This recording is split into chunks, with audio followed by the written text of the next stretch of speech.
the stream.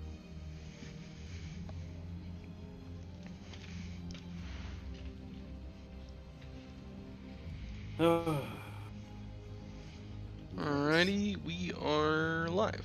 Nice. Thank you all for coming back. Welcome back to Kingless Chronicle. With me are the usual suspects, and last time the party finished up some brief shenanigans as they went to the Gnomish Merchant Guild and interacted with that and had some fun times with that, and then made their way out of there and believe that y'all were making your way to Delon's family estate when we left off. Y'all walking towards the sunset as the Hunter x Hunter closing theme plays. Hunting for your dream. So alrighty. Party, you are traveling currently on the roads of King's Landing, heading in the direction of Delon's estate. As you're walking down that way, let's see, as you're heading down that way, Tulio will speak up briefly. Hey, Chief. Which direction is your family estate in again? The one, actually, we're far enough away that Ophelia can't be immolated, right?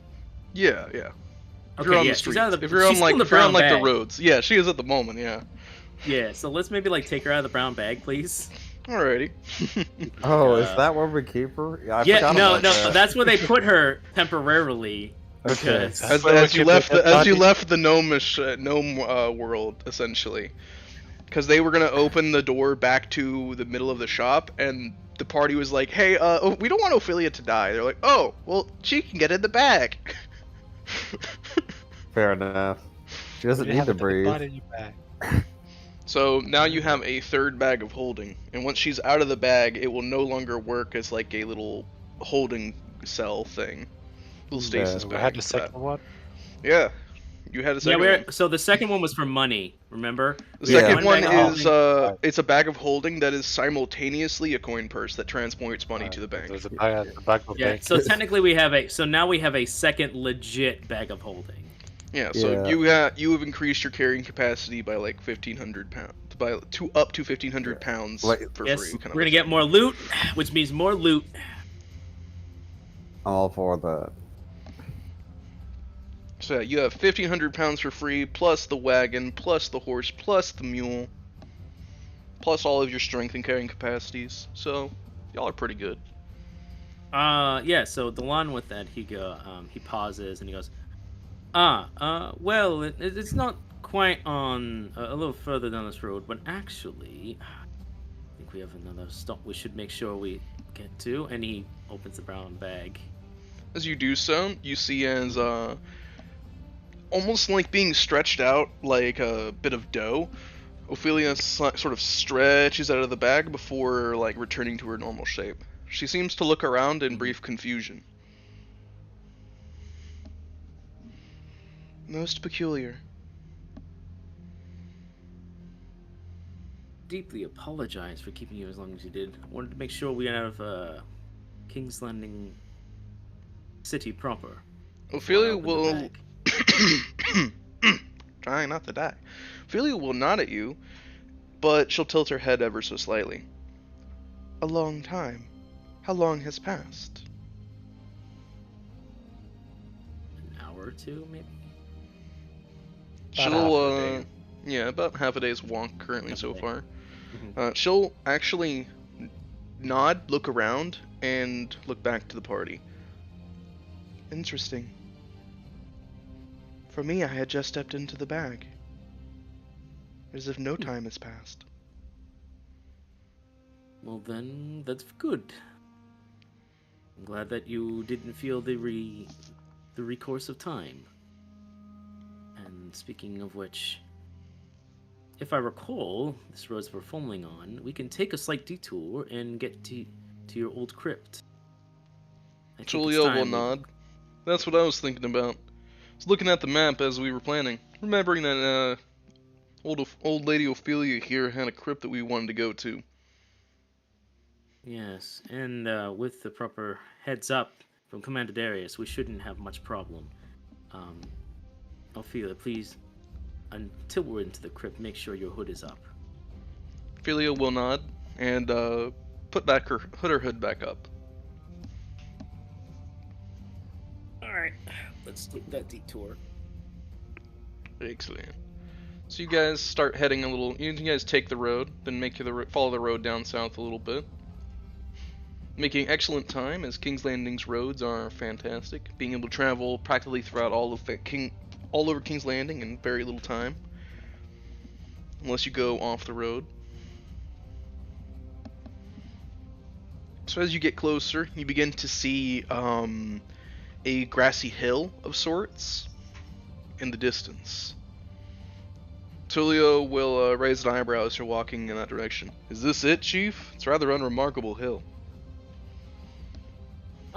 He's like, yes, it is, but it's that kind of a hill that in the stories, Ophelia enjoyed the most.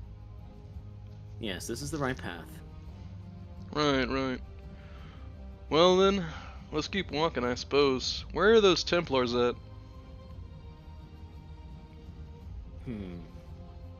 Knowing that, he probably would know where their station is. As you're looking around, you know, Delon, that the hill has, it's kind of like one of those Irish burial mounds where you have a little burial site underneath the hill. And you know that the hill is stationed with Templars atop it and around it, kind of a thing. They have bird's eye view all around the area. Most likely they've already seen you. Yes, he nods. Well, if my knowledge is still correct, they already have a bird's eye view of us. They'll be seeing us already. Right. Yorm will nod and begin walking straight towards the hill. Well, let's go introduce ourselves. No need to act suspicious, loitering around looking all hesitational. Yep, let's move forward. Alright, so that party continues marching forwards, and you get a bit closer to the hill, and eventually you see as some Templars begin walking in your direction. Papers, you're on private property. Of course. We have permission from Commander Darius to be here.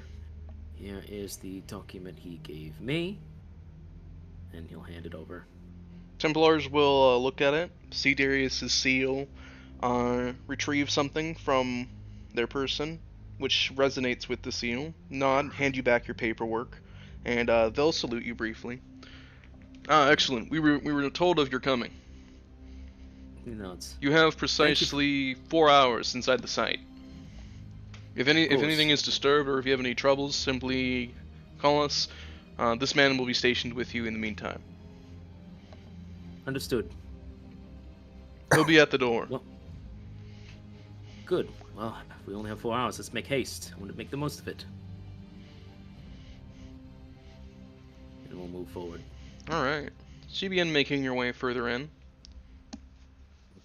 And as you head further close to the hilled mound, you see that there is a simple, what looks like a small little tunnel at the side of the hill that seems to lead inside. It looks rather cramped, and most people would have to hunch to get in, except for Talina, Snacks, and Bub, of course.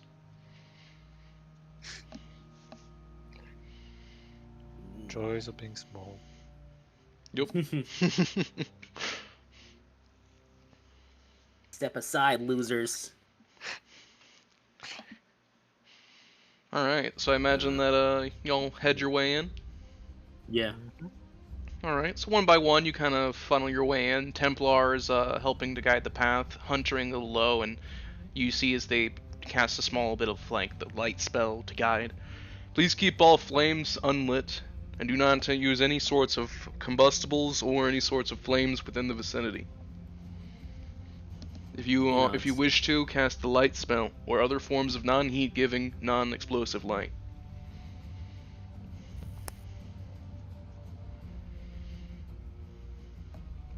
Oakley dokley. All right. So you make your way into the small chamber. And as you arrive, you find that the hill opens up and you can stand up proper in here. You can see that it is a bit of it's a little dusty in here, but not an unhealthy or strange amount. Just the kind that would be expected from a subterranean sort of place, little small building. As you look around, you see that it seems to spread into about 6 different chambers, and with the central chamber being connecting to the 6, 3 on the left and 3 on the right. As you step in, you can see that there's a mural at the end of the central chamber. You can see that there is a what looks like a stone like raised dais kind of a thing.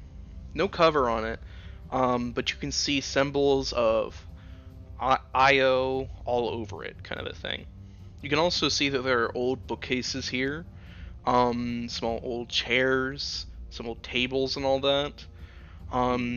You can see that there are murals on the wall that seem to depict a traveling group of grand heroes covered in head to toe in armor or cloaks marching through from one place to the other.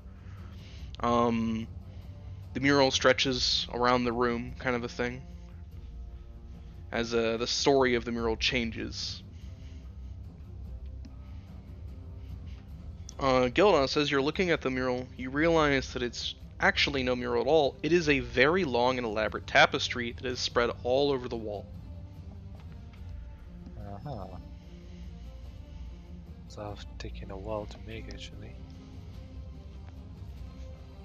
Quite some Well, time, really. Hey, it's still in good shape, right? Very good condition. Clearly, King's Yeah. Landing takes good care of it. Yeah, They how don't try long to was restore it, though, but they do clearly maintain it. Mm-hmm. They'll say, well, for something that is eras old, I mean, it looks barely 100 years. Yorm will nod, a hand on his hip. Very impressive in here. You can tell they spent a lot of time and resources making sure that it's like it never changed. Not restoring it, not gussying up, just keeping it the same. That's respectful, that it is. Mm-hmm.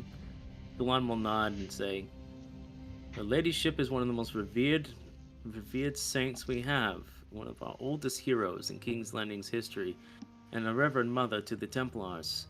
We take especially care for every portrait, every image, and every visage, not to try and propagate her to be more than what she was, but to retain what she used to be, or, I suppose now, who she is now."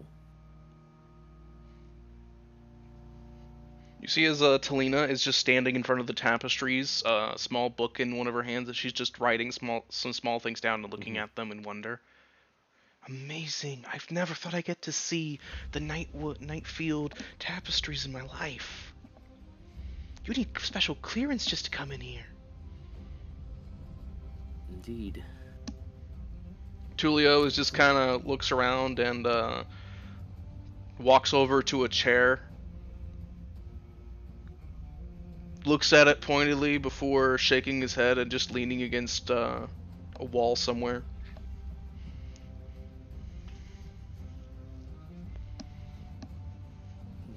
Let's see. Snacks is looking all around, kind of rubbing his snout. It's very dusty in here. Less dusty than an old tomb, though. Can Snacks sit down? On a chair or floor. Chair, Like, of course. More comfortable. Dewan, I believe that's not for sitting. No, that's not allowed. Kind of a thing. Yeah, Dewan's like, No, unfortunately, that is an ancient chair, and to damage it would be uh, quite expensive and would be a very difficult thing to explain to Darius, Commander Darius, and I would not want to do so. So, if you must sit, sit on the floor itself. Snacks doesn't really understand why a chair is expensive, but okay. Snacks will just like plop himself down on the ground. Mm-hmm. Eleanor is looking around curiously. Absolutely incredible. Tapestry looks just like the one in the book. Which book is she referring to? You don't know. You can ask her. Okay, sure, I'll ask. What book? Oh, a book that father has in his study. It is a book of cataloged wonders from all over Canes. The artist took great pains to attempt to copy what he saw on pages. It looks just like it, but the book does not do it justice. Books hardly do, from my experience. Actually, I'm actually gonna take some time. I'm gonna try and sketch the tapestry while I can. Sounds good. So whatever roll you want me to make. Performance roll will do. Yeah, let's do the performance. Hey, buddy. Performance roll. So, See what I get. Very low roll. Literally rolled a 2. Oh well. That's like an 11.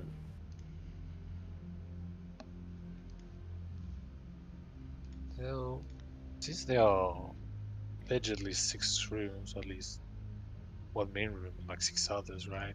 Mm-hmm. Maybe so. So, can I assume that, well, this is the lady's crypt, the others, your traveling companions now, Ophelia, they were buried here as well, or? Ophelia will turn around, looking as if she's blinking from a small spell. I'm sorry, could you repeat that? Hmm. Oh, sorry. Were your companions buried with you? Ophelia will shake her head. Not as far as I am aware. We each Later. had our own requests as regards to how we would have our remains handled.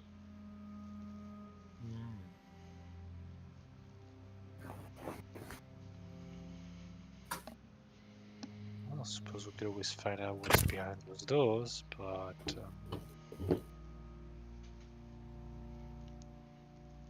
Ophelia will return her I will- gaze to the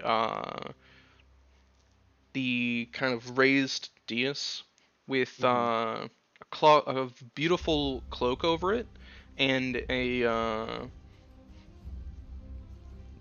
certain depiction on the mural or on the tapestry behind it. she does that, considering also like my hypnotic trance. I religion it. Yeah, you can. Looking at that part of the tapestry. All right. There you go. Great. Very nice. So the way that the this whole burial mound, as well as everything in it, is very very old school. I'll tell you that right out the gate. But what any sort of exact things you're looking for with your religion check? It is a dais with like IO stuff all over it. Said there's a cloak, like tapestry. It's clear that Ophelia's drawn to it. She's not going to it, but she's fixated on that. So I'll try and find the reason with like that. Perhaps like either make sense of like what the dais is used for, or Fair enough. think of like what we're looking for, like inside the crypt. You know. So as you look at it, you see that the raised dais is essentially a very old-fashioned way of burying people before like putting people in the ground was a thing. With your religion of a nat 20, you know that they used to do this to avoid necromancers. easier to keep track of where a body has been or would be if it is above ground. They also would keep the air in the hill very clean and temperate to avoid decay. Usually, with the aid of the divines, the clergy would perform special blessings on the bodies, the cloak that would be placed on the body, and the dais itself to help with preservation as well. Usually, if somebody actually was buried in their own personal small hill, though, they were somebody of some standing. There was usually a reason for it, as it was quite an affair to go out of your way to bury one person in a large chamber like this. The symbols of Io are very, very old, but very strong. They're mostly symbols of reinforcement, protection, blessings, willpower, um, those sorts of things. Defensives and protective, and sort of like very elaborate versions of what you would consider like a ward of alarm or something. Um, the mural, though, is, or the part of the tapestry, is what Ophelia is actually staring at. She's looking past the dais. That's not where her intention is at all. She's looking at the tapestry, which you can see has a very specific depiction of a what looks like a woman on it. I'm trying to figure out where I stored it on Roll20. I can only assume that's the actual cell. I think it's in the Have you ever Roll20. ever done like the mirror test on Ophelia? No. Whether she has a reflection or what she Yes. looks to herself, I don't think so. No, I was thinking about that like before we went into it. I was like, yeah, we never had Ophelia like look into a mirror or something. I mean, even the water. Give me one moment.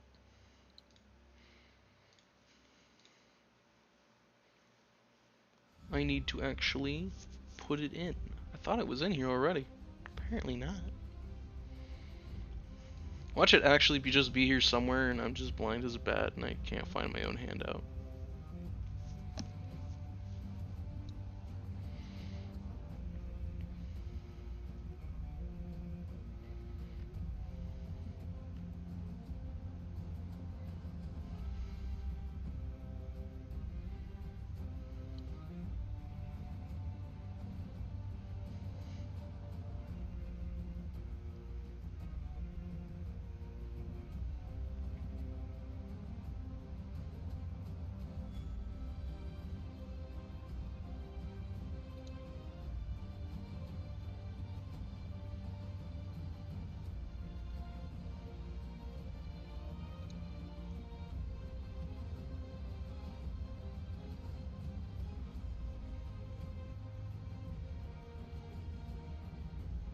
I know it's here somewhere. It's in the download section near the bottom because I had it forever ago. There it is. I found it. Imagine not having a file, not remembering the file name. It has a file name. I'm just haven't looked at it in forever, so yes. Yeah. Send the source. Comment on it. To Gilda's fashion. Eventually.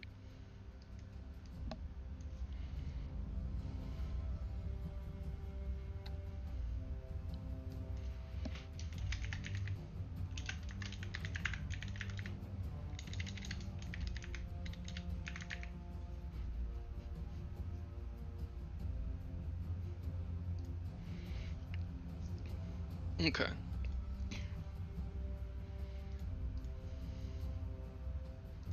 Return vision to the stream, so I'm no longer looking through files. Alrighty. So, the depiction she is looking at looks as so.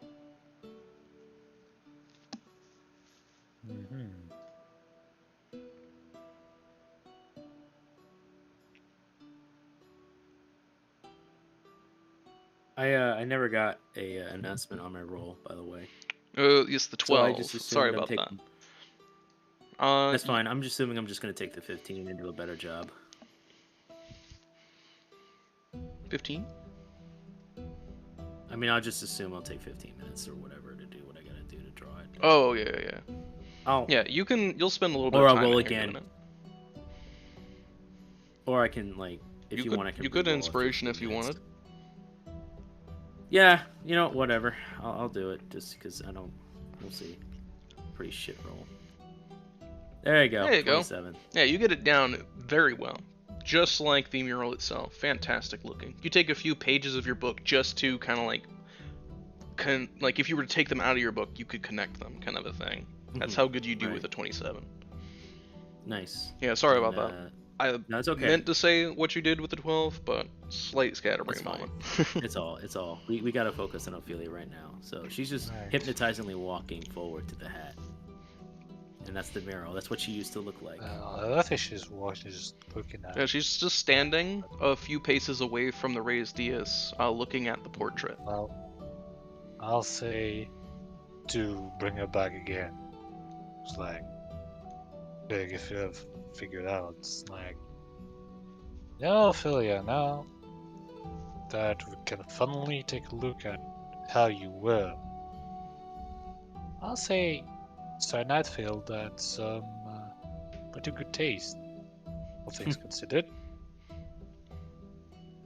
Ophelia will,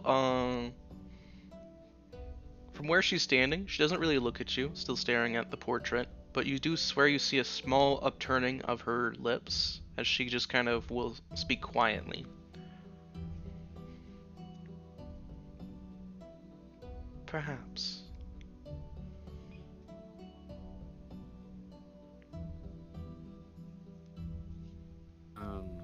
I guess as soon as I'm done drawing, I'll accompany and look at the portrait as well. Try to sketch it as well, presumably on the same roll. Sounds good. 27's good enough that I'll allow it. Yeah. Yeah, As he's you- drawing, he'll agree. Go ahead. Yeah, as you look at the portrait, it is beautifully done in the form of a tapestry. So somebody wove this together. Did not paint it, they wove it. Kind of a thing. And it shows what looks like a witch, far from what you would expect of a cleric or a clergy of any sort, but looks like a witch or a sorcerer or of some sort with a pointed hat that covers most of her face. She seems to be looking forward as if a little lost or sad or tired. She has somewhat pale skin, though you don't know if that is simply from a lack of light, poor continence, or perhaps just the limited palette. She has very long brown hair, brown cloak, and a bit of a furl to it. A dragon claw brooch placed just over her breasts, and she is holding what looks like a scythe in one hand and a tome under the other.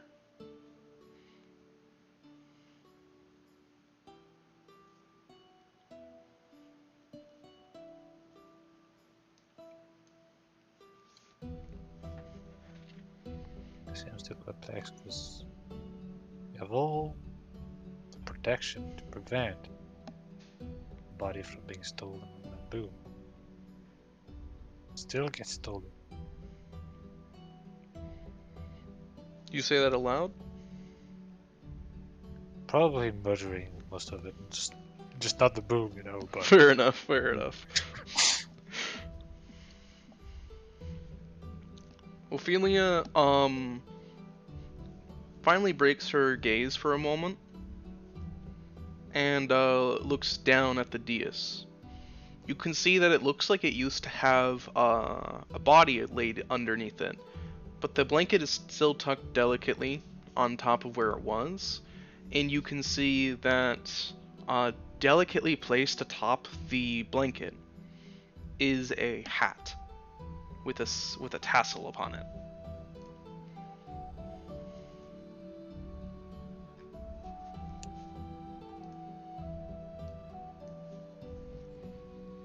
It's a rather unassuming, wrinkled and pointed brown cap with a wide brim, purple tassel dangling off the top.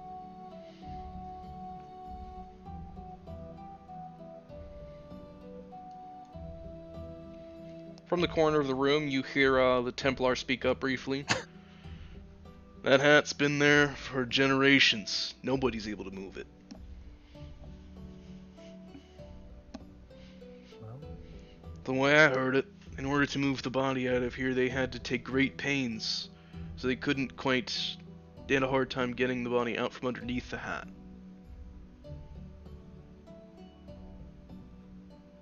well.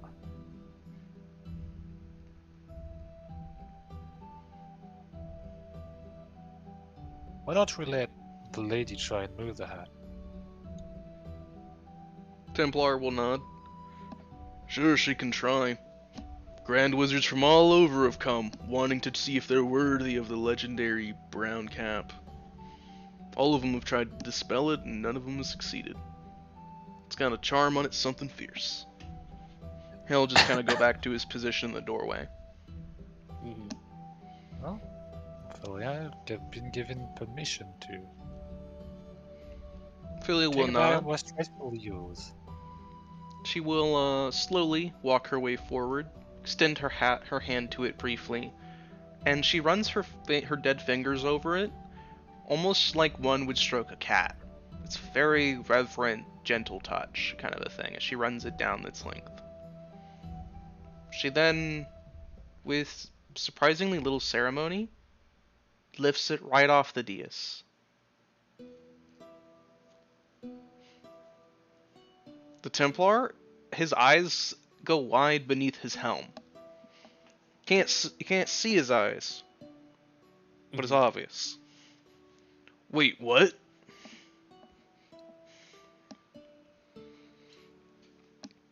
Well, you say she could try.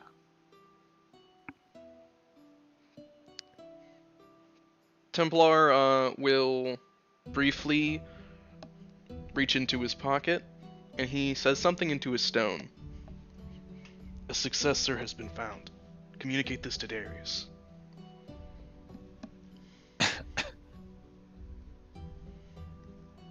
Ophelia holds the hat in her hands briefly before gingerly taking her current hat off and placing the new one upon her head, though she seems to still reverently hold the hat that she was wearing in her hands. Damn right.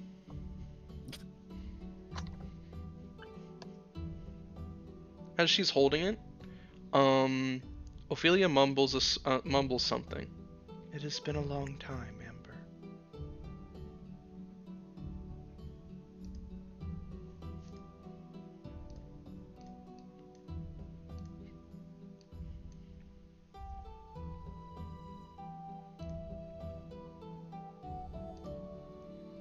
Alright. You see as Ophelia's form seems to almost look a little more lively. She still has bones revealed on her face, kind of a thing, little places here and there, but her blue skin seems a little more, less blue, more pale.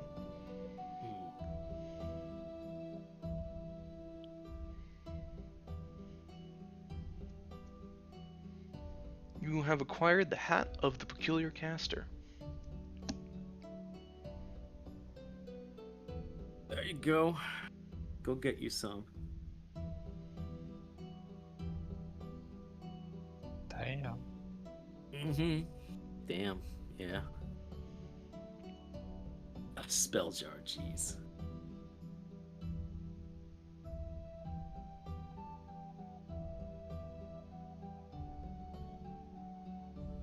Uh-huh. So if you die, they get brought back. Could you still cast Wish again? No. You could ask her. Well, I mean, I don't know it does that. True. You wish that you could ask her what it does. What she asked, then the hat's name was Amber. There's a time and place for that. Fair enough, I suppose. What are the other changes? I have Yeah. I have a reunion with all those divine artifacts. I have a group of you to have like soon enough. Can wait. Ophelia will turn to the party and Mhm. do a small little bow. Thank you very much for reuniting me with an old friend. Of course. That's why we're here, aren't we? Eleanor will quirk her brow. An old friend? Is the hat like tender fields and men? To which Ophelia will simply shake her head. No, this hat is not alive. But I used to talk to it. A lot.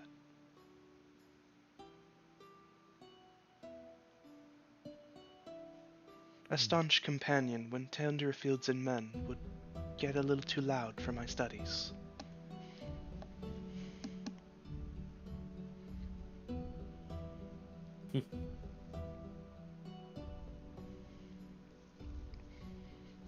I'm sure after all this time, it has a lot to talk about.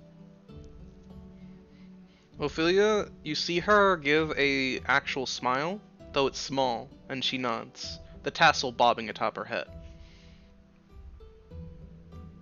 We have a lot to catch up on. You have. But there's more to this chamber than just your tomb. Shall we peruse the other areas? Ophelia will nod, and slowly make her way towards some of the other chambers. You see as the chambers, they are open to the air as well. They don't have gates or doors upon them. And as you look inside, you see that each little chamber is like a small bedroom or a small little study. You'll either see a table and a chair with some old ink and like an old quill in it, or you'll see what looks like a small little shrine to Io in there. You can see what looks like some medicinal tools, like a very very old medicine kit, or some old beakers, kind of a thing. Seems that the other rooms seem to be rooms that one would have in a small house, or a small little manor with several different small extensions, kind of a thing.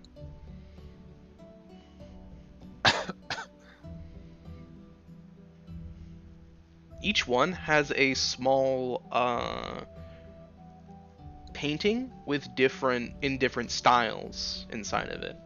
All of them seem to show different moments. One seems to show a group of heroes staring down a mountain-sized dragon. Some of them charging, some of them arming, preparing a bow, others of raising a spell. One of them shows, for instance, the same group of heroes kind of staring down an endless horde of beasts and undead. Another shows them flying through the air on the back of great beasts, kind of a thing. Others show them in a very large, incredibly spacious cave with only the wizard's staff to light the way, kind of a thing. Each one seems to be a loving rendition of a moment, perhaps, in Ophelia's quest.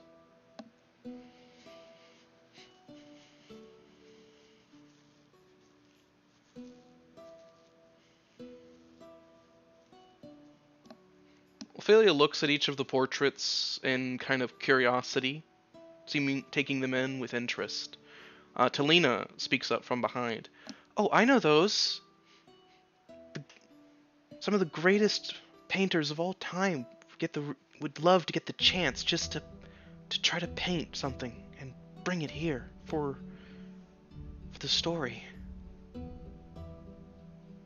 I don't dabble in painting, of course, but that's every bard painter's dream.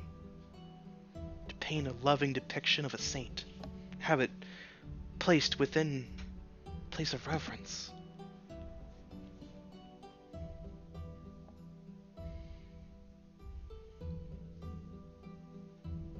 Tulio just kind of shakes his head hearing that. How quaint. You're attaching yourself to something actually timeless in some vague attempt to make yourself timeless. Delon will say in a low but respectful tone, "'Tis the honor of any merit whose abilities worth their salt to be immortalized among those that inspire them."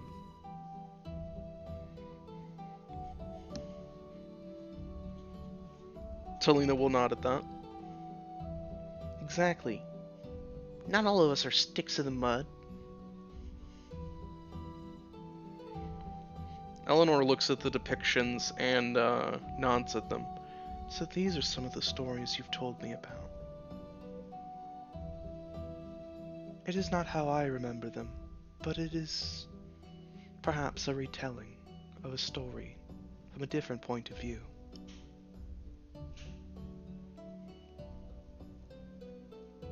To be fair, most of our understanding of what happened is through tales sung. Very few records were written down for the first era. Much wasn't really started to be recorded until the Second Age. Even then, there's scarcity among those. We didn't truly begin to document almost everything until the latter half of the Second, throughout the Third. Now every age is mostly documented. Ophelia nods. Yes, even in my time, it was strange for us to write certain things down. Ophelia actually says this while almost lovingly cradling her tome.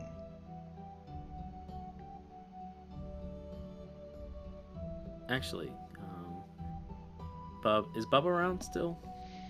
I know Evan said he would be right back. I don't know if he's back or not. I was gonna ask him to look at the rod, the dragon bone rod. Evan, are you back? Crickets. Yeah, he's not back. Been gone for 30 minutes. I got snatched by somebody. Got snatched No, by he his neighbor. probably- Yeah. I'm just gonna assume. Can you just tell me what it is so we can move on? Yeah. So as you ask to see the dragon bone rod, you see that it is shimmering in a silver aura. And you see that it just kind of glows faintly with a bit of a warm glow. Funny enough, you guys haven't looked at the rod in a very long time. When you take it out, it actually glows with a small orange glow, as if a small orange flame.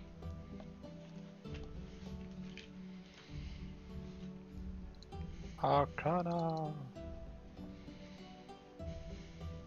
Where are they? It's not very good, is it? It's a 2. You rolled a 2. I mean, I'll copy a page in your book, right? Yeah. I'll have Yeah, Do you Eleanor also roll take Arcana another- do you also briefly. want to take a page in my book and re-roll it, or I can give you? Yeah, there you go. God, you got the same roll twice. Yeah. Last can roll- It, Bob.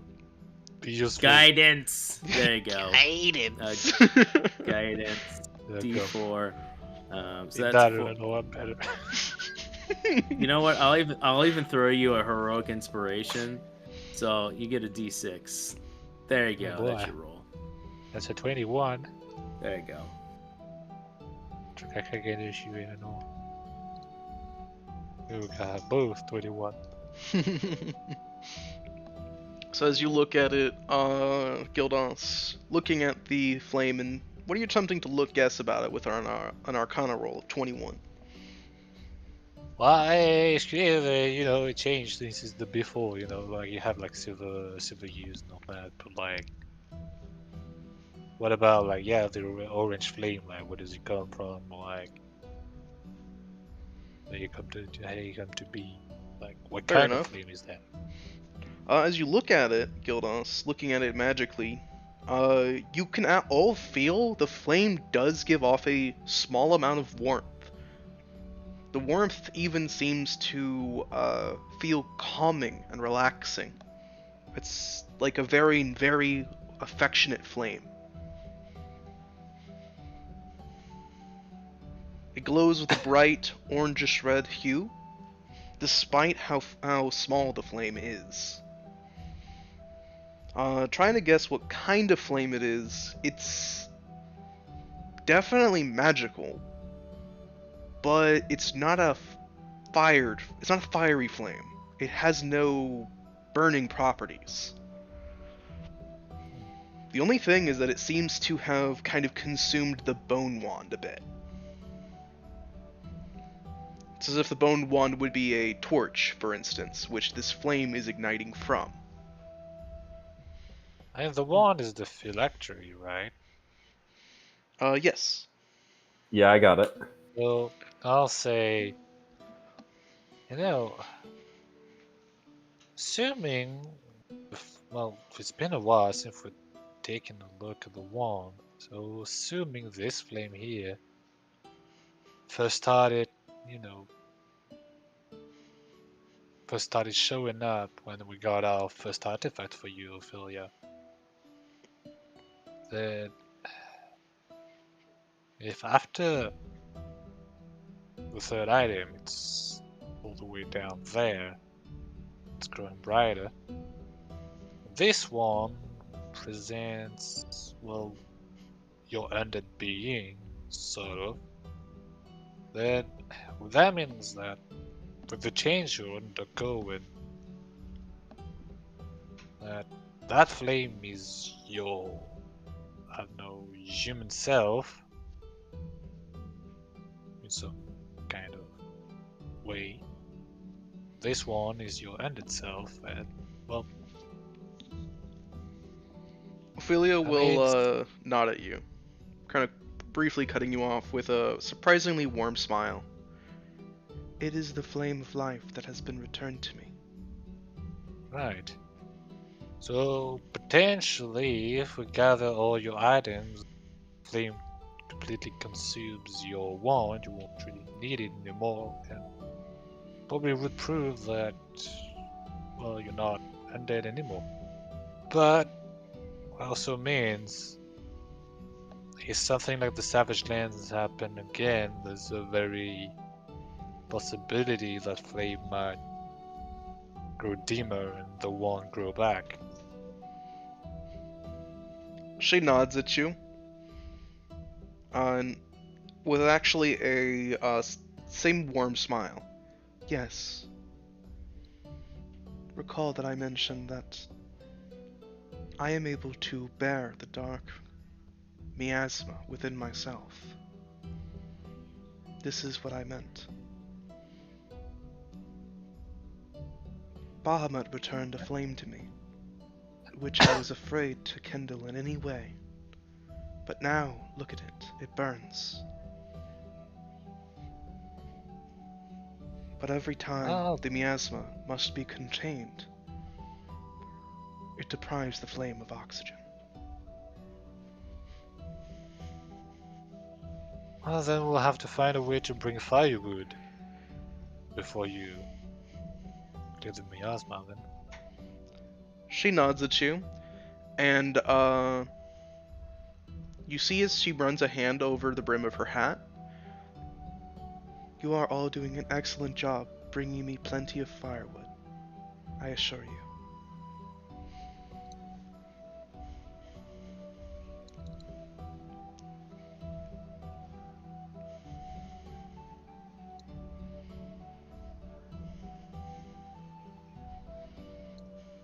Yeah, welcome back, bub. Yeah, Missed bub. anything?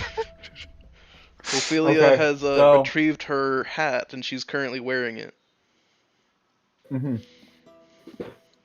Shall I produce the phylactery? You already have. You We do. we are assuming you already have at this point. I will Okay. briefly describe it to you again to catch you briefly up. Uh, y'all have not looked at her phylactery in a very long time, and the last time you guys looked at it, it was a dragonbone wand with a silvery shimmering hue to it, and it had a lot of black flecks and sort of cracks all running down it, kind of a thing. The phylactery has no visible cracks at all anymore, but it still has a blackish hue to the bone, to the silver bone. The silver bone still shimmers with the same silver hue, but there is a perpetual orange glow, almost like a flame, that literally wafts around it, kind of, literally again, like a flame, that gives off a warm, soothing, caressing flame that does not combust or ignite anything. It's almost an ethereal flame. I have another question though, voice. I'll say, well, thinking about it too is that, well, this is made out of the silver dragon, and we all dealt with a spirit back then, and was made in the aftermath. But if the wand is fully gone, what then? Does the spirit get set back? Well, spirit set free, or? That's a good question, actually. I hadn't thought about that. What happens if the wand breaks? Does that mean, if we manage to kindle the flame all the way and bring back Ophelia to how she was, then that means, we have fulfilled all the worries of the Silver Dragon would be for nothing, I suppose. Then, there'd be nothing containing her spirit or the rest of it, so... I think there could be a possibility of meeting them again. Well, it could be a very slim chance, but I think that's something to consider. I mean, if we can somehow, give her a form or do something with her as well, could be a boon against the Black Dragon. Snacks will nod. Another dragon would be great against Black Dragon. Black Dragon is bully.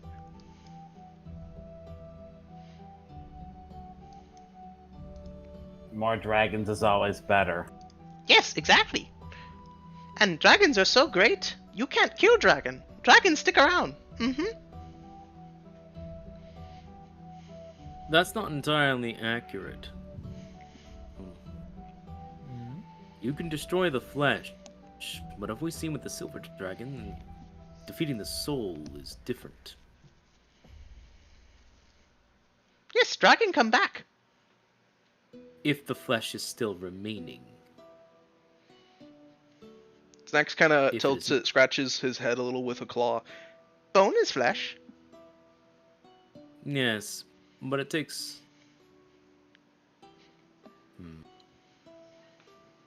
And the way the silver dragon did it, she imbued her flesh and bone in the last moment to imbue it into the ground. And that way she couldn't come back. However, with the bronze dragon, he did come back. That makes him Right. tilt his head in thought. We have to destroy the black dragon, not of flesh, but also a spirit. We could destroy his body, but he could come back with bone.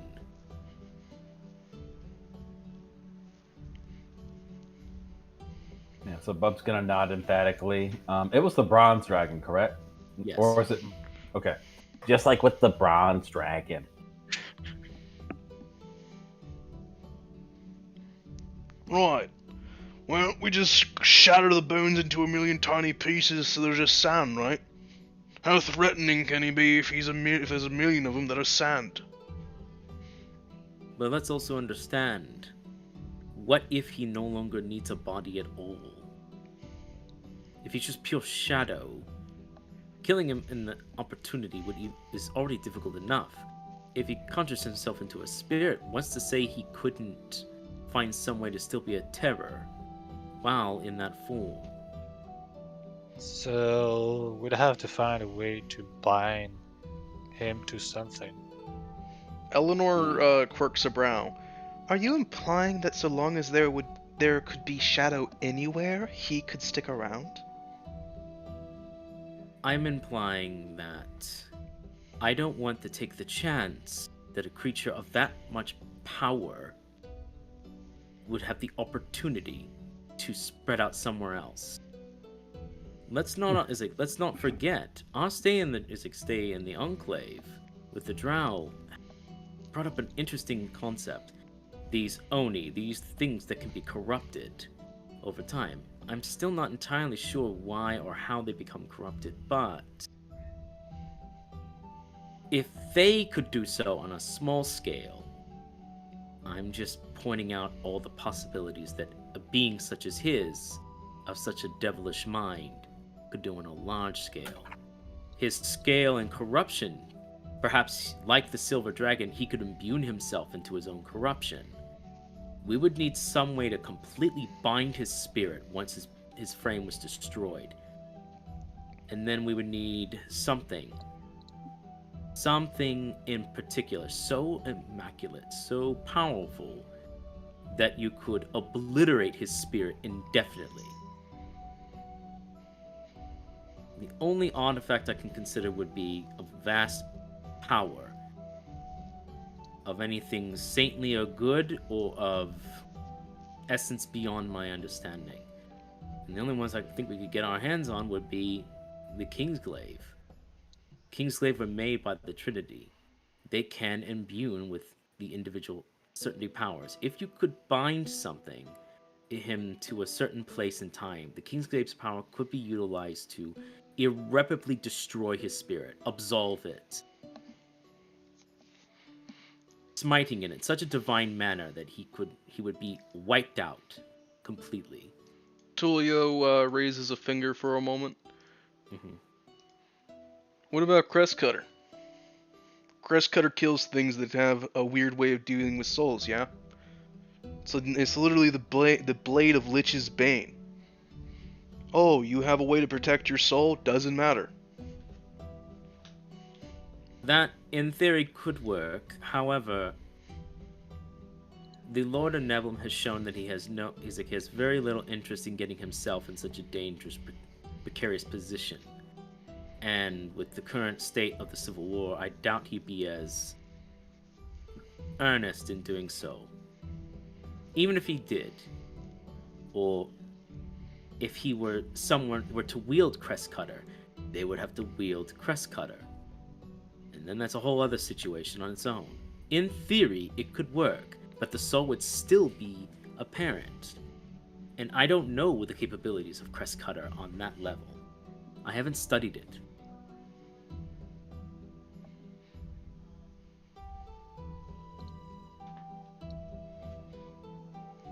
Kingsglaive is something I've studied for a long time. Its capabilities are well documented and understood on what it can do, and the possibilities are endless.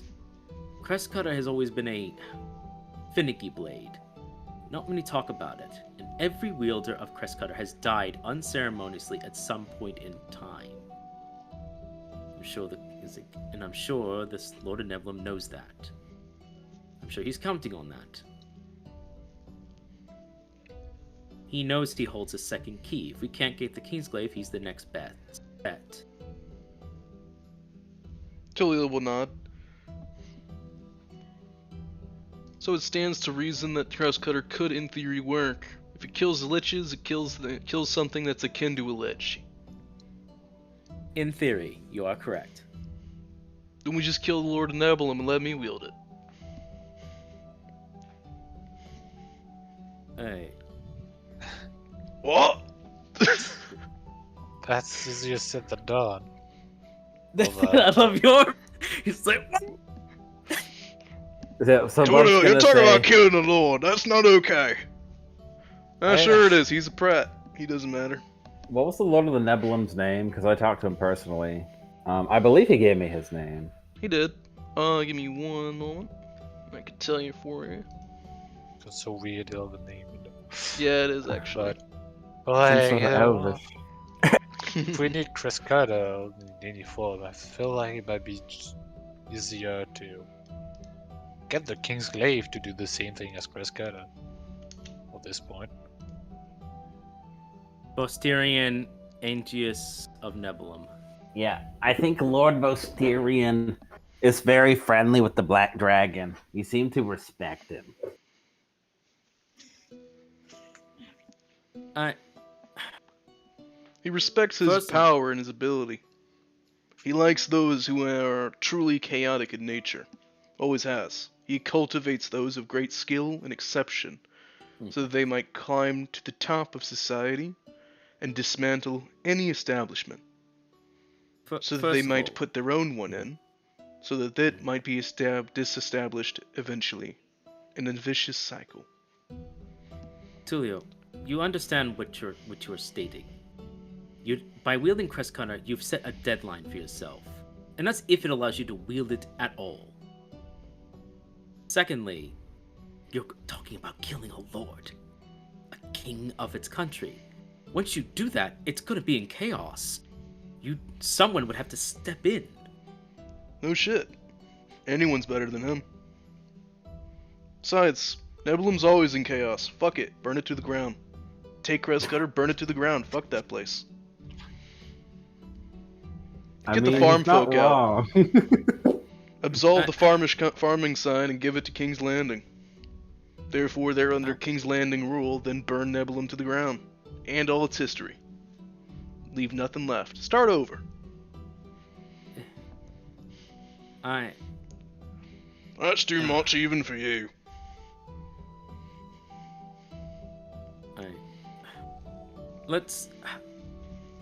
Let's table this for now, please.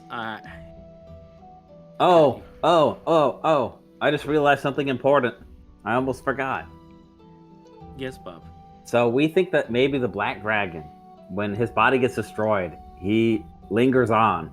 Like with this situation, right? Yes. Well, if I were the Black Dragon, you know what I would do to ensure that that was the case? What? Spread corruption everywhere. Then I couldn't be killed. Bingo. Sounds familiar, Tell me. don't it, Ophelia? Unfortunately, yes. I So, have not in mentioned doing it as of now, but it is something that is becoming increasingly worrying to myself. So not only will we have to destroy his body, which he doesn't even have anymore because it's ascended, but a shadow, a physical form. We'd have to also bind the soul. But in order to do that, we'd have to remove all the corruption, which... And there's like a pause. And alongside. Which would Get mean what I'm we'd have saying, to- Chief?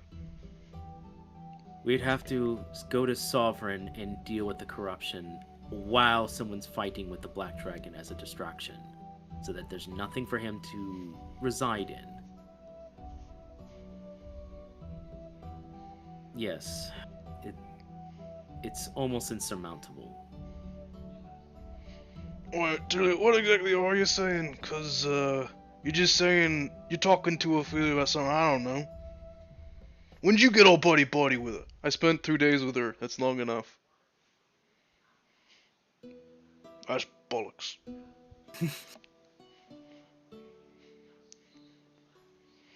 Ophelia will simply shake her head. Tulio has been incredibly interested. He asks many questions, and I tell him. He mostly asks me for stories, always about the darkness.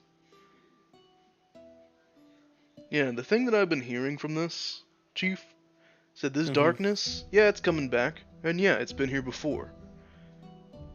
But, you know, I'm from a shithole country, and I recognize when something that's been sleeping for a long time has decided to finally make its move. I think that this blight has latched on to the Black Dragon.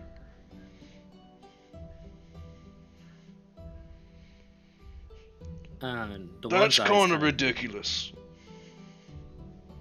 In theory, he might not be wrong. Think about this precedent on a timeline. It would make sense that Ophelia's situation, if the Black Dragon cultists wanted her. She was one of the only entries that could stop it. Stop the Blight. If it still resided. The Blight only coexisted with Ophelia. Some presence, some manner of her existence, body or spirit, allowed it to stay hidden.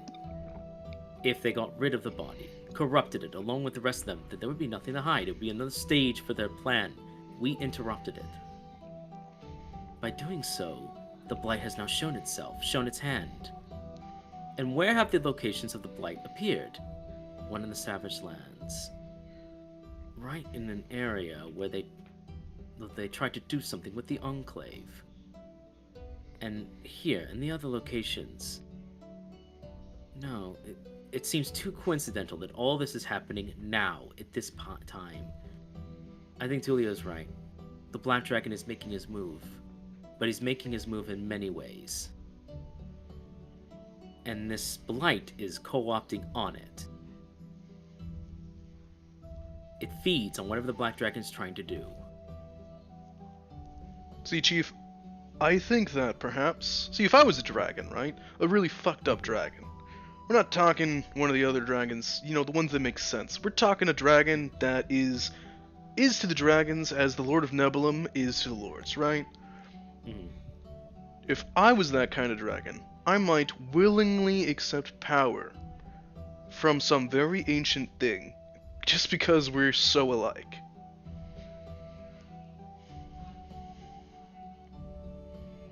He'd have to like it quite a lot. He has more ego than even the Red Dragon. Exactly.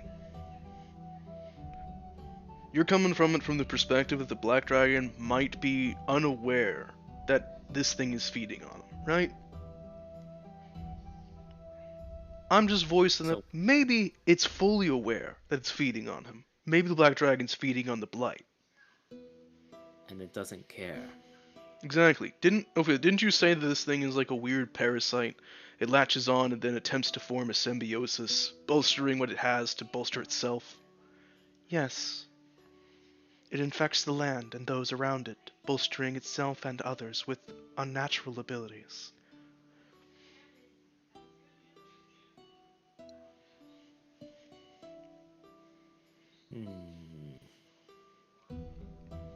I have not voiced any of such things till now, as it's been almost entirely speculative up until this point, and my memories have been spotty at best. However, the more we return myself, the more I am growing concerned. I fear as if, by awakening myself, in their deed they also awoken the actual Blight itself.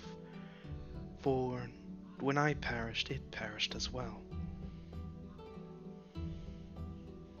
But this time, but you said it before, when we first met you, that we can destroy it once and for all. Not just seal it again, but properly destroy it with precision. She nods. That's still the case. Yes, the Black Dragon orchestrated a means in which that I might become a tool to him. As far as I can understand it, I was designed to be in synchronicity with this Blight. For each Blight within myself, I bolster my strength, and I feel unbidden desires at times. Though with each returning of an item, those desires fade entirely. The way we're going to get rid of it is then to let this Blight, as before, imbue in you. But we then must destroy it using these holy artifacts as kindling to let your spirit grow. She nods. I believe that I must go to these places of the Blight and can allow them to enter into myself. But not too many or too quickly. It must be done carefully. And then we must acquire my items. Then we return to the holy sites, once I've consumed all the Blights in the lands of Canes, which will greatly weaken the Blight. Then we go to Sovereign. that very thought sees his hand tighten. So you are as if a kindling building itself before being placed into a great fire.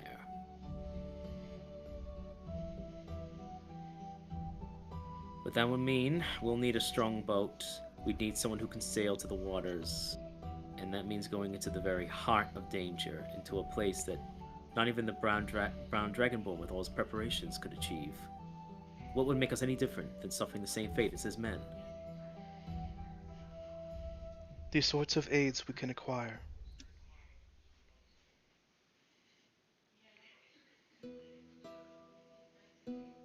Delon pauses for a moment and he thinks long and hard. We need to go to Reynold. Not just for that. There's something there for us. Ophelia nods. I do feel a sense of blight within Reynold. Not just the blight. I think we need a certain Lord's son on our side.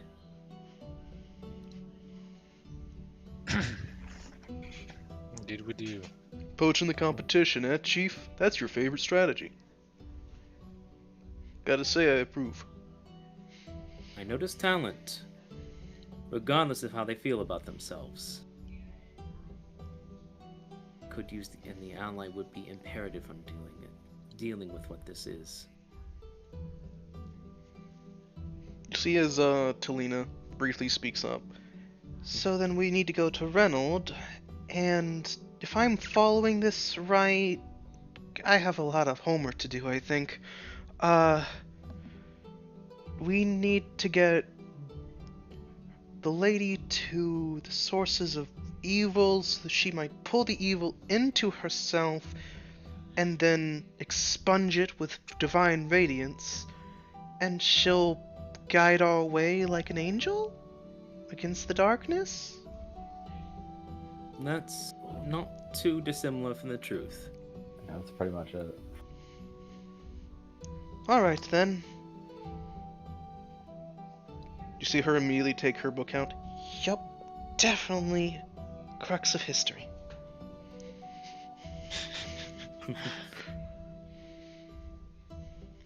Snacks she will, chose tilt his correctly. head. Yeah. You see Snacks tilt his head while sitting on the ground.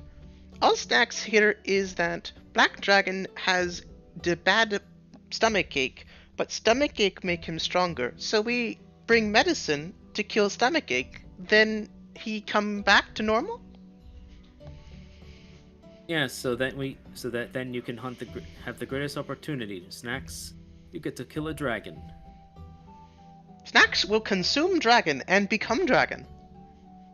You'll need a lot of medicine if you plan to do that. His body is mostly acidic, if he even has flesh anymore. Snacks will need proper seasoning.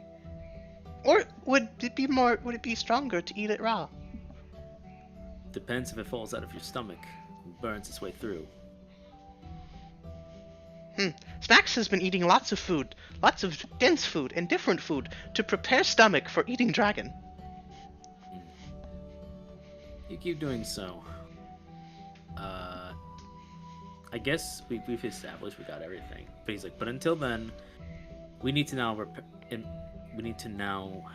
prepare. Reynold will be the next biggest step, but I have a feeling we'll need something of imperative nature in Nebulum at some point. Eleanor will nod. So then, this blight is attempting to do something now that we've all forgotten. It's been over, like, if it's the first age, it's been over 100,000 years. Anyone who existed beforehand is either long dead or has most definitely forgotten about it. If I were to strike, there's no Kingsglaive, there's no unity in humanity. The dwarves and the elves and all those in between. Now we're in the middle of the beginning of a civil war.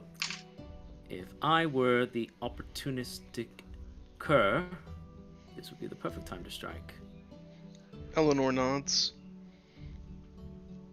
Right.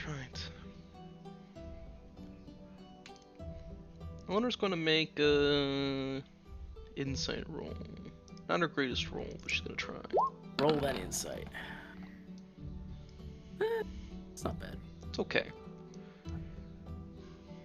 Hmm. I can actually use my. You know what? I'll let her have. I'll let her have a Get like D6. something higher. She still has a Well- D6 she can roll from Hero Inspiration. Add another d6 from my cloud rune. Alrighty, so Oh, 2d6. Roll nice. from guidance. All right, cool. Above All right. you, guidance. But I can't guidance and cloud rune. okay. Guidance. Okay. 2. Like Sure. cloud rune is like a reaction. So. Oh, Whoa, nice. damn. God damn. Let's Double go. Congratulations. 26. Alrighty, Nope. so, Eleanor thinks for a moment, scratching, rubbing her chin in thought before snapping her fingers. Didn't that ancient dragon, the one in the Feywild, didn't it mention that ascension takes an unbelievably long time? That's It did. right. Indeed. It's not been that long since the last Dragon War. Yet the Black Dragon has ascended? What if? Well, maybe. If it takes a long time, what if it's the blind that I said was trying to ascend? I mean, Bro. Eleanor's eyes go wide. And it's using the Black Dragon's body to do so. Oh, why snap. not? If it's yeah, everyone's gonna Delon eyes open wide. That would explain all the discrepancies. If the Blight has been waiting for the right opportunity in the moment, making a deal with the Black Dragon to allow its power to imbue into it, it's not the Black Dragon anymore. It is the Black Dragon. The Blight in its very essence is the Black Dragon. That's how it can sustain such levels of corruption beyond what a normal Black Dragon could do. That's why he's been so fervorous ever since he's been on that island. If a Blight was end sovereign, waiting for the right opportunity, all it had to do was offer its power. And now it and the dragon are now one. No wonder it could ascend in less than 30 years. It's had all time.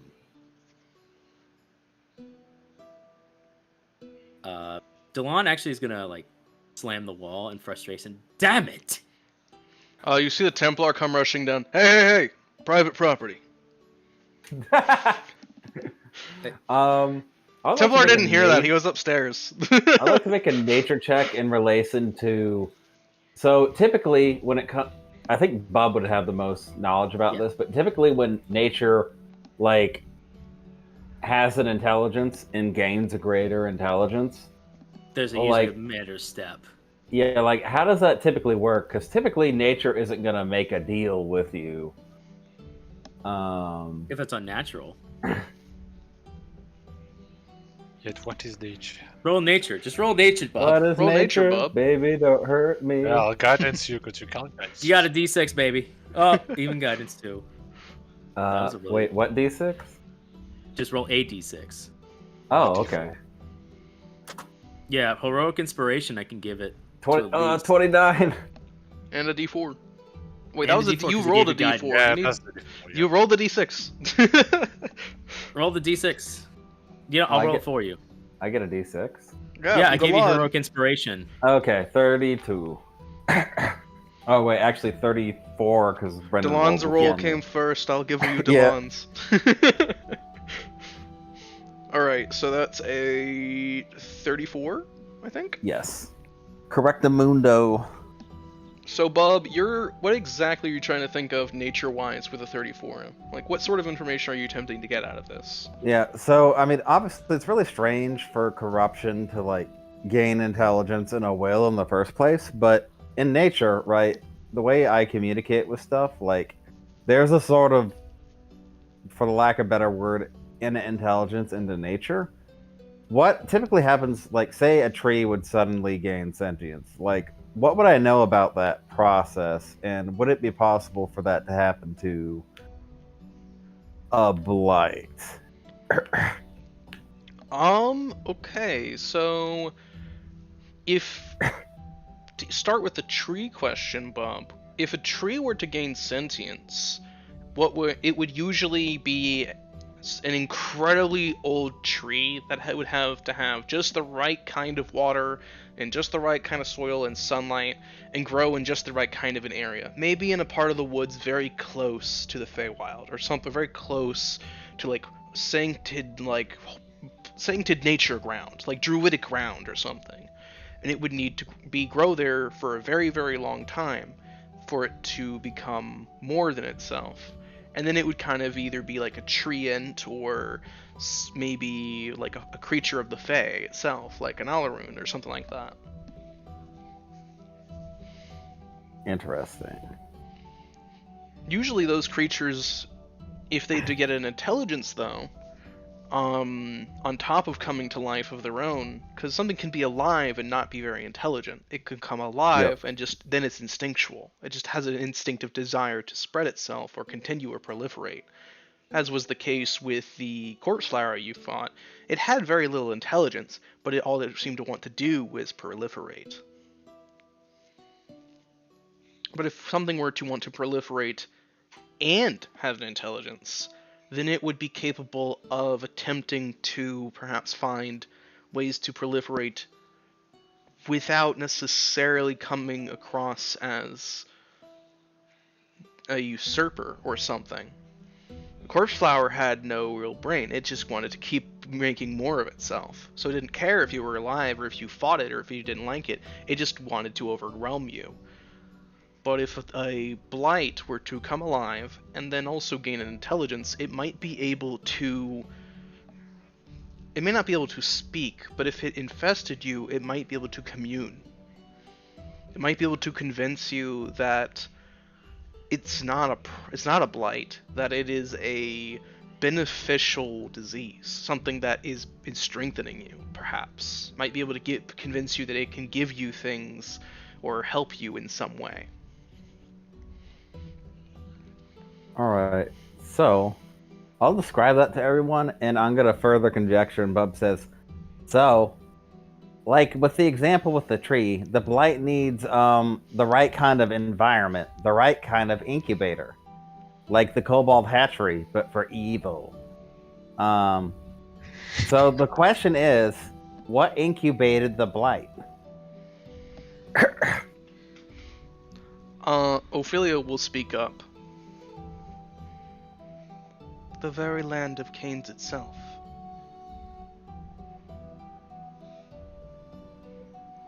In my time, the blight infected many places and the land, creatures, undead, and of all sorts, and they would move in ways that something had to have had a mind to be able to do.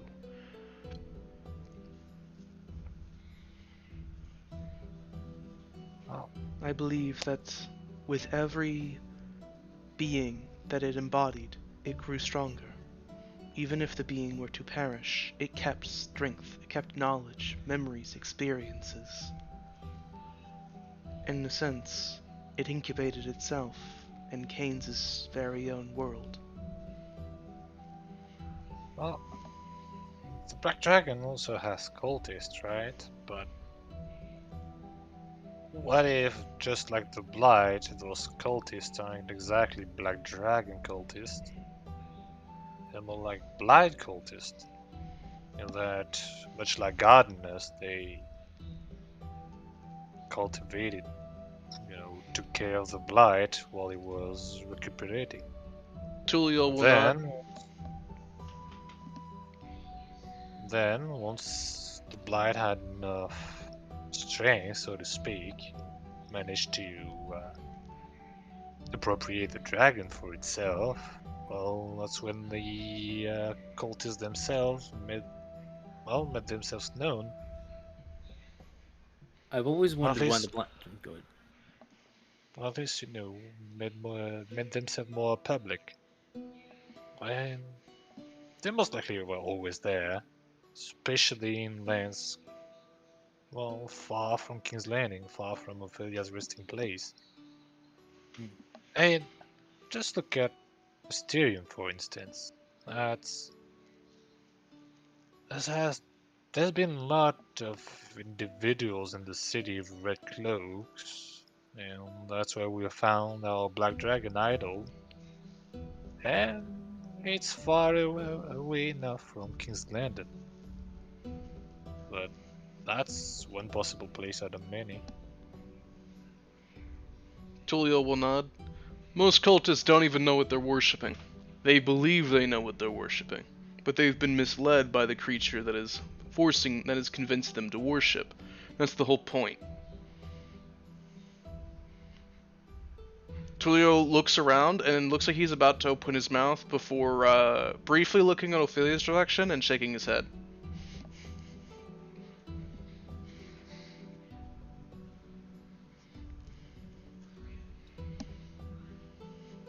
Hmm.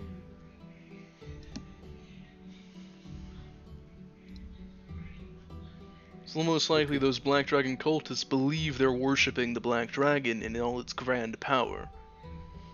Perhaps they're just the kind of sickos that are drawn to some sort of death god or some sort of sense of ultimate power and authority. Coming from Nebulum, you'd be surprised how many sickos willingly devote themselves to the strongest thing possible. Because, well, if I'm tied to the strongest thing possible, nothing's gonna fight me because I'm not in the splash zone. Who's gonna hit the strongest thing, right? I always wondered why of the dragons, the Black Dragon had its cult. I understood the metrics of it, but to see how rampant it was, especially for a creature who's hidden away and hated every aspect of humanity, every aspect of every living creature, it didn't make any sense. But if this creature was masquerading, using the Black Dragon as something you could comprehend, and instead to pull its influence, that would connect the dots far more. We're not just fighting the Black Dragon. We're not just fighting his immense power. We're also fighting something ancient, something evil. And the two are cooperating. And all the cooperation. Fantastic. Looks like he did learn something from King's Landing, eh, Chief? Don't mock me. I'm not mocking you, Don't just rude. saying. If I was a terrible, shitting, evil creature, I got my ass whooped by the forces of good and kings and the divines. Well, if I went back to the drawing board and I had the foresight to actually analyze how I lost, could be something that I wasn't using.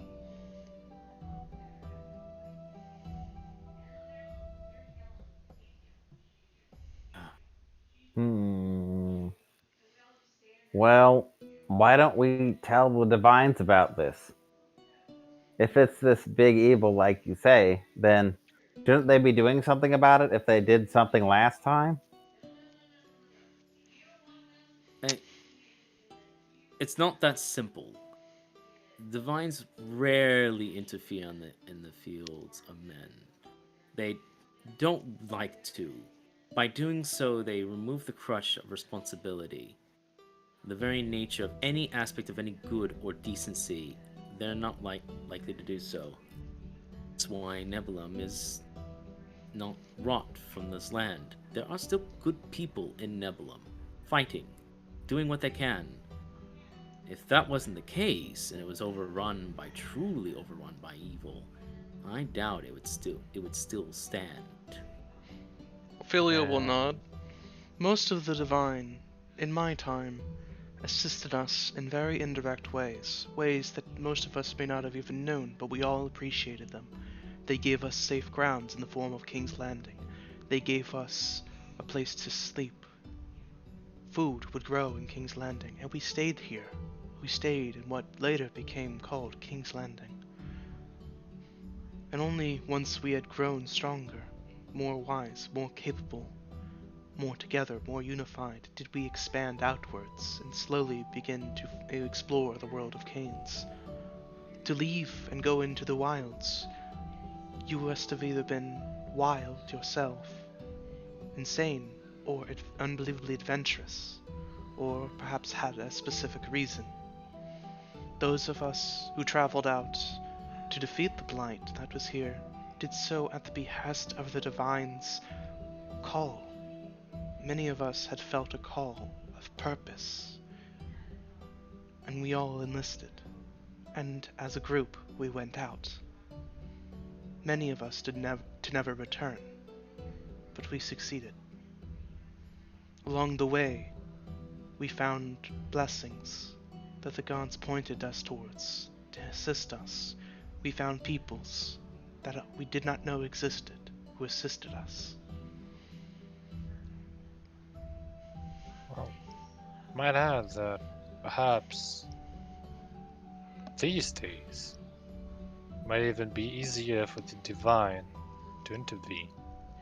After all, while they do so indirectly, they do so through people like me, people like Victor Fatoni, clerics, paladins.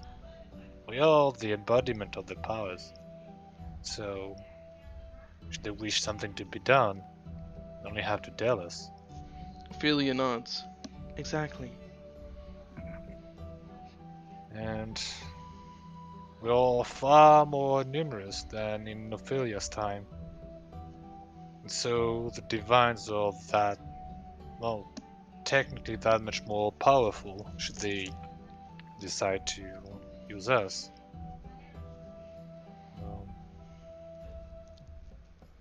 Well, if we're going to be used as the instruments of this war, then we need to put forth the call.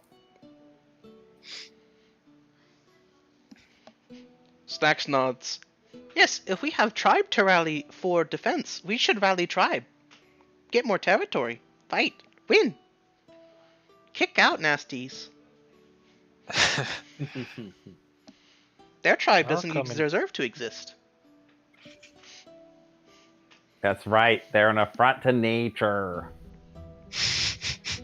Gorm will stroke his beard a bit. As he goes to take out a cigar, Pop stops for a moment, looks around it, puts it back in his pocket. Well, if they're asking about the Divine helping out, I'd say they've been helping out plenty. I mean, just look. We don't got that many undead to worry about. We are able to move around pretty freely. We can find aid in almost any temple. We got the sun shining most days, and we've been allowed to move around fairly easily, all things considered. That in and of itself will be the Divine's blessing. And we even met what was that guy called? The bright one. Feldar, yeah, we met Feldar. Feldar said he would come at the turning of a tide or something, didn't he? He did.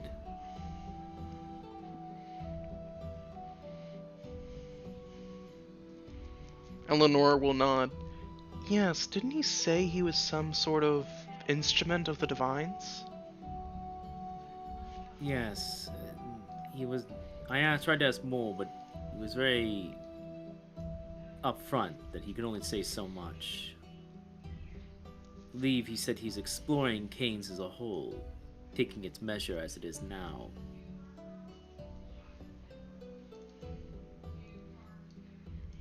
But he'd return when needed. Tulio just looks straight in Ophelia's direction. Was there ever some sort of instrument of the Divine that helped you in your final battle, Lady Nightfield? Yes. A shimmering star descended and lit our way.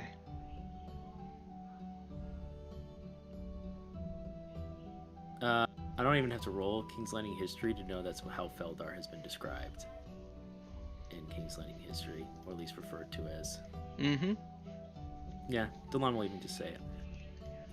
Feldar has been referred to that in ancient In many depictions, he's been just held as a shining star that aided the old heroes. It wasn't until much later that some even dared to prescribe that he took human form at all. So then we released a mighty bright light that should come at the turning of the tide. Wasn't that bright light being corrupted, bub? The blight being corrupted? No, he was Dragon Skeleton. Dragon Skeleton was corrupted, isn't that That's right? right. I had to put in a lot of work to Chilio make sure that nods. didn't happen. There you go. A previous foe had been dealt low, and that creature wanted to manipulate it. Sounds familiar, don't it, Lady Nightfield? Unfortunately, yes. Perhaps it is using the same trick again in multiple places. Wishes to turn the weapons that once were pointed in its direction outwards. If it ain't broke. Then, even more than ever, we must free them. We must free of its corruption and release those that were once allies. Additionally, he's actually going to point to Bub.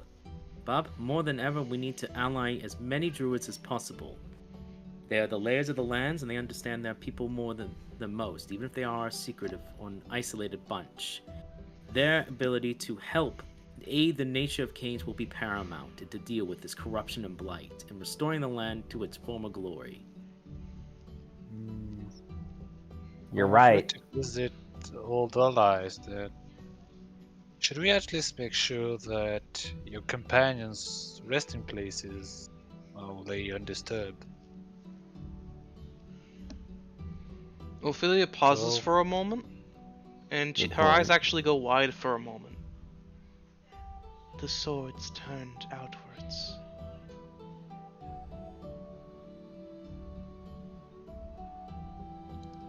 I'm inside that. Just gotta check if I have advantage on that. 'Cause I know, it's my goddamn rules, I don't have like. Yeah, I think tone one gives me. Yeah, yes. Hold down. There we go. My Okay, Thanks for double following advantage, crew. Double advantage. Okay, double crit, crew.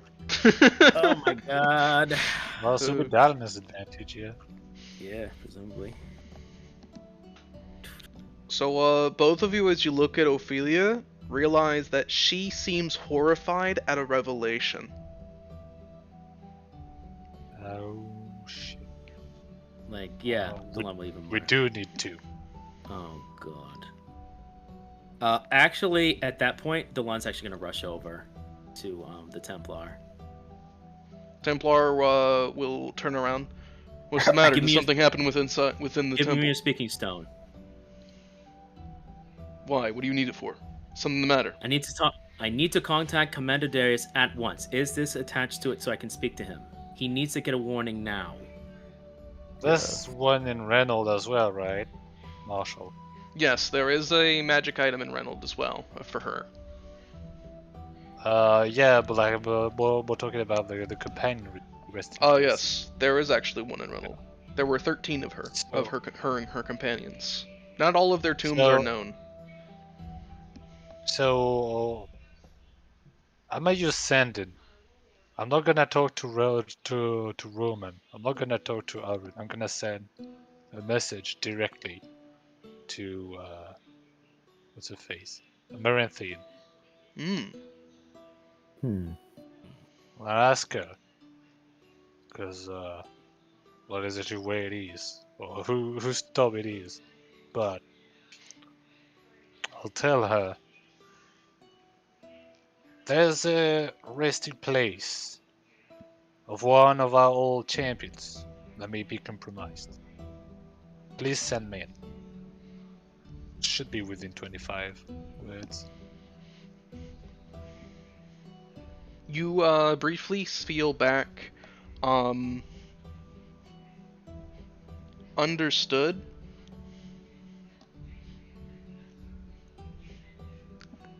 Very little else. I don't need nothing else. She's a Ronaldian. She only needs one word. Yeah. Ophelia will.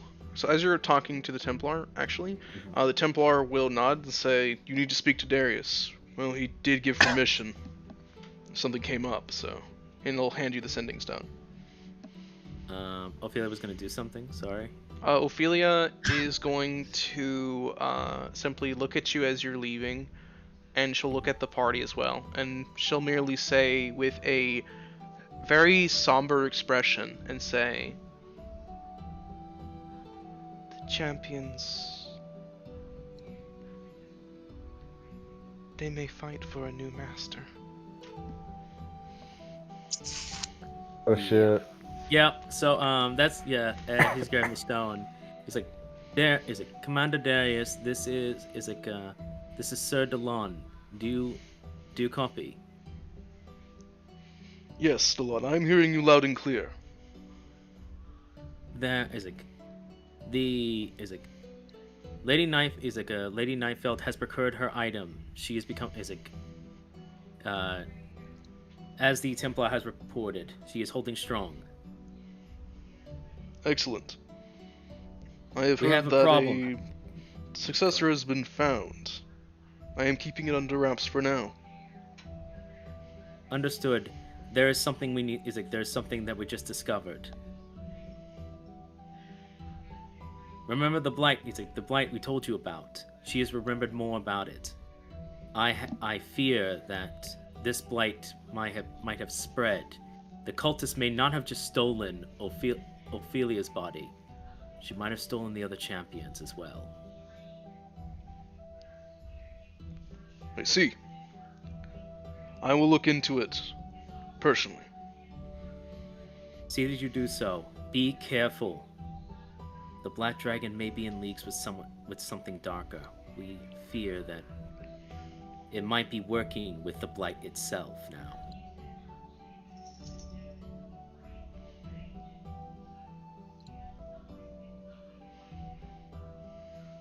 Understood. Stay safe, Commander. You and everyone else. You as well.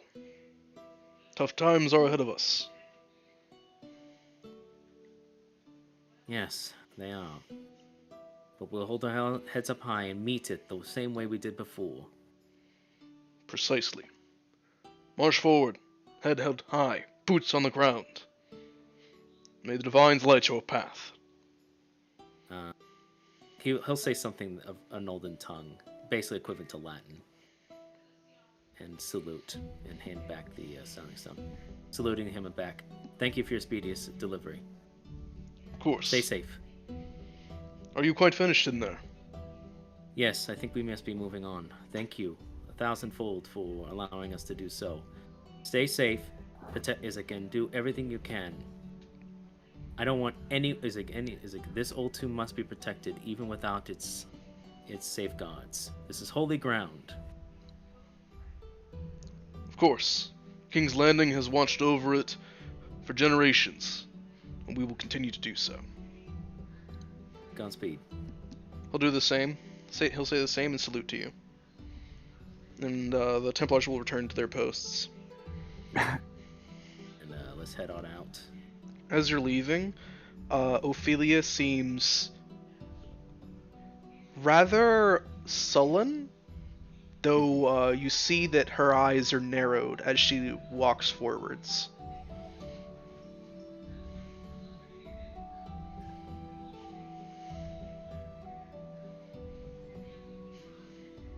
In the daylight, by the way, since you are now out in the sunlight, Ophelia, with her hat on, almost just looks like a normal woman.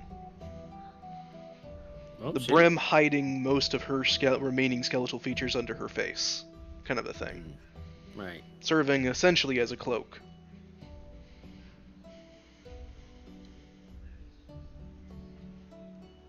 I'll get that. At least you won't need that disguise anymore. Ophelia will pause, look down at herself, and nod. True. Though I would like to keep this hat. She says, holding the one that you made for her. It is yours. Why would you throw it away? She nods. Good. I have no intention to throw it away. Amber is my thinking cap. This is much more of a casual cap. Mm-hmm.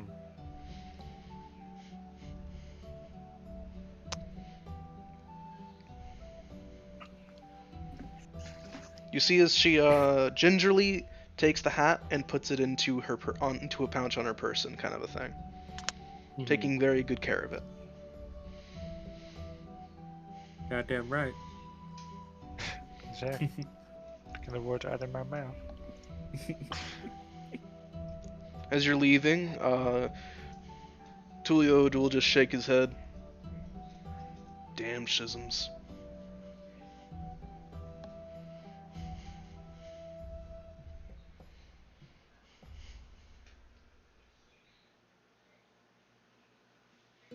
Alright. So with that, you begin returning your way back towards Delon's Manor, correct? Presumably it's the same. It's the same route. It's actually one route that then splits to go to Gloucester, or the other route that can then lead to Delon's home. Mm-hmm. Alrighty.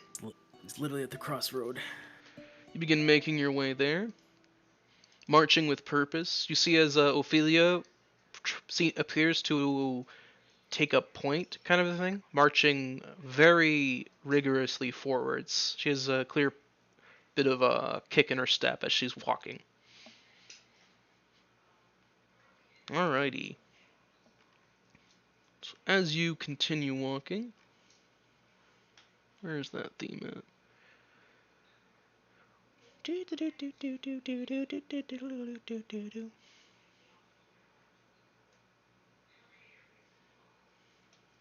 Play this one.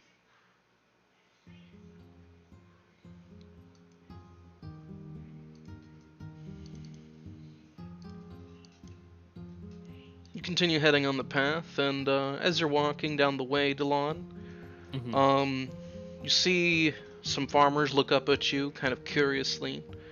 One will stop you as your group is traveling along the way. Dang mouse. Don't move him there. We're in the Dark Temple. No, dang mouse. Glitched out for a moment. Here we go. So you see as the farmer leans on his his hoe a little bit. Where are you headed?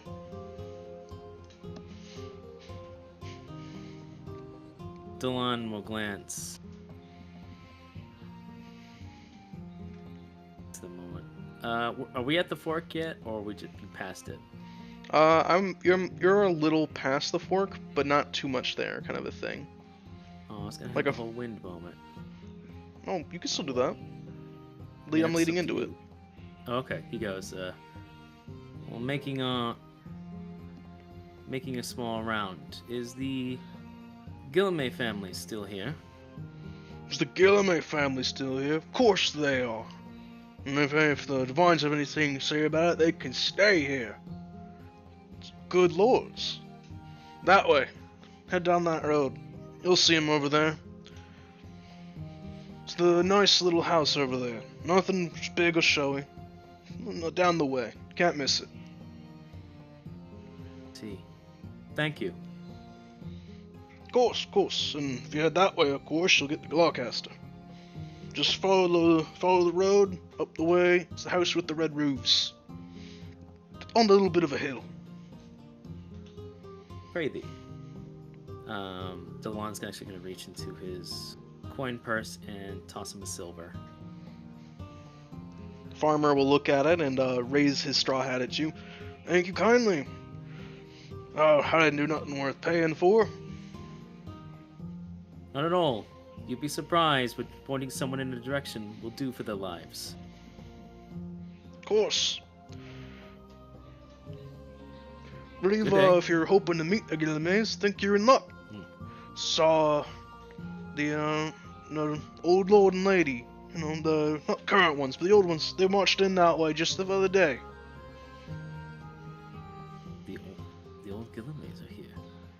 Aye. Lady Helen Ambrose. I see. Thank you.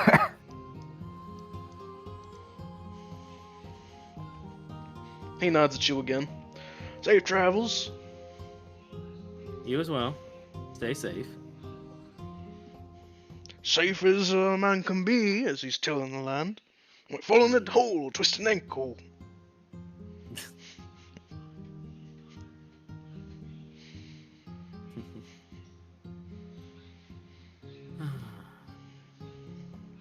As you're Gingerly, sitting on the back of LSA, kind of looking around, you feel as a breeze rolls down from the hills. See some leaves tumbling down the road a little bit, some grass moving about. It's a good strong breeze.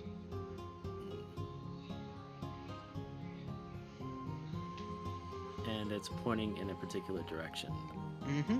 So you follow the breeze, see that it seems to almost be pointing down the road. Delon will let a bit of a sigh and move forward. Valesa kind of like tilting its head a bit, like, we're going that way. He's like, I can't feel the wind, Valesa. Straight on. See Velisay just kind of nod and begin turning his direction a little to head that way.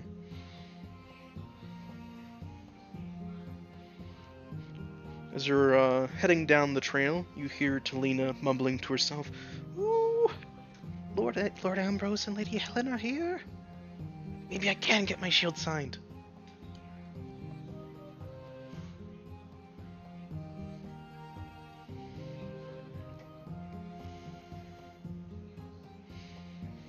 You see as Eleanor, kind of walking beside you, looks up at you, Delon.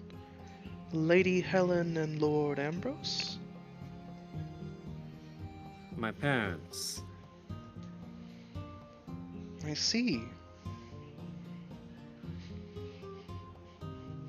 My mother is a high cleric of Io, and my father was, well, former lord of the land. He's since retired and gives advice to my brother, who is the current lord."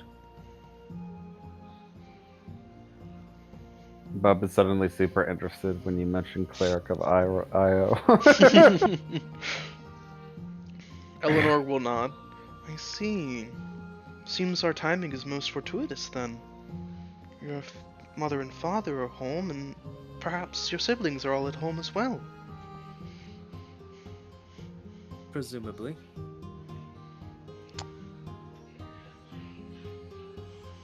Nice little family reunion. And well, so what we're about to do. A nice new cause for worries then.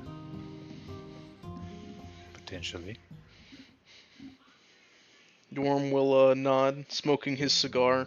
You saw him like light it as you were a little past the old hovel, as he's been smoking it as through the whole march. "Ah, it's good. Always nice to get home and see the folks. Looking forward to getting home myself soon." Indeed. Long time coming. "Alright, Tulio, don't forget to try to make sure to capitalize on the plan."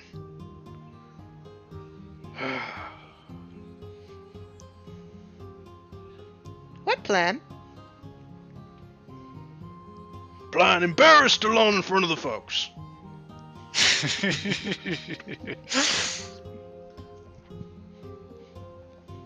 I'm sure you'll have great success.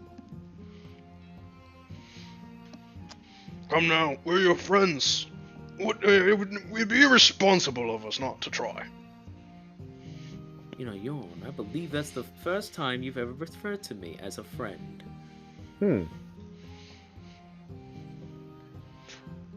Yorm will just turn his head to you and take a long drag of his cigar. "Is that right?" And he turns back forward, still walking. Could have sworn I've said it several times.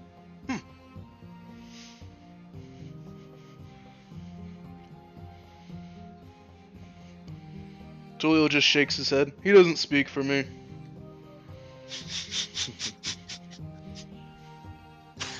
Oh, Tulio doesn't have friends. He has mates. Like that at the pub. Oh, boy.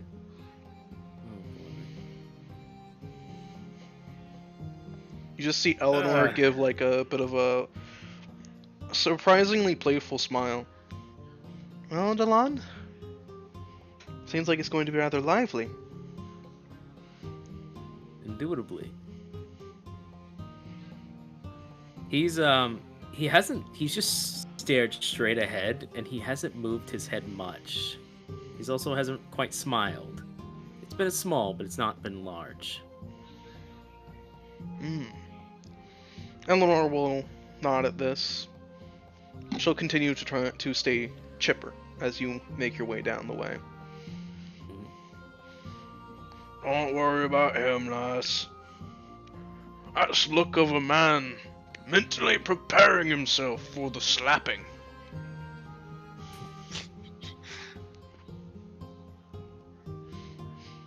Either that or the hit upside the head. One of the two. Sometimes both.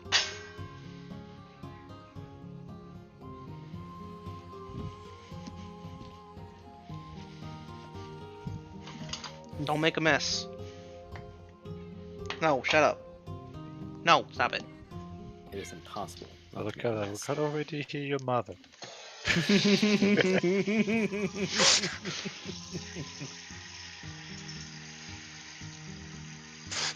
Kat decided to spill her water dish all over the floor, so...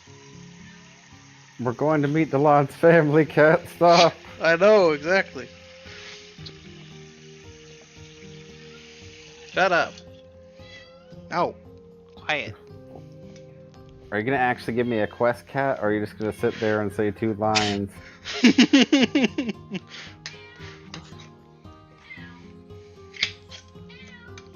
Here, have food. Now, quiet. Quiet. Eat.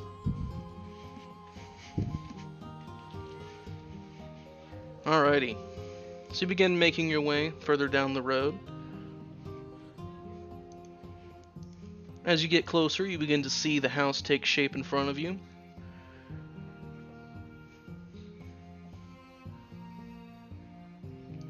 Lon, you feel the wind blow by you again as the house comes into view.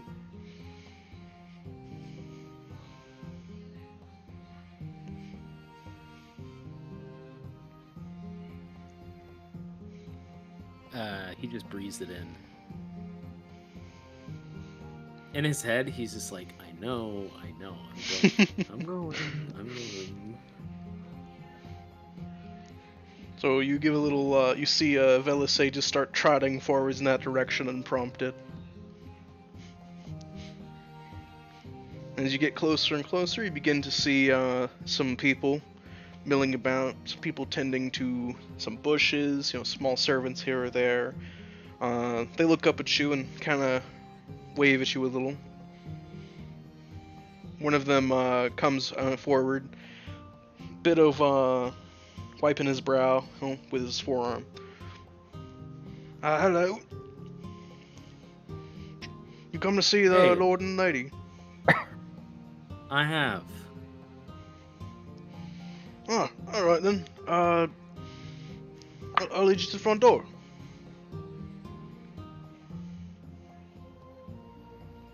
What's your name? Sure. So he inhales and exhales and says, I am the Lon Asilius Gilame. See the farmhand pause and turn around. Delon? Hello, Rupert. It's been some time. See the farmhand narrow his eyes for a moment before his eyes open wide. Oh, young Master Delon. Welcome home. Should I let them know you're here? Do you want to just go on in? See him like take his hat off his head, kind of a thing, and hold it in front of him. Delon just gently waves. He's like, no, none of this, my friend. It's fine. Alright. He like thinks for a moment. He's like, yeah, it's actually hard. He doesn't know what to do. He's like, I don't know what to do here.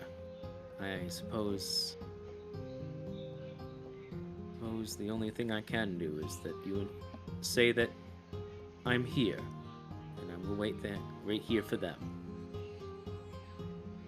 Alrighty then, I'll puts his hat back on, tips it a little in your direction. I'll let them know they have a visitor, and well, a few visitors. Please do. He nods, walks a few paces away, stops for a moment, turns around, and gives you a smile and a nod of his head. So good to see you again, young master. He nods back with a bow. You, my friend. Gives you another nod and he practically jogs back over to the house, kind of a thing. Hey, Don. What you should have done is not say anything. Just chat in with Velassi. Have it kick the door in. Say, oh hi, Father, I am home. Oh no, to do it all King's Landing like. You see Yorm shake his head. What you should have done is taken the back door to get into the kitchen, so hopefully you can meet the maid first. Then you go in through the kitchen into the rest of the house, and you kind of sneak your way, and you bump into the first relative on the way. I am a knight That's of how burglars do. He just shakes his head. I am a knight of King's Landing. I will face my punishment or my greeting head first. You just see Yorm shake his head. That's not how burglars do it. You always go in through the kitchen first, where the pies are at. Gotta have yourself 2 small slices of pie as you walk your way in, act like nothing happened. No, can't do more heifers than I am in position. Just see Tulio nod. Yeah, the burglar would climb in through the sibling's window and then say, You gotta hide me, I'm in trouble. Yes, we've seen that already. And I believe I saw you get 2 smacks for that. Tulio just nods. Exactly, that's how a burglar would do it. Keeps him young.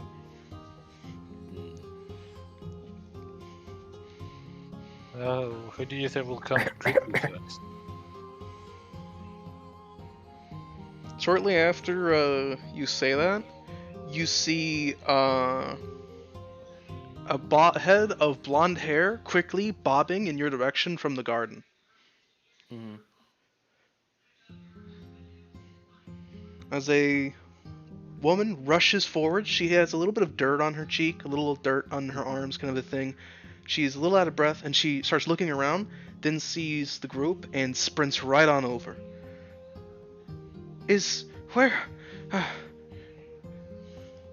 She stops right in front of the horse, looks around, and she kind of does like a head count, literally pointing a finger. For settling on the way you're sat on your horse, Delon. Mm-hmm. Her eyes widen, and she smiles. Delon! Delon will smile, and he'll get off the essay. Marceline. It's so good to have you home. She will run over and hug you. To be home. And look at you! Look how tall you. Last time I saw you, you were barely shoulder high, and look at you. She lets go of you briefly and just kind of smiles. And look at you! Twice as tall, wearing... What on earth is that armor, and on a beautiful steed with so many companions? I can't wait to hear what story this has. There's many, and I'll tell you as all that I can. I got your letter. She nods at you. I'm glad. I've been so worried about you. All of us have, but I've been getting your letters, but with the way things have been going, I've been so worried. I know. Things have become difficult. And I heard there was a particular visitor recently. Oh, yes, the Lord of Nebulum stopped by, of all things. He was very polite, praised the house a lot, and said the food was good. He enjoyed the drink as well, and he lavished me with compliments, of course. It was very strange. You start hearing some dogs barking, and you see another person come over. He kind of twists his mustache a little bit. You see a dog sitting by his right leg. Marceline, is this your new gentleman? Must say you're awfully affectionate so quickly. I always knew you were running out to go to some gentleman. Ah, what will father think? Don't worry, I can hide him for you. Still up to your Marceline old puffs trick. her cheeks out at that. Julian.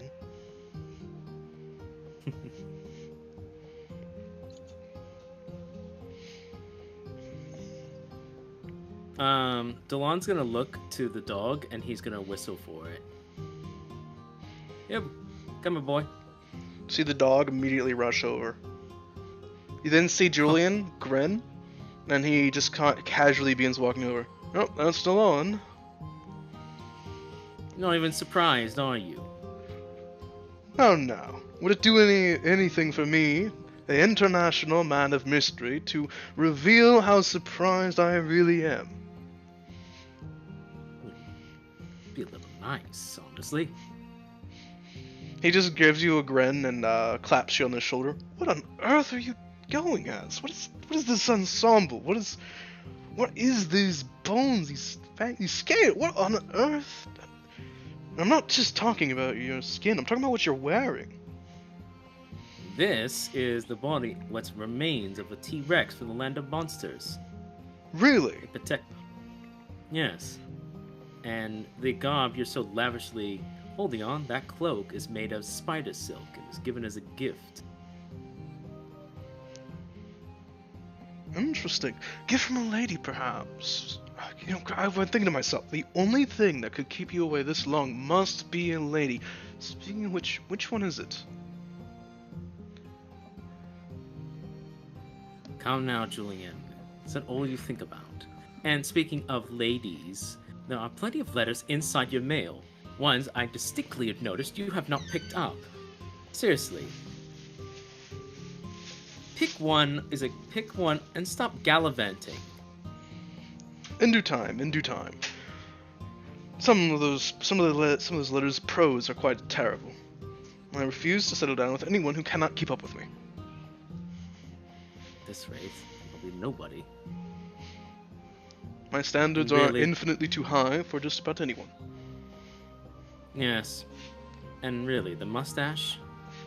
What? It's quite nice, don't you think?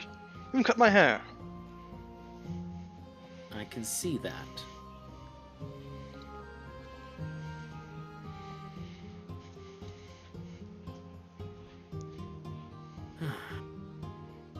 What about Good you? seeing you. Can you even grow a beard anymore? He leans forward, practically poking your face. No, I can't anymore. Do you grow spines instead? I grow horns. And Horns upon the scales. face sounds quite awful. No, not on my face, on my head. And, claws on my feet and now hands.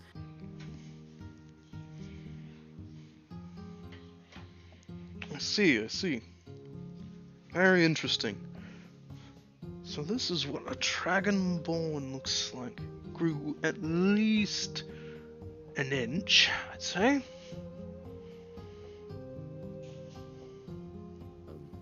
More like a foot. Is it really so much? Considering I'm standing above you now, I'd say so. Come now, brother, but that's not what I'm talking about. Like immediately just Julian.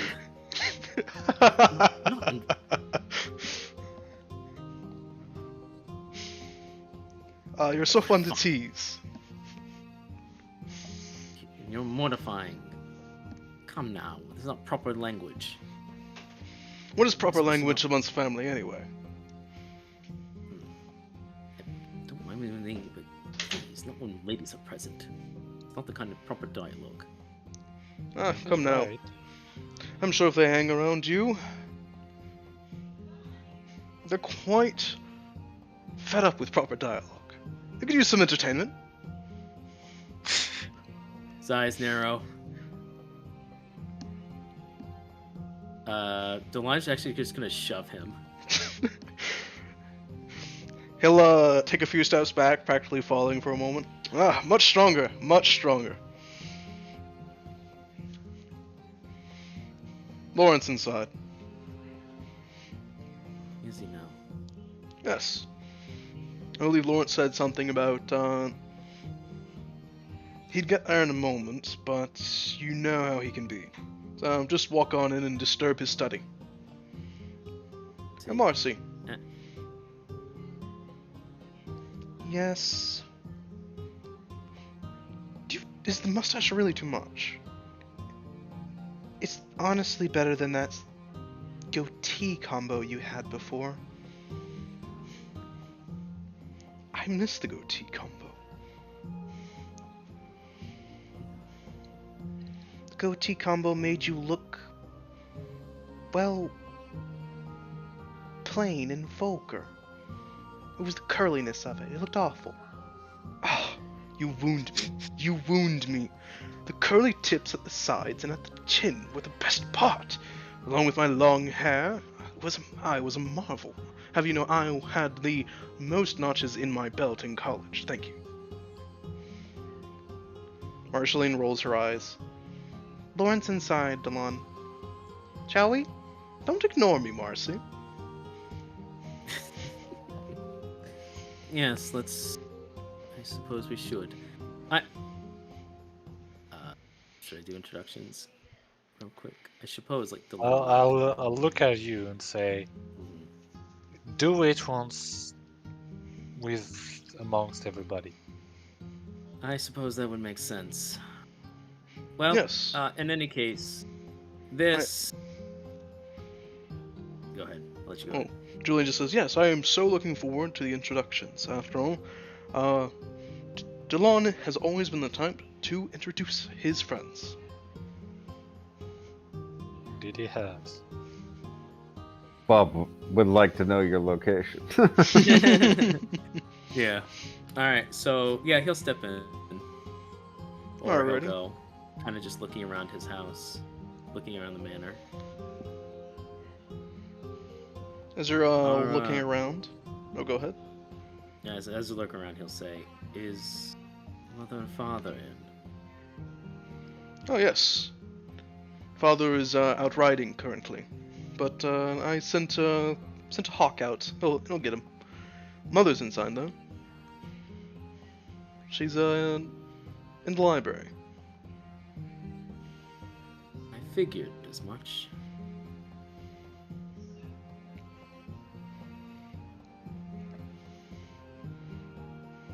Go ahead. Alrighty. As you're moving through a little bit, as you're moving from one hall down to the other, you suddenly see as a door opens, and you see somebody standing in the doorway with a grim look on his face. You're late.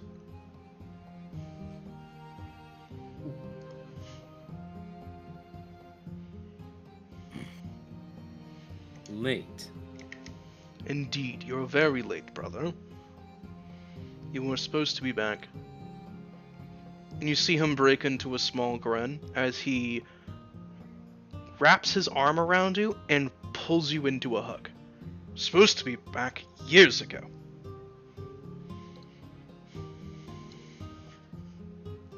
Sorry. I got lost in time. As you can see. Laurent looks behind you for a moment. Hello. I'm Lawrence.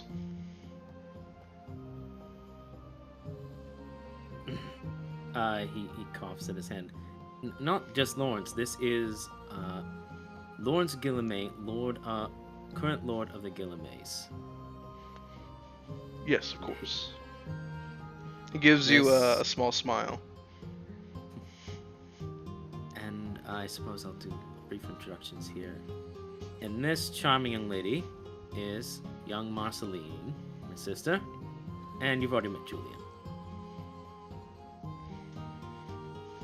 Marceline will give you a small courtesy, raising the edges of her dress. Hello, good afternoon. I apologize if Delon has been difficult to deal with. It's Difficult. been more difficult to deal with for him than it has been for us. Julian Really? will nod, stroking his mustache a little. Yes, that does make sense. The only sorts of people that I could imagine would spend so much time around Delon would have to be the ones that give Delon a run for his money. Yes, that does paint a perfect picture. Shut up, Julian. He just grins at you, chuckling a little. You could only be around people of an equally strong personality. Yes.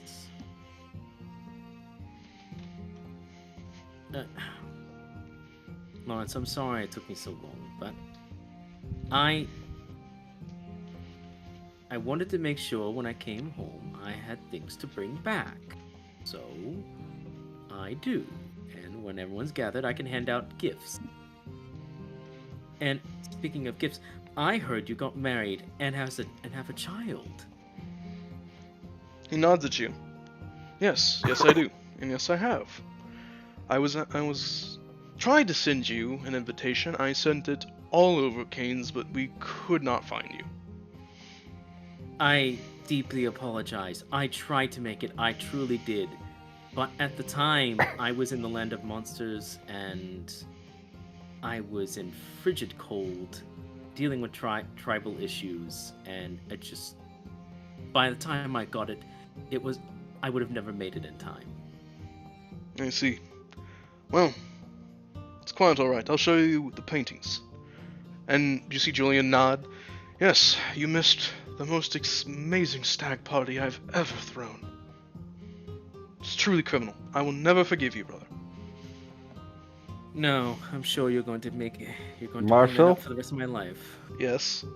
Once for rest, I can read people's minds. I would like to read his mind now. You want to read Julian's mind?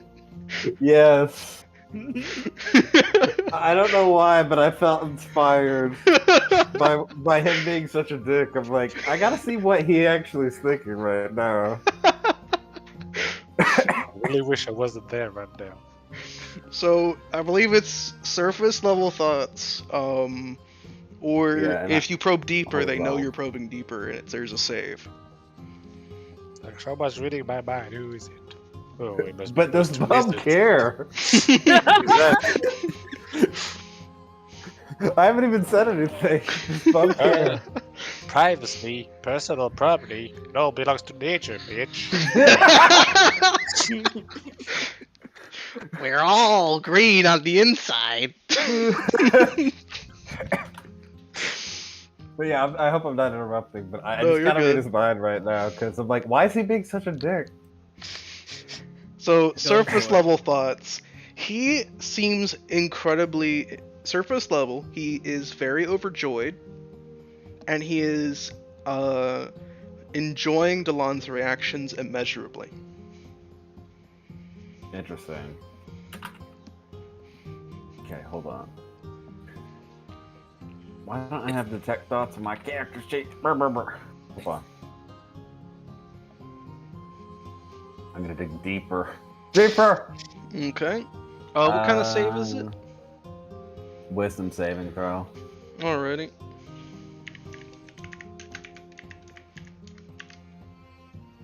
Hold on. Oh, and it's for a minute too. Okay, that's actually pretty decent. Stop reading my mind. No. Okay. I like your thoughts. I mean, the fact that, yeah, components and all that probably sees you casting the spell. Oh, you rolled a crit. I did for the save. So that ain't how- Damn! Man, I have really bad luck with detect thoughts. Yeah.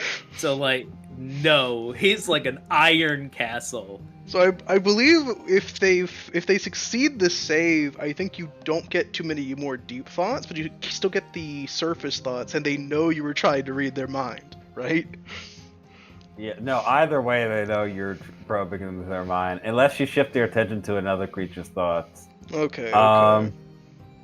I'd like to switch it, because like, why can't I hear it? I'd like to switch. So, Switch it to the other siblings. So after hearing Julian's inner thoughts for a moment, you see him still smiling, and from the corner of his eye with your passive perception, you see him look in your direction, Bub. But he doesn't say anything else. He's still smiling, I like though. flicker. Yeah, like a I flicker in your to the direction. next person. Alright, who's next? So currently in the room, you see Laurent and Julian and Marceline. Who are you going towards next? I don't know, let's roll a d3, because I don't actually care. Number 3. So Marceline, Marceline, okay. So surface level thoughts, Marceline is overjoyed, and she is basically bouncing with joy that Delon is home. I believe her. Next person. You're not probing deep. Isn't that's a child though? I mean, Hey, would Bub care? she's of age. She's of would Bub age. care? She's just Would young. Bub care though? Yeah, would Bub care? We're all children of nature. That's nothing special. Oh my god.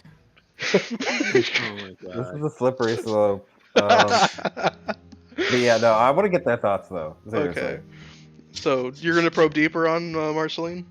Why not? She rolls a 20 as well. Because like Bob came into the situation just kind of expecting a really warm welcome and stuff, but something's up.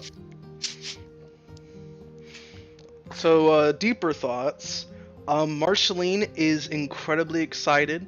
You hear her thinking to herself, "I'm so happy he's home. It's been so long, but who are all these people and several different ladies? I need to figure out which one is interested in Delon."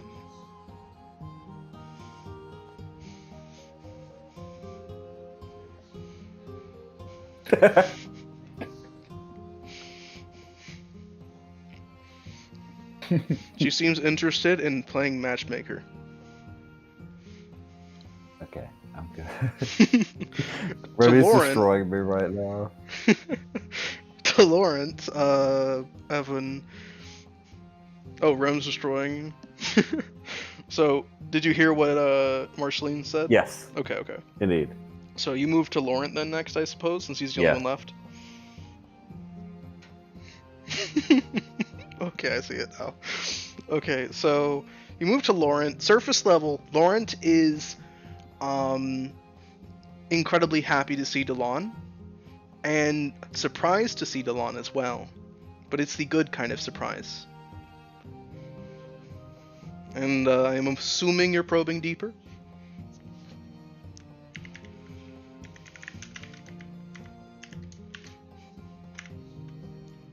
Correct, Bub? Oh yeah, I was muted. Sorry. Okay. What's your DC? That is a good question. Let me triple check to make sure it's based off of So they get a wisdom saving throw, but my DC is my regular DC, I think. Based on what you said in the item. So that should be... Alright.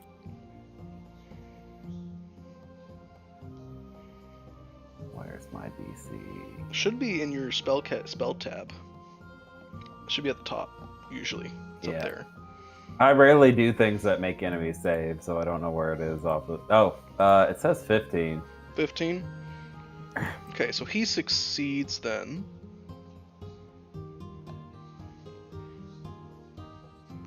So you don't know his deeper thoughts. And Lawrence seems to kind of briefly look around as if wondering something. Is that anyone left? As you were all standing in basically like a small little hallway, you see as a woman is standing at the top of the stairs, kind of smiling to herself at the scene below her. All right. My final victim. Oh my god! Come on, I only get one of these a session. I I want to know, make it I count. know you. I know, Jesus. So, surface level thoughts. The woman at the top of the stairwell seems intrigued, very interested, happy, kind of a thing. She seems very curious of the situation and amused and happy. Good. I will roll a save. All right, DC 15.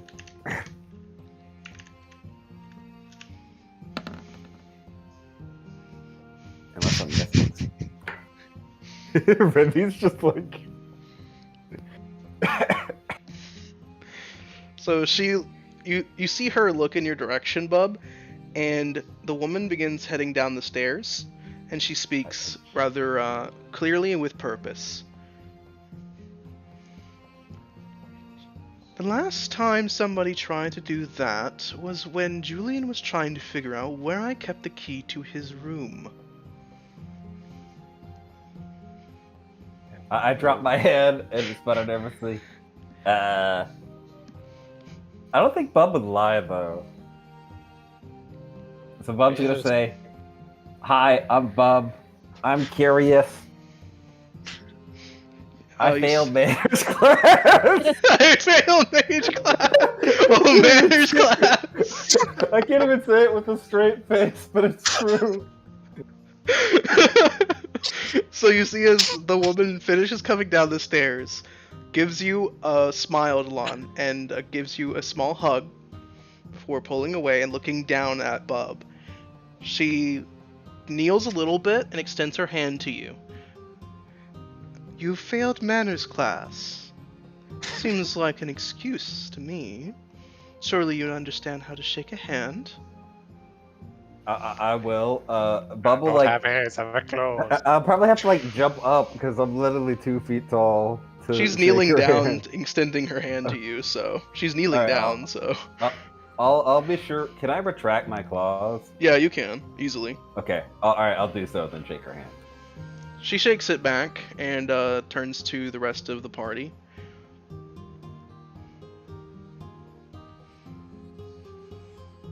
Curiosity should be rewarded, but sometimes curiosity is a problem. If you wish to know certain things, you should ask instead of attempting to take them without permission. Yeah, Bub's just like totally bewildered and confused Yes, ma'am. and overwhelmed. Yeah, yes, ma'am. Basically, that's it. She nods at you after you say so and turns back to Delon.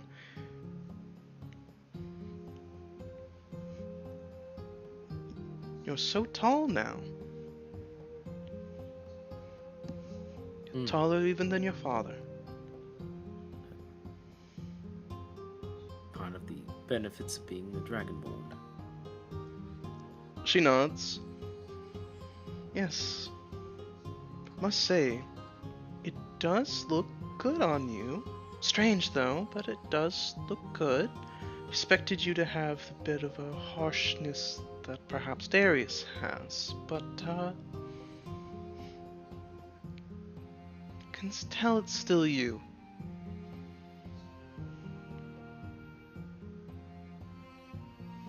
I missed you. She smiles at you and gives you another hug. I have missed you as well. Marceline has missed you absolutely terribly, and Julian has been beside himself with boredom.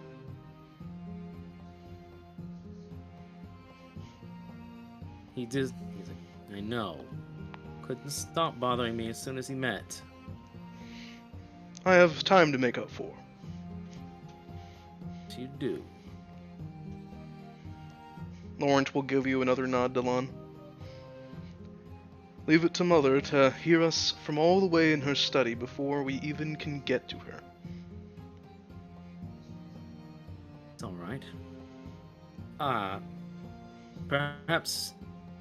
Where's the rest of the staff? And your wife, I'd like to meet them. Laurent will nod. The missus is upstairs resting. She's chosen to take personal care of the child, old-fashioned. Which I approve of, I honestly. understand. I'll introduce you later. As for the rest of staff, Please. probably in the kitchens and outside. Well, I suppose until Father arrives, I can give the introductions. Everyone, these are my traveling companions. And my... Oh my god, if I'm blanking on this. These are my traveling companions. Your counterparts. Counterparts, thank you. My counterparts. He taps Bub's head. This fellow here is Sir Bub, emissary of the Blue Dragon, Lord of Kobolds, and Druid of Asterium. Hello. This quiet man over here is Sir Gildas Armand, Forge Master and Champion of Brigid, War Chief in the Land of Monsters. Well met. This lady over here is Lady Eleanor, our elegant mage and potion master of Asterium and primary benefactor. Eleanor will incline her head with a small little courtesy and stick her hand out for a handshake. Very nice to meet you. To which Helen will shake her hand. Laurent will do the same. Julian will lean down and kiss her knuckles. And Marceline will give her a handshake. Pleasure to meet you. You are quite exotic, I must say. Very beautiful. Don has good taste. Eleanor will blink, a slight dusting of pink on her cheeks, and slowly take her hand back from him.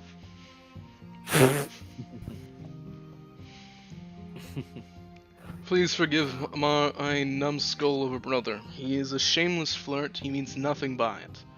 On the contrary, I mean everything by it. Every flirt I have, and I say, is true and honest.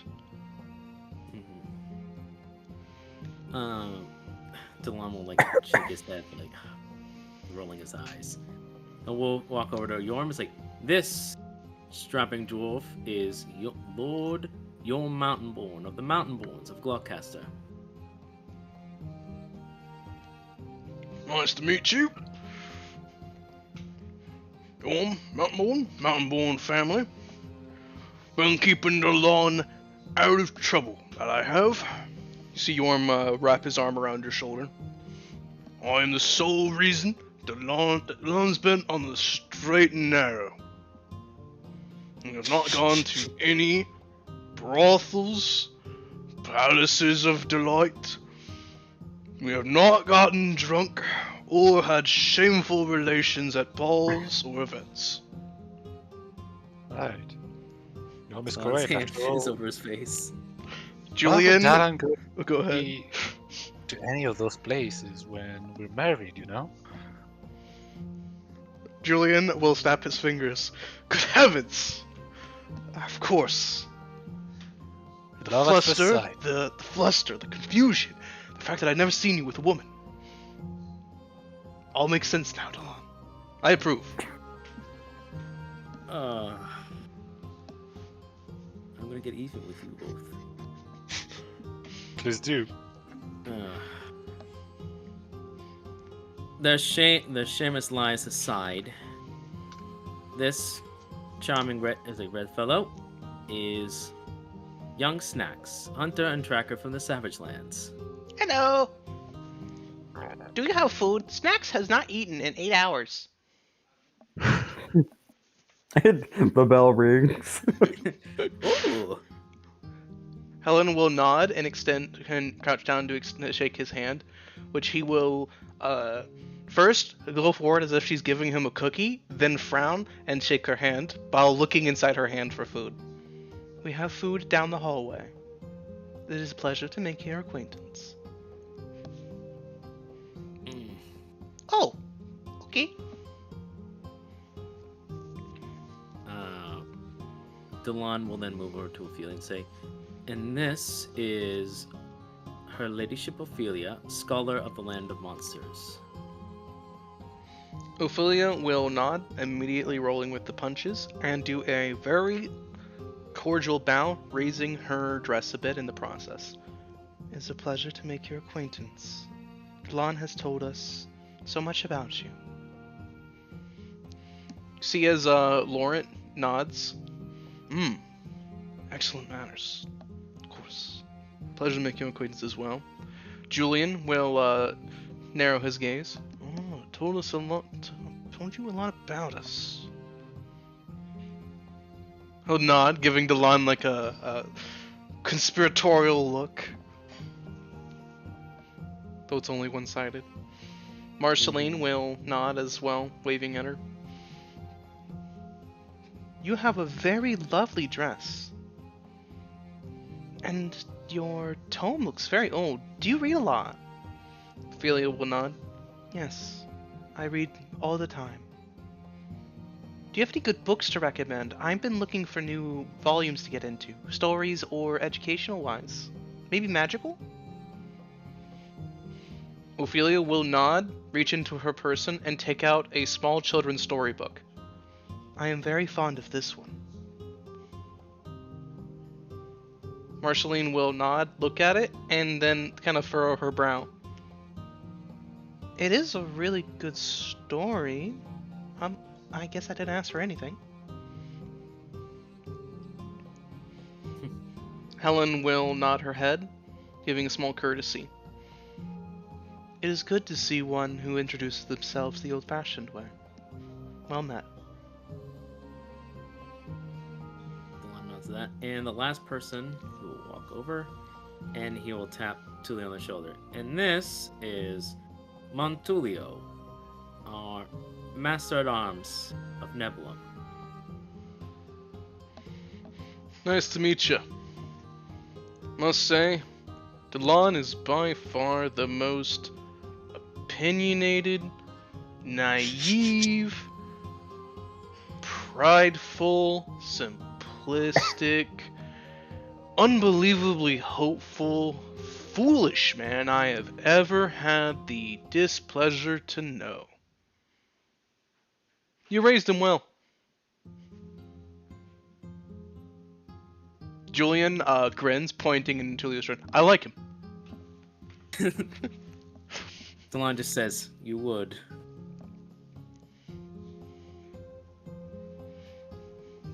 Marceline sighs. Now there's two of them. 2.5. 2.5, yeah. with the jab every once in a while from Gildas. Yeah. We get a full 3. Oh lord.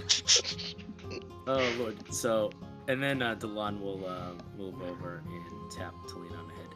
And this is our latest. This is Talina Mirkwood. She is a bard She is a bard of valor from the College of King's Landing. Talina will nod, give us with a bit of a dusting of pink on her cheeks and bow very quickly several times. It is excellent to make your acquaintance. I'm so happy to be here, ladyship Helen, and of course the Guillemets. So nice to meet you all. Could I have you sign my? Could you sign my lyre? Julian will nod. Of course, I'd be glad to sign your lyre. I have many adoring fans from the college. Here you are, Julian. Talina looks down at her lyre for a moment and frowns. Oh, I was talking to Lady Helen. Consider freebie. Surely the college has not forgotten their best student already. Oh no, there are still stories about the parties that you used to throw, as well as the frustrations of the teachers. Did you know that there's a saying of don't be a Julian? Julian just smiles at that and nods.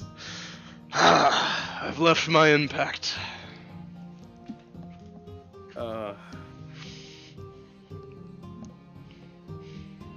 I simply say that so that they don't have had that many excellent students. It wouldn't be a college at all if they were all as quite as esteemed as myself. Yes. And Delon will gesture. And this is my and he'll like as Valese kind of pokes his head in. And this is my stalwart companion, Valese. You know, I've been many a journeys.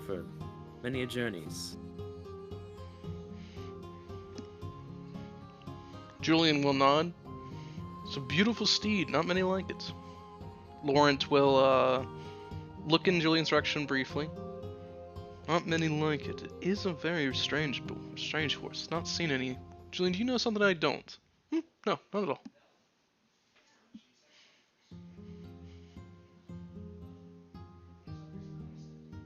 Helen will speak up. What Julian is refusing to say is that a Valar steed. Delon bows graciously. It is. And he is my brother in combat. Helen will give you a small smile. She'll approach Velise, give him a small little bow. Thank you very kindly for looking after my Delon, as well as allowing him to look after you in return. I'm sure that you two get yourselves into all sorts of trouble and get yourselves out of it as well.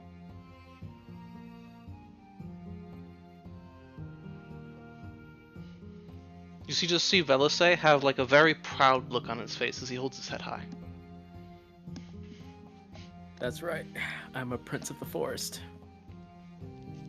What? Valar steeds are basically like prince or like royalty in Fae. What? It's that meme where it's zooming in on the guy. I'm like, what? I'm talking about the horse, Ev. Mm-hmm. Naruto. Yeah, Delon's steed is a very special steed. Well, I knew that, but I didn't know he was like Yeah, nature it's- royalty. It's a super nature horse. Yeah, yeah, the entire time. Remember when we were going through the Savage Lands, we didn't get attacked as much? That's because of Delon's steed. Mm-hmm.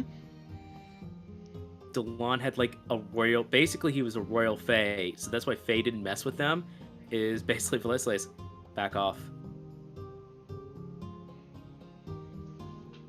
Exactly. We were able to enter the Fae area to get into Lunaria and a few other places because Velise helped us through that. You can also speak Fae. You've utilized him a couple times to help you. I forgot. It's been a few months. Yeah. It's fair. Cool. I believe that's everyone.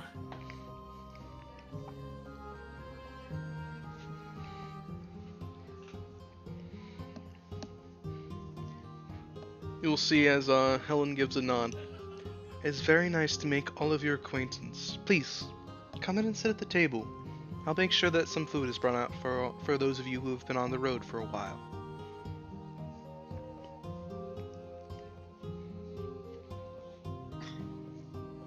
Delon will nod slowly. Yes, come in, please, come in. Make yourselves comfortable. Marceline will give a nod, and you see her rush off briefly. I'll get the tea!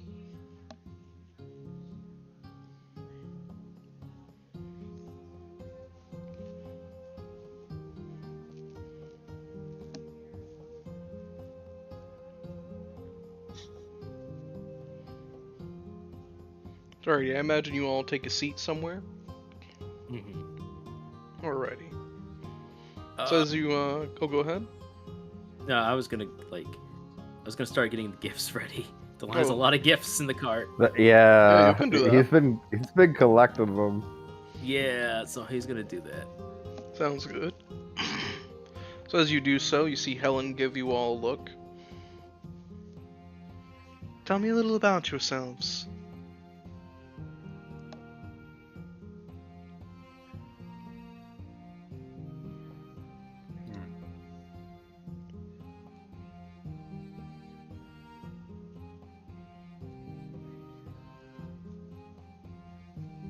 Well, go. Don't be shy. Think about tell, really. No, I suppose I should start from the beginning. Well, as the land so introduced, I am Gildas Armand, of the very same family. I have been out of Reynolds for the better part of a year and a half, till I found myself in Asterium, where I met with Dalan, Bub, and slightly later, Eleanor over here. I, as Dalan put, rather quiet, but it's more that I don't say unnecessary things for the most part, and I prefer listening. Of course, as a Rinaldian, when I speak, I tend to get through the meat, and I think it may have been a problem from time to time for Danon, but you know, things have to be said sometime. And this, as Julian said earlier, we should really sit on our words, right?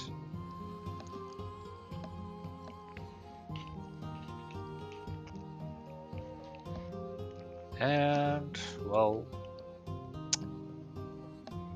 I know to... Oh, assuming, well, I'm speaking to Helen, so I'll say 2 of your children have been wondering about Dalan's own armor made of dinosaur bone. Well, it is one of my creations. So then you work the forge? Indeed. As I have my family since Reynolds' creation, really. You see Helen nod as she gestures briefly towards the symbol of Brigid that hangs around your neck. That does make sense.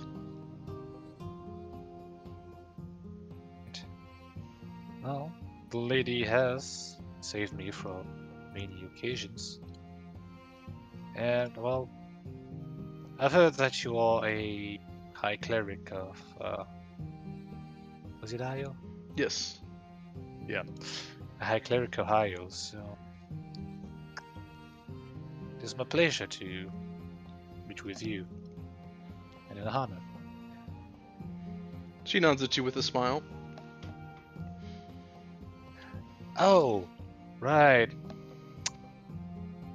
Dan, and I believe you forgot somebody. And I'll gesture to my Warforged. He's not a person. The Warforged is helping Delon carrying stuff in. Oh, you're right. This is Well- Iolus. If you would allow me, Please. this is my own creation. This is my Warforged Iolos, named after your own patron, as thanks for her wisdom. I see. Pleasure to make your acquaintance, Iolos. Ilos, while holding like some boxes, will nod. Nice to meet you as well.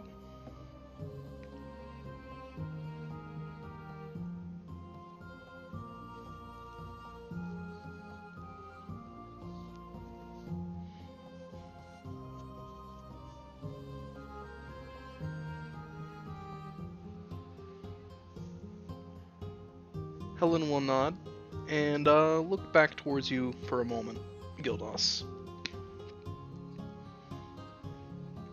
I've not seen that specific symbol of Bridget before. It looks old. Well, my ancestors brought it from King's Landing. And since then, we've been worshipping her as our family's patron. Of course, I believe that village is more of a hamlet now. And the cult has been, well, dwindling. But we've used this symbol for as long as I can remember, through our craft as well as inside our house. She nods. So, she's probably talking about the heart of Bridget as well. Yes, that's what she was more Alright. gesturing to. Right. As for this, well, it is one of the many artifacts. One which we found in the temple deep inside the Savage Lands. And which recovery allowed me to be dubbed as her champion. Ah, Bridget's champion. Well, then I take great pride in the fact that I have made your acquaintance. Thank you. She looks to some more of the party. What about you? She gestures to Eleanor. Well, I'm a potion maker, sorcerer, and lady that has been traveling around with Delon for some time now. He met me in Asterium, and after helping me out of a very bad bind, I decided that I wished to go with him, and we struck out on a business arrangement together. We have been on a bit of an expedition, traveling around as I expand both my knowledge and my connections, so that I can eventually expand my business. I see, so a philanthropist. Eleanor will nod. Yes, exactly that.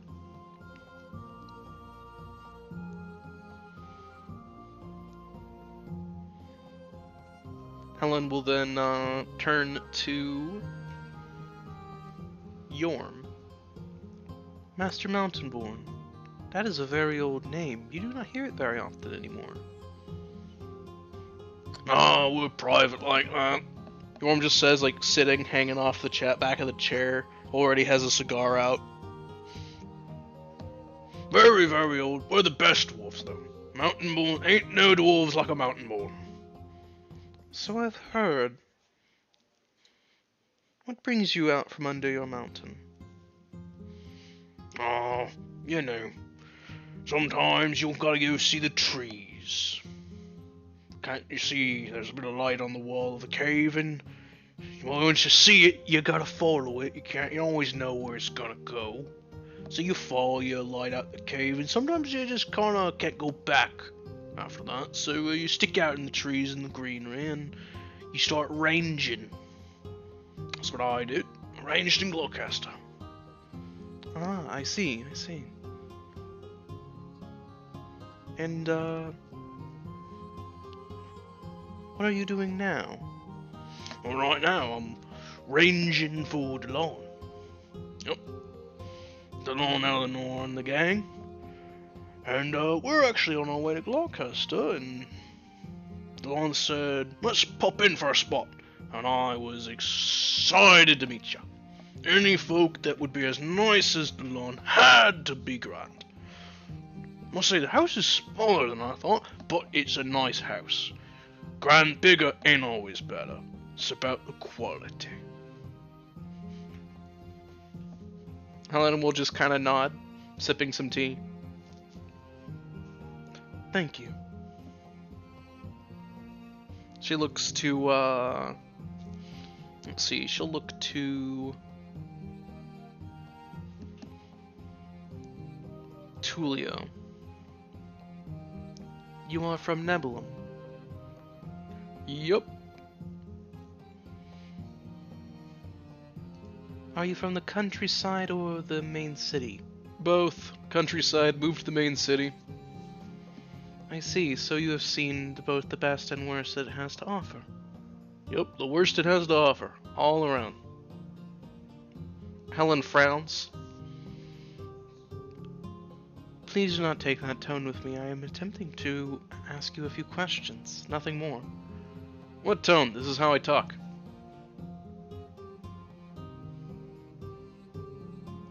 Well then, do you always have such a condescending tone of voice when you speak? If so, you must not be very good at your job.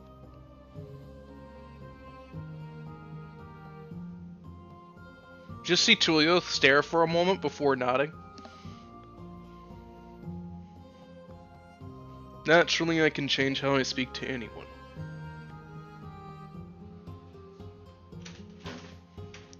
I'm quite good at my job. I keep Delon out of trouble and I keep people off his back.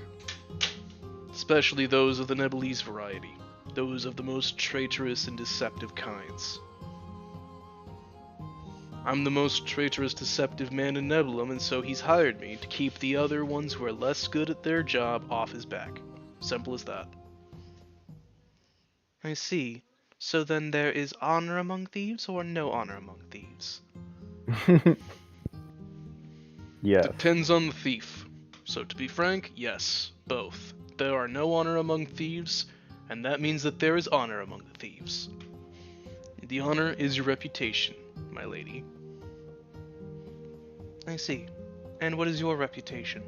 Scoundrel, cur, hedonist, and blasphemer.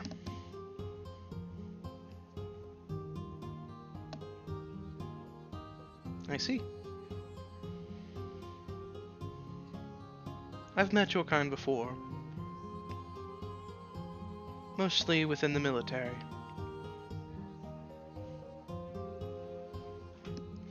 Yeah, us types usually get bought up with conscripts somewhere along the way.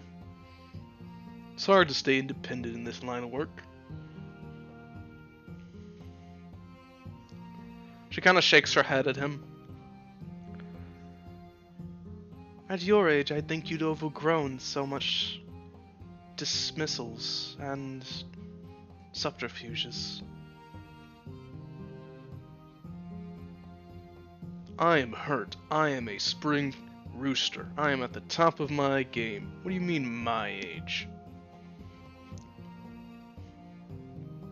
She just shakes her head and moves on from him. You're old to it. But I am.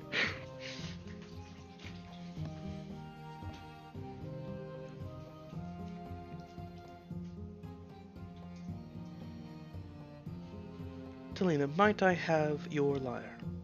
Yes. Do you have any request for the signature, or just something simple? Something simple doesn't have to be anything specific. Helen will nod and briefly write a small symbol of the Guillemets on her lyre. Thank you. Take good care of it. I do not like signing for more than one person. It's the only one you'll get from me. Talina will nod and basically hold it close to her chest. Do you think I could get Lord Ambrose to sign my shield? Helen blinks for a moment before kind of giving a smile. You can try.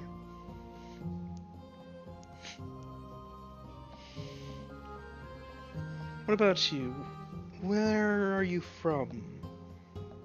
Well, I was born here in King's Landing, but I was raised in Reynolds since I was a little girl, and then my patron paid for me to go to the college of King's Landing, the Bard College. Studied there for several years, wandering from one topic to another, and now I'm following Delon. He's helping me write my book. Ah, writing a book, I see. Seems that you have a good bit of experience already.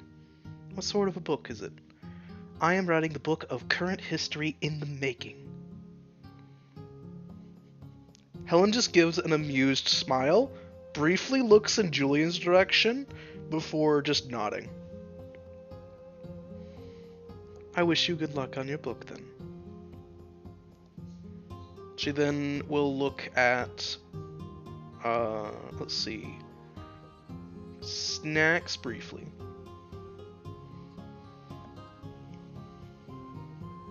Where are you from? Red Dragon. Snacks is eating, just like eating food, or as everyone looks up to answer. Red Dragon. I see. And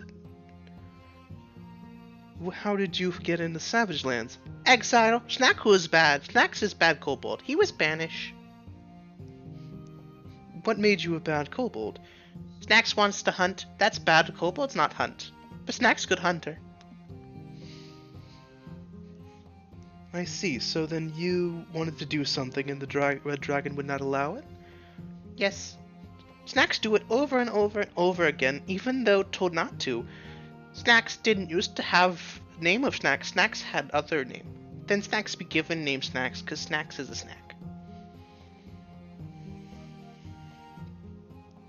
I see.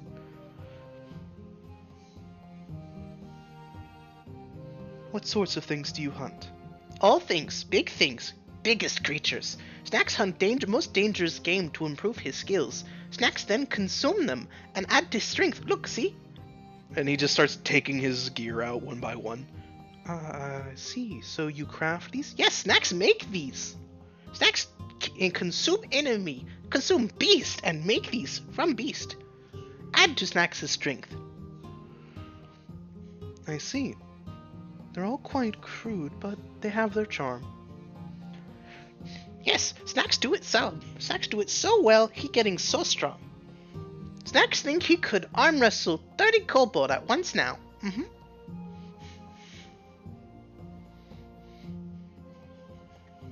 Helen just seems mildly amused by Snacks. Perhaps you should try one day and see what happens. Snacks would get in trouble. That's what would happen.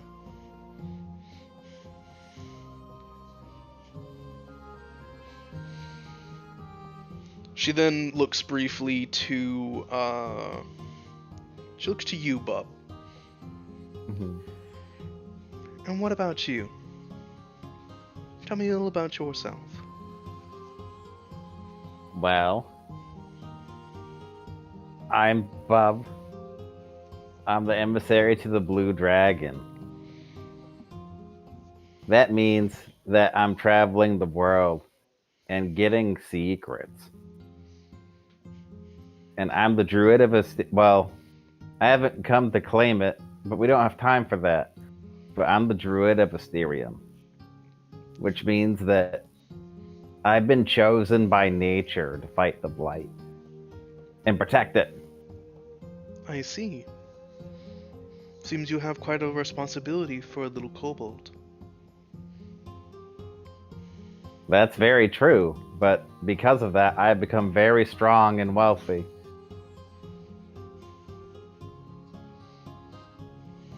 It's good. If you use your wealth correctly, you can use it to assist you in your endeavors, and you'll need the strength. A druid that has no strength wouldn't be incapable of protecting his domain. That's very true. My current challenge is finding other druids. We need them. But there's not that many of us left, which is why I've become the Lord of Kobolds. Because there's lots of kobolds. And kobolds do good work together. And I'm sure we could figure something out. He's not my lord, but he is boss man.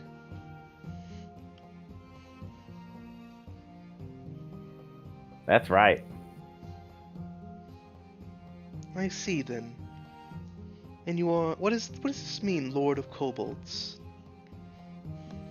So Bub for a little bit.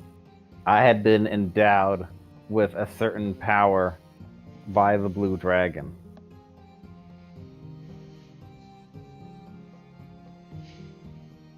I see. Bub can show off his blue dragon scale that he has pinned because Delon was nice enough to give him a pin and cloak. Yeah, sure. Ah, so that is what it is. It is a beautiful color. You see Julian lean forward with mild interest. A dragon scale. Is that really what that is? Yes, it is. Could I get a look at that real quick? Just get a closer look. Okay, but no touching. Ah. Well then, pardon me, excuse me. Yep, come here. And he will walk right over across, like, standing up from his chair, moves as close as physically possible into your physical space, Bob, and starts looking at the scale, but not touching it. Interesting. Looks incredibly strong and resilient. Shines, too. As if it's still on its hide. Marceline just shakes her head. Honestly, half the time you couldn't even tell he's a noble son. I don't know why father doesn't discipline him more. Because it wouldn't work, Marcy. If father disciplined him like normal, Julian would just do it double down. He'd dig his heels in, like an old ox. I will have you know that I am a stallion.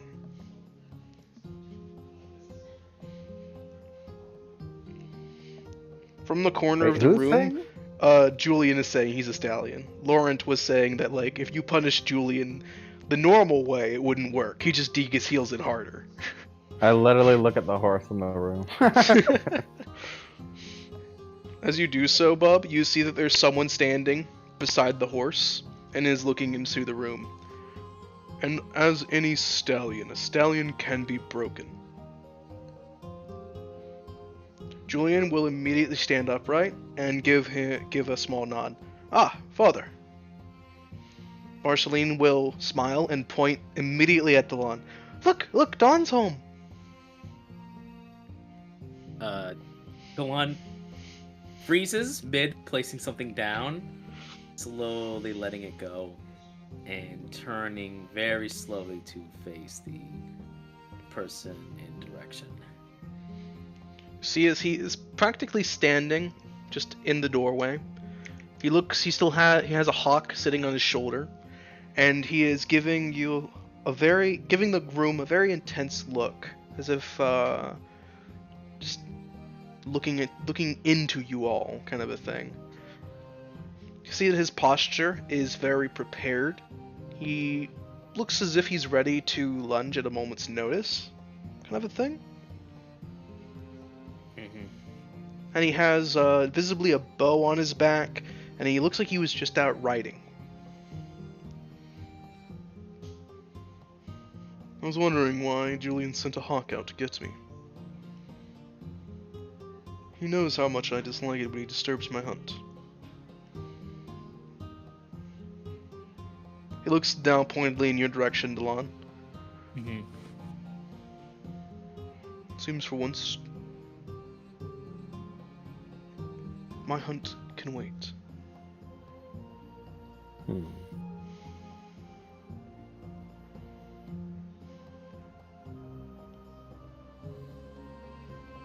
Delon bows. Says, "Father." He nods at you.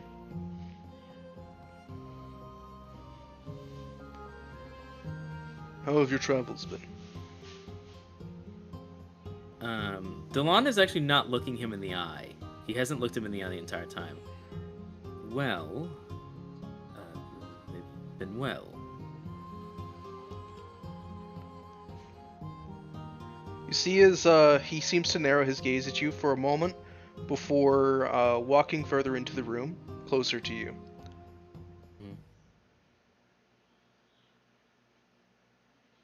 None of my sons are afraid to look me in the eye when they speak to me.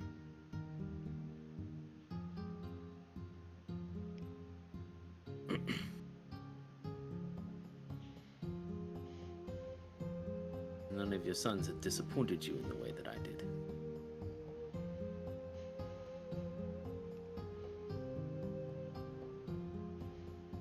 He nods at you a bit.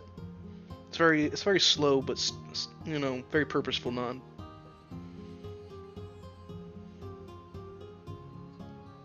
You believe yourself not worthy of being home? Delon gingerly nods. Yes.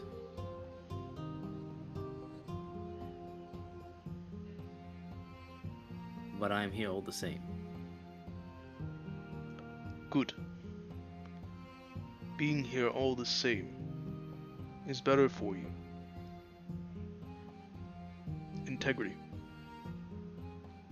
Honor. Chivalry. Mercy.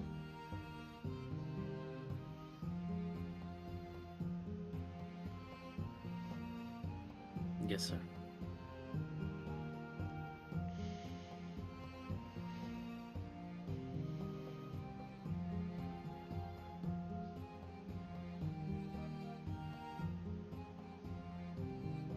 It is good to see you.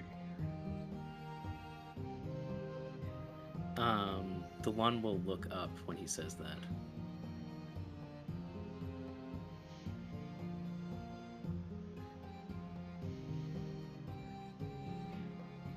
It is good to see you too. He nods and looks towards the room briefly. I will be taking the lawn. We'll return shortly. Without saying too much else, he'll just nod, a curt nod, and kind of tilt his head in the direction of down the hallway to you, Delon. Ruh-roh. Yep, let's go. You just see Julian sit back down in his chair. Ah, this and as was the last that I oversaw of Delon Silius Guillemets. I will work on his overture. May he rest in peace. You just see Julian nod. Amen. I'll smoke the good cigar then. Marceline frowns and hits Julian on the shoulder with her book. You're the worst. Is there anyone in the room that actually has genuine concern?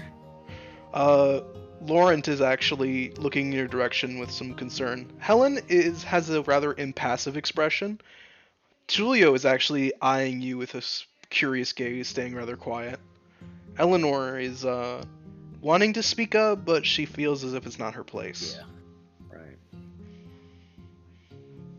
And Talina's just like, that's the sentinel. Uh-oh. But also, uh-oh. You just hear Talina mumble to herself, as resolute and stoic as they say.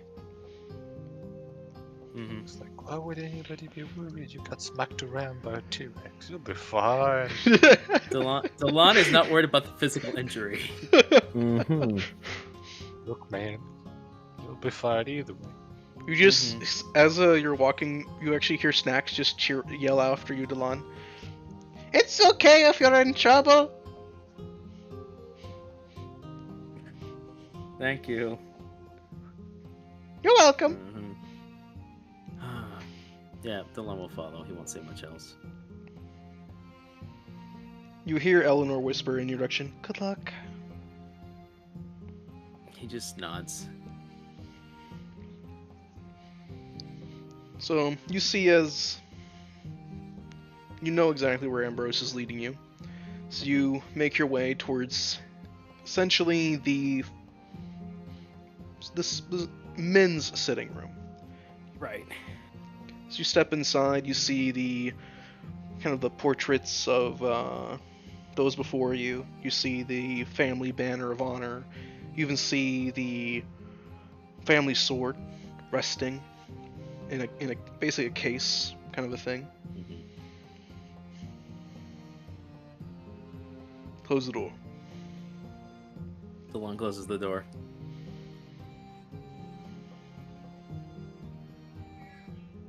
How were your travels?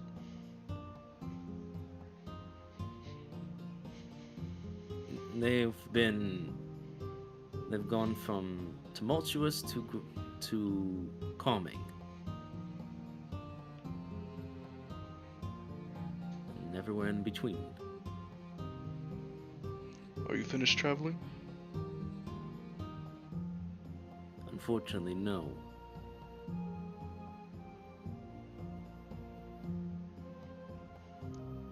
Have your travels been educational? Immensely.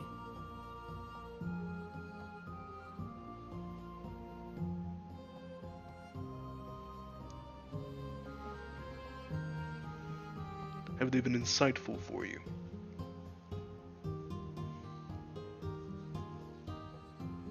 I like to think so. I thought the world was one way, and in the way it still is, but it's not what I thought it would be. And that both saddens me, but don't know what to think sometimes.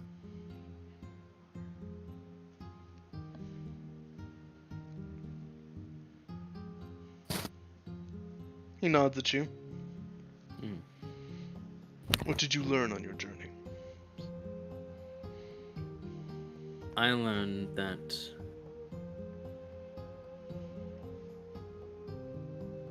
there are men and women of various characters.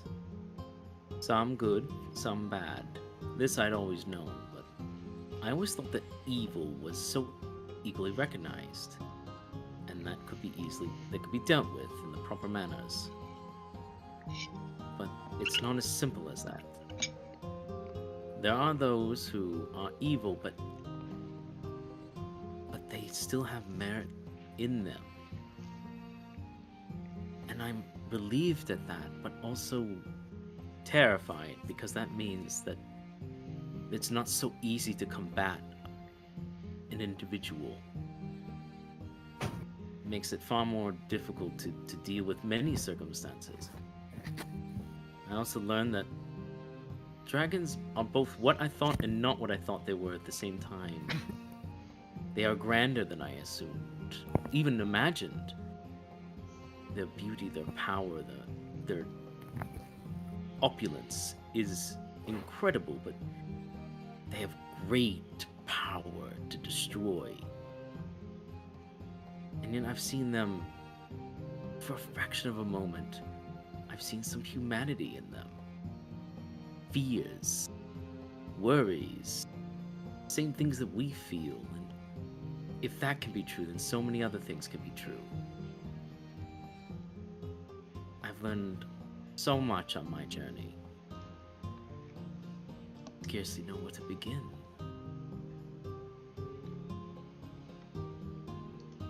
He nods at you, and you see him pour 2 glasses of scotch. He hands one to you.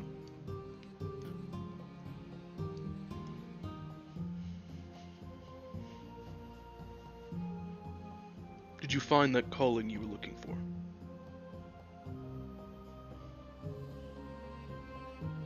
He sighs. The wind has taken me as far as where it has. When I was so sure of being a Templar, I wanted it so badly. I didn't want to let you down. I didn't want to let us down. Even when I knew in my heart that may not have been the right path. That was not where the wind was pointing me. So I followed it, and it led me on many a journey. It led me to my friend Valese. It led me to my lady, the Pearl Dragon. It led me to become a Dragonborn. And I thought this was what it would be. I'd come here. And yet the wind picked up and moved up further. And I was given the task of finding the Kingsglaive. And that's what I've been doing. I've been looking for the Kingsglaive, and I was so close. I felt like I was so close. And that's when I met Gildas and Eleanor and Bob, and met all these people on this journey, and I've come to realize that I feel like I'm so close to finding it, but it feels so far away. I don't know if what I did was the right thing, but I do know this. I know that if I hadn't chosen to walk away from the Templarship, I never would have seen what I've seen. I never would have helped the people I've been able to help. I never would have experienced what I've experienced. And if that is my sin, then I will bear it. Even if it Ambrose hurts knowing nods that I at broke you. an oath. Oh, go ahead. Even if that means I broke an oath, that I'll bear that sin. Ambrose nods at you and takes a sip of his scotch.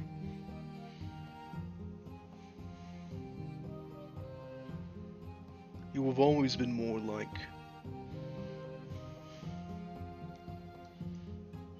well, Bernard than myself.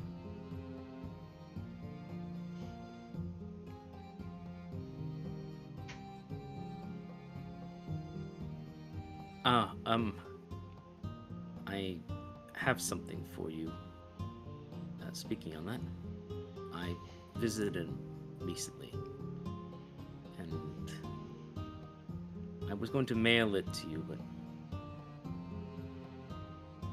I wanted you to see it directly.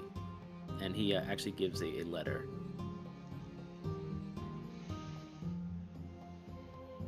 He takes the letter, looks it over, before slowly opening it, setting the scotch down.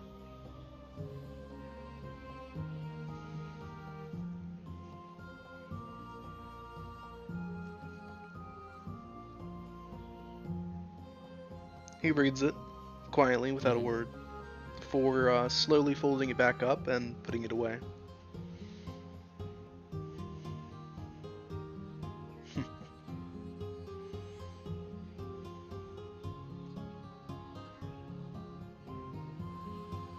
It's good to hear from him. It's been quite a while. No, I got to meet him and his wife and his sister-in-law and their two sons.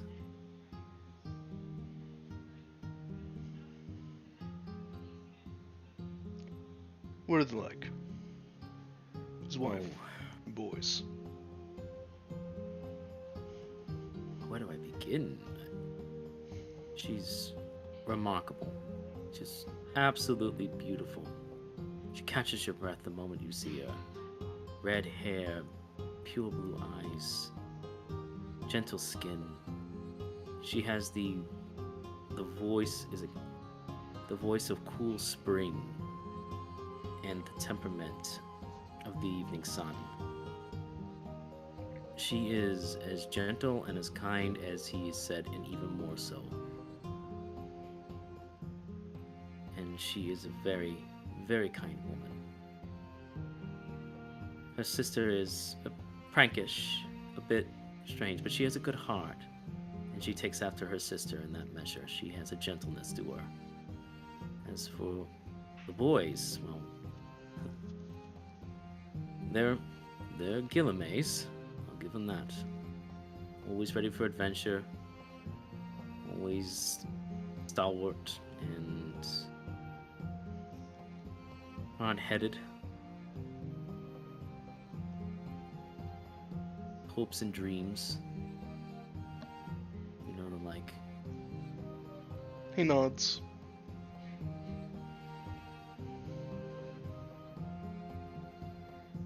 Perhaps I will visit. Well, there's still some time.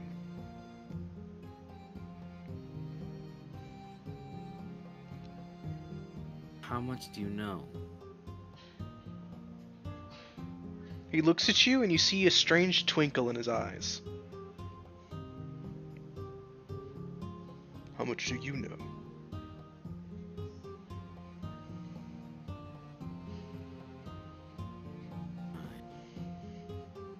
I was there, Father. I was in the ballroom. I was among the other kings and lords. I heard every word, saw every decision. I know. Question, is my mic bad or good right now? I accidentally bumped It is bad. Bad, yeah. Yeah.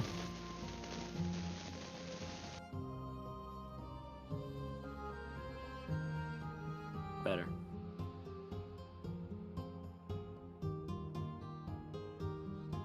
It's good now. Alrighty. There's just some slight bad, but Yeah, it's still a little bad. You still Okay. hear the.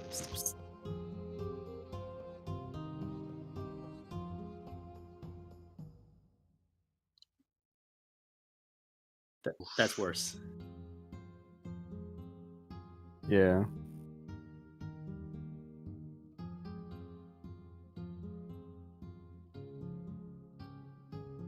Better. for now it's not. Got it.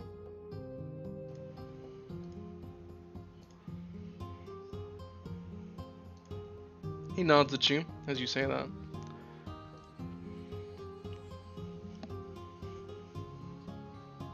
Then you know exactly how bad things are about to get. He nods. I do.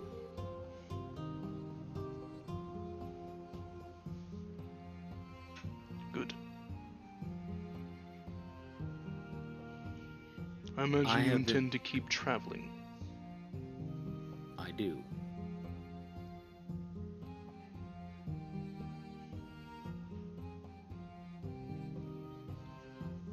I cannot stand idly by knowing what I know and have the action to do otherwise. The wind is calling, even when it leads to a storm. I have followed it this far, I will keep going until its end, whatever it will lead me to. He nods. Just so you know. When the time comes, I will be forced to re-enlist. His hand tightens, and he nods. Feared this. Laurent may as well. Julian, of course. Though Julian will take a None. tactical position, no doubt. It's where his heart lies more. His brain is better than his brawn.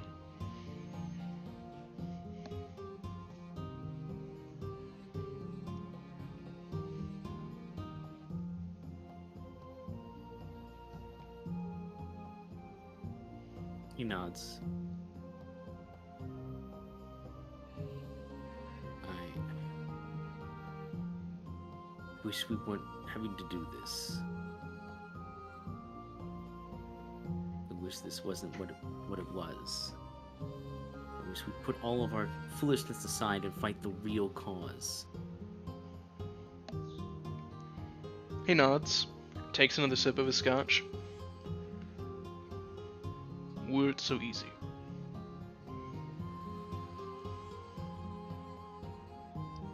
But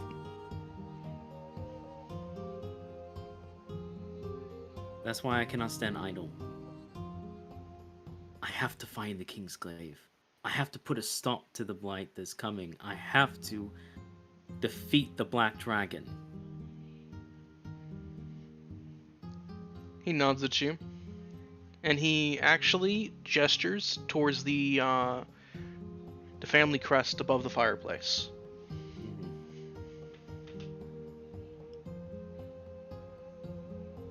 When you left the Templar program, I was furious.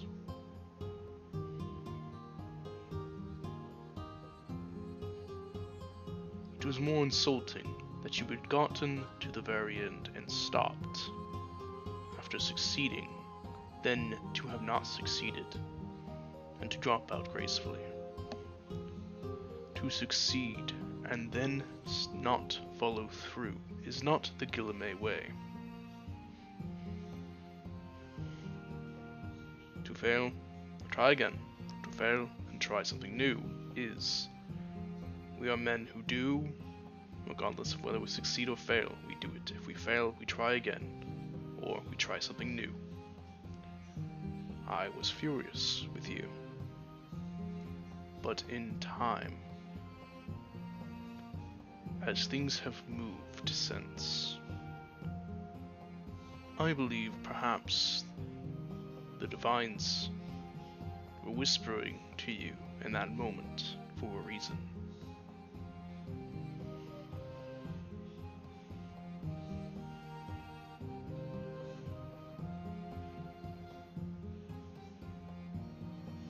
He just looks. He just has his father has his rapt attention. I've lived long enough to see tides change, to see when the Divines decide to expand the tapestry.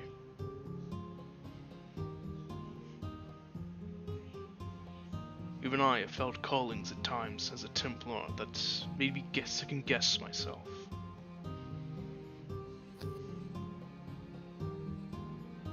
Never in a doubting of my decisions or actions, instead a changing of how I should approach an action.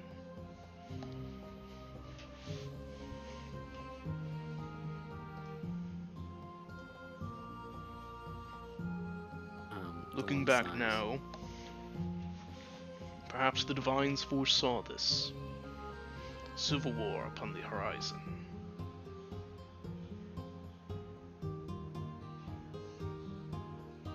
I am not so prideful to assume that you were the only one who felt such a calling by the Divine. Certainly there were those all over Keynes who felt a whisper.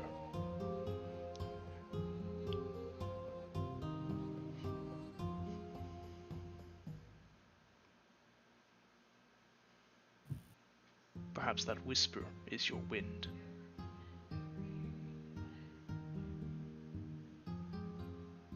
He nods. You always made any decision look so easy. You always were just so firm in whatever you decided to do, and I tried to pursue this.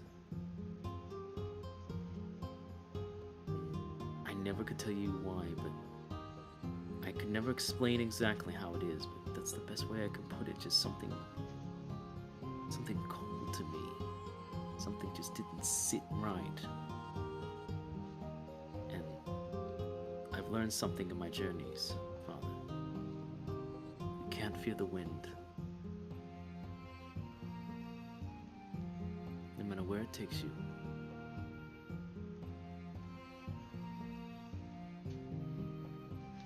He nods at you. Your wording of the call, a feeling, an instinct. Those are how men who are not as close to the church as I, describe faith.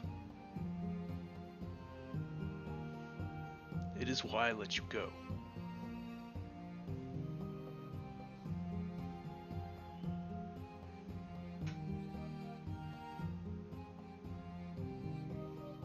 It is that same calling that has brought me back to you as well. And I won't lie, I wanted to see all of you.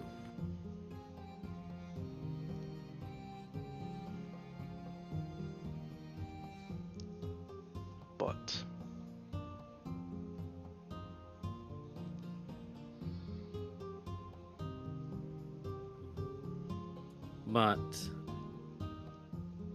I must move on. This will be a respite. I'm on a tight schedule. Things are already set in motion, things that cannot be unset. We do not have the luxury of these safe days. I fear there will be many dark days ahead. But I will use this time here, and I will do everything I can to enjoy myself best I can. I only have one question for you.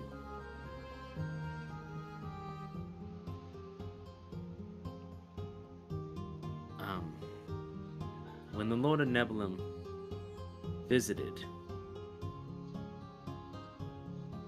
how close were you to tearing his heart out?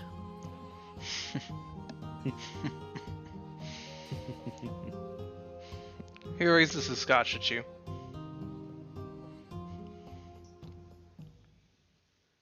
Delon will do the same. He cheers his glass with you for a moment, takes a sip before putting it back down. Every time he complimented my wife or your sister, I got closer and closer. God, I wish I was there to see that. Takes a big swig. If you were here to see it, I believe that you would have smacked him. I almost felt the urge. He's like, I almost did so at the bowl. He's a man who knows his weapon. Crest Cutter is his safeguard.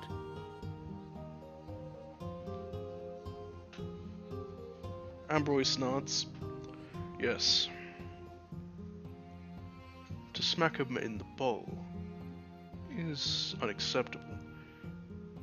However, you have every right to smack a man in your own household, regardless of who. Amen.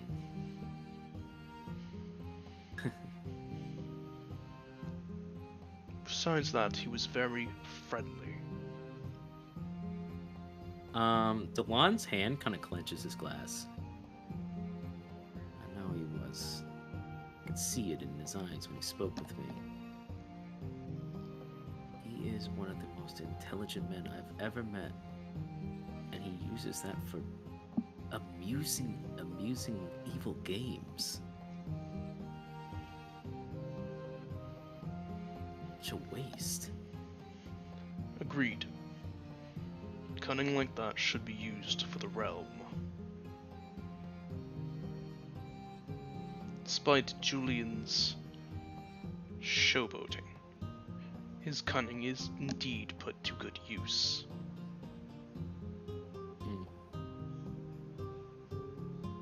Right.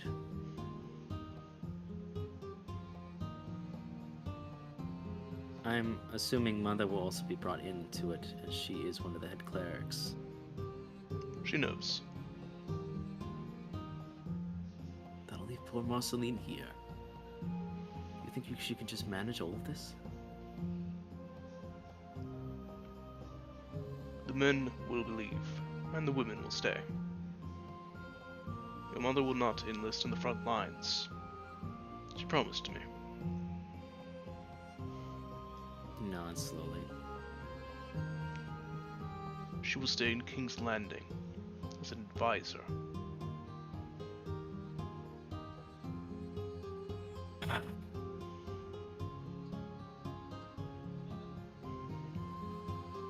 I wish I was faster. I wish I was stronger. I wish this didn't have to happen in our time. As do all men who live to see war.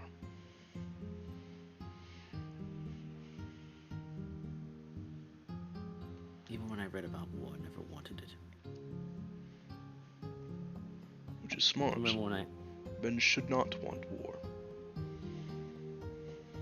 I War heard the can breed stories. heroes, Mm, but war heroes do not consider themselves as such. Not usually.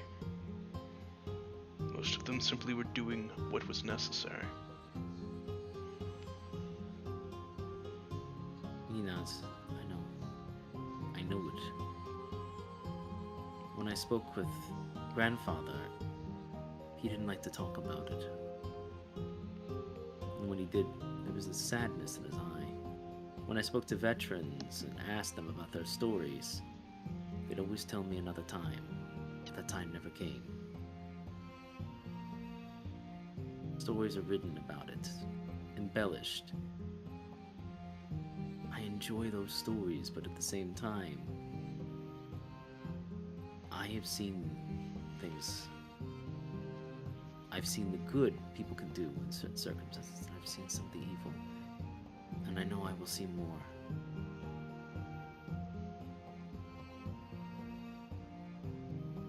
Ambrose nods. Open the door. He nods, and he'll go and do so. As you open the door, you see that Laurent is standing out, hand raised to knock. How did you... Come in. Laurent just kind of blinks for a moment and walks in. Still have the ears of a bloodhound and the scent of one. Come. Close the door behind you. Laurent will do so.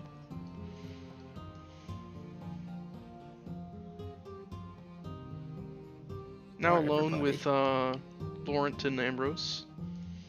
Mhm. Laurent will nod in your direction, Delon. Mhm. I'm sure Father's kept you up to date on the situation.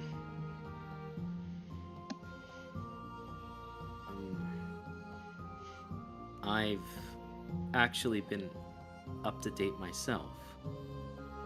I was at the ball. I was welcomed in the inner circle. I heard it all go down. I saw it myself. I see. Seems, as per usual, Delon, you have found a way to get yourself into the thick of it, eh? Indubitably. Laurent gives you a nod, a small grin, and gestures you to walk over with him to the glass case. Mm-hmm.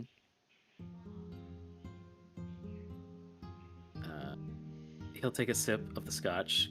By the way, he's Dragonborn, so he just drinks it like it's water. It actually doesn't affect him as much as it would others, because Dragonbornness. You What understand is that it? Father and I will be enlisting Julian as well. Wish it wasn't so, but yes, I've been informed.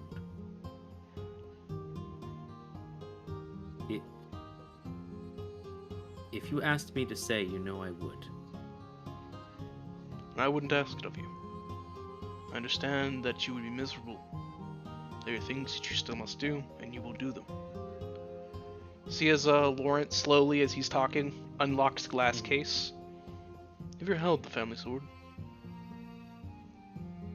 Delon just like, what the fuck? No. Delon just goes, I've only ever seen it in glass. I never actually dreamed I'd ever see it in proper form. It's not for me. You know, you're the heir, Julian's the spare, and I'm the third wheel. You never snuck in to the study and maybe held it briefly? I've looked at it many a times. I've always wondered what it'd be, but Julian always joked about it. I think I saw him almost hold it once, and I got very angry with him. And said that he wasn't supposed to hold it, and he might have unsheathed it once, and I took a gander at it, and then Father came in, and we both received quite the spanking. And that ended that. I imagine as such. Go on, take a chance. Hold it real quick. He puts down his glass and gingerly touches it. No. That's not how you touch a sword. Go on, take it out. Take a look at it. Okay. Delon will, I'm sorry this is boring to anybody. Apologies to Ram and F. I'm sorry if this is boring. Delon will, take his hand and gingerly pull it, and then, like, slowly put it back.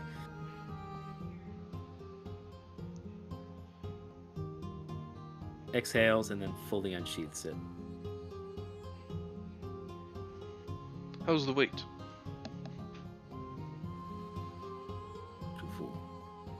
Excellent on the full bearings. Good wrist movement. My height allows me to move it with my arm fairly well. If I was if I was in my original form, I'd have to hold it with two hands, but he kind of moves it gingerly. You could do it with one hand if necessary.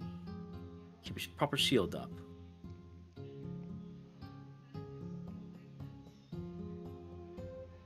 Laurent nods at you. As you're having this exchange with Laurent, Ambrose is standing in the corner room watching you both closely.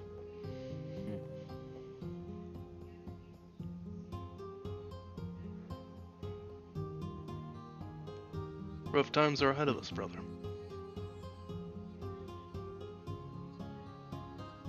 Some would think that the men on the front lines ought to be the most in danger, most in dire strait.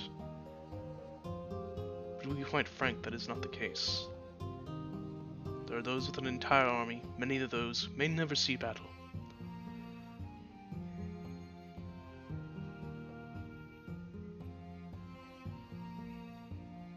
There's those who travel, who move around, with smaller groups who are at the most at risk of death and peril during war. Those that could be ransacked by the ravages of it. Those are the sorts that need the most protection. Common folk, and those that are not part of war.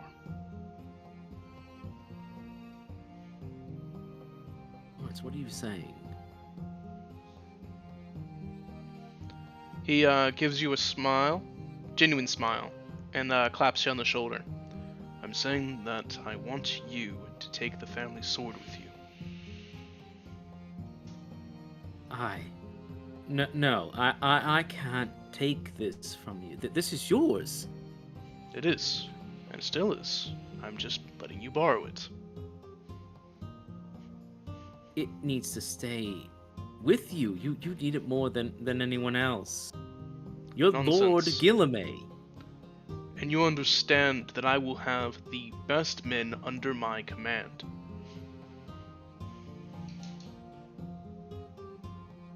That I will have excellent equipment. That King's Landing will spend the money and the finances to resupply us when we need it.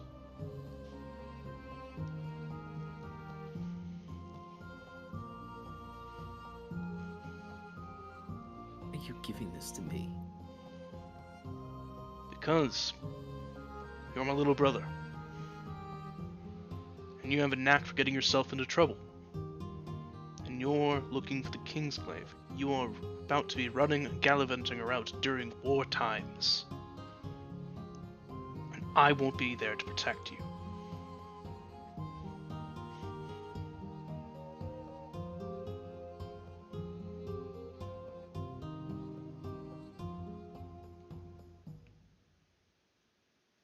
This is your decision. You agree with this? And he looks to Ambrose. He nods. Laurent has final say on the matter. He's the head of the household now, but he asked for my counsel. Well, it's unusual. I do agree.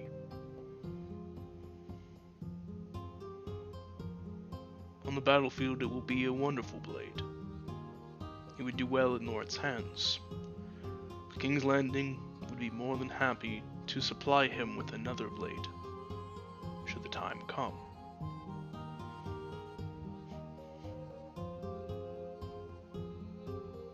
I suppose I don't have much choice in the matter if the Lord has given me a weapon, do I? Can I get some hangers from in here? Okay. I'll turn the light on. Shut your eyes. Ambrose just kind of shakes his head at you. All men have choices. The Lord is allowing you to borrow their weapon. You can say no. Ah. Laurent nods and speaks to you. But I implore you to accept. Have me, please.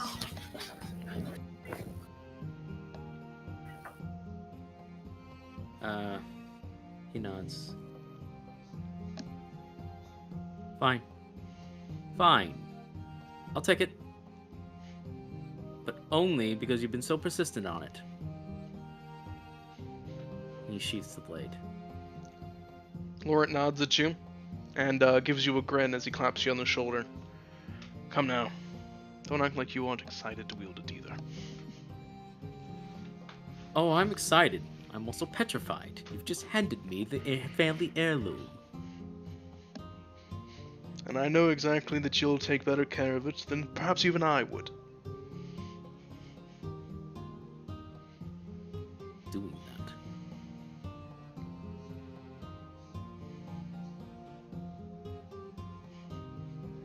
I will do everything I can to make sure it returns to you. Good. In the meantime, when you're out there, consider that when you have the blade, you have your whole family with you. All of us are at your back. Understood, little brother? I understand.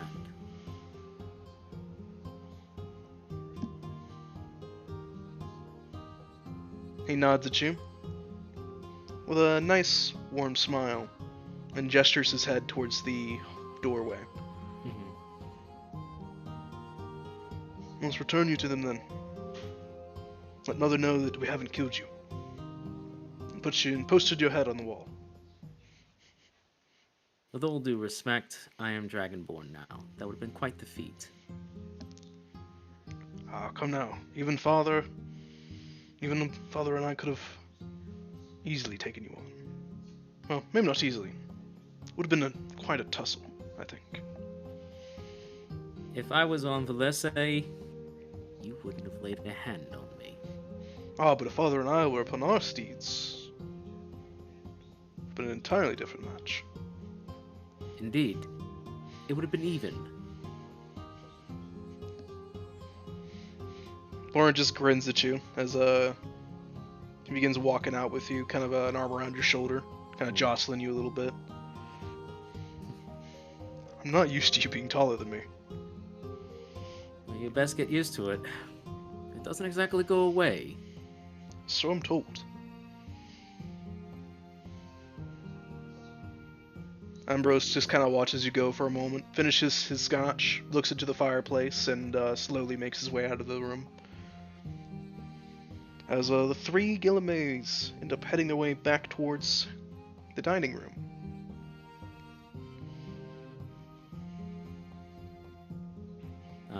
Delon will come back. Apologies, I'm sorry that that took so long. Hello. Snacks has eaten all the cookies. He saved one for you. Thank you. I appreciate it. How many lives do you still have left? A few, unfortunately. Lives.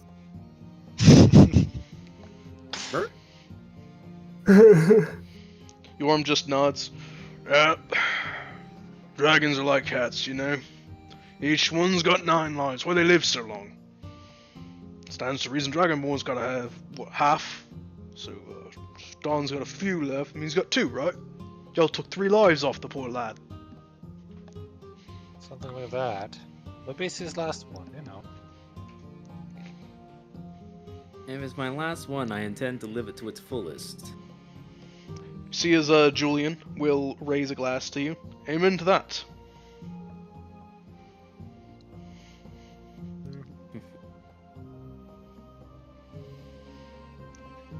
Marceline kind of looks at you, Delon. I was getting a little worried. I was really worried something bad was happening in there. We just had some things to discuss. It's fine. But thank you for worrying all the same. It's good to know at least that one of my siblings worries about me. He Oh, glances come at now. Julian. Come now, Delon. Never doubted you for a minute. I knew that the way that the excellent skills of etiquette that you have learned throughout your years would assist you in weaseling your way out of those punishments. Like someone else I know. He just gives you a grin and sips some more of his drink. Well, In all honesty, though, glad you're not banished or anything. I've already been exiled for 5 years. Banishment wouldn't have made much difference. You just see Helen give you a firm glance, Delon. Self-imposed exile. Forgive me, Mother, but when Father looks at you like that, it's not necessarily self-imposed. Nonsense. There was never a discussion that was had. No. Didn't need to be. I was already ashamed enough already. A shame that I do not feel much of anymore. I may not know if I made the right decision, but it is my decision now. And I move towards it ever forward. Julian will nod at that. And speaking of ever forward, I have things for you. I didn't just spend it all lollygagging. Delon always did bring gifts.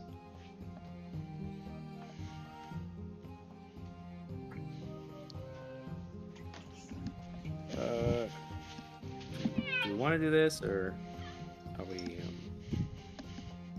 I'm just wondering about the time. How does it feel? Up to y'all. What about you, Rem? I may as well get the gift out, yeah. Alright, man. I'm sorry if this has been boring. It's fine. Had to happen. I mean, like the first hour was just like machine gun plot reveals. Yeah. Yeah. But I am sorry. I didn't mean for this to be boring for you guys.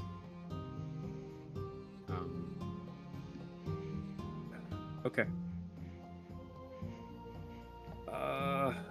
I could do the gifts, or if you guys aren't up for it, I can wait till next session or something. I mean, they just said go ahead and do the gifts, so. Alright, man. Alright. You could do it. Okay, so. I might go to bed partway through, though. Just 'cause I got up so early today. Alright, man. If you gotta bounce, that's fair. Been up for 24 hours. Fuck. Actually true. Legit. Okay, so I don't want to rush through, but I'll try to do the best I can. Yeah, go ahead. No, take your time. Take your time. Okay. Yeah, that's fine. We got time. Alright, so Eat and shut up. Delon, Eat it. Delon will then say, "Okay, all right. Isaac, I have been all around Land of Canes. Aside from 2 places, I have visited everywhere from Glockcaster, Land of Monsters, Savage Lands, Ethereum. I even popped in for Nebulum for a little bit, and decided I'm never going back to Nebulum, and then discovered I have to at some point. So, withstanding, this is the gifts I've accumulated over time. He's gonna take out some gifts from a chest. He's gonna place it in front of Lawrence. This is for you and your wife.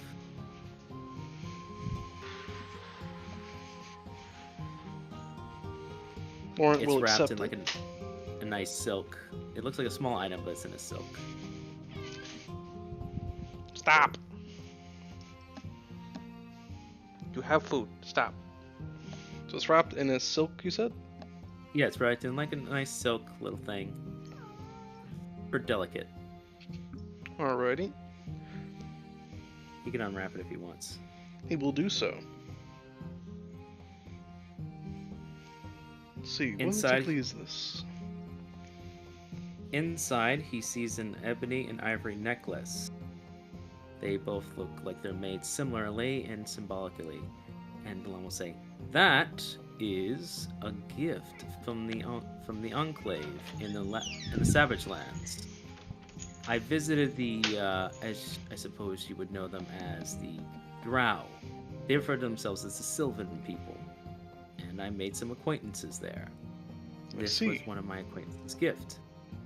When she heard about you and your wife having a child, she thought it best to give you this. See these? The ivory and the ebony? One is for... You and your wife will wear one of each. And it's said in her people, they believe that it's an old tradition that shows that each partner has a piece of each other's soul, as long as both parties have it on their person. I see. It's It's a very one sweet of the most- sentiment. She said something along the lines of, if they are in love as much as you described, then they are soulmates. So she believed in this tradition and suggested it. Additionally, and he places some cigars. Congratulations! Thank you. I know you don't smoke, but I'm sure father and grandfather can go through it. And Julian, I'm sure, can go through the cigars for you. Laurent will nod and give them a small rolling to smell them and then put them back in, close them. He looks more at the necklaces though, holding one in front of himself. Does one wear one color, one the other? Or does it not matter? I was told by her that they will choose their color, and that will be their symbol. It doesn't matter as long as either is contained. Although I'm told, actually I don't. I think it was like most men usually wear the black, women wear the white. I think. Yeah, But it's she never usually really that way, but it just usually they Yeah. pick one in the moment. So it's traditionally though most of the men have chosen the ebony and the women have chosen the ivory. But it's been known to do otherwise. It's whichever is suitable to you. See, I'll be sure to inform her of it. We can pick it. Thank you very much. This lady of yours. Send her my thanks. Should I see her again, I will. And another gift for you. I have two gifts for your child. And he produces a very nice doll. This was a gift from Asteri, the High Elves in the Savage Lands. I was able to get it. No, please put her back out there. She's being a pain in the ass. Fucking hell. Go ahead. No, I'm sorry. No, it's my cat. I kicked her out of the room, and my sister immediately brought her back in here. It's like that. That's Yeah, 'cause literally she's why I kicked her out. He's saying this beautiful doll was given to me by Lady Eleanor. She was able to use some friends or acquaintances there and got you this. I see. He will take the doll and give a nod of thanks in Eleanor's direction. Thank you very kindly. Eleanor will nod with a smile. You're quite welcome. I hope that the child enjoys it immeasurably. And speaking of for your child, This is also a gift from that individual from the Enclave. And he leaves an ebony dagger. Lawrence seems to raise a brow, takes it, kind of unsheaths it from its ivory sheath, and just looks at it. It's very, very well made, very beautiful. Yes.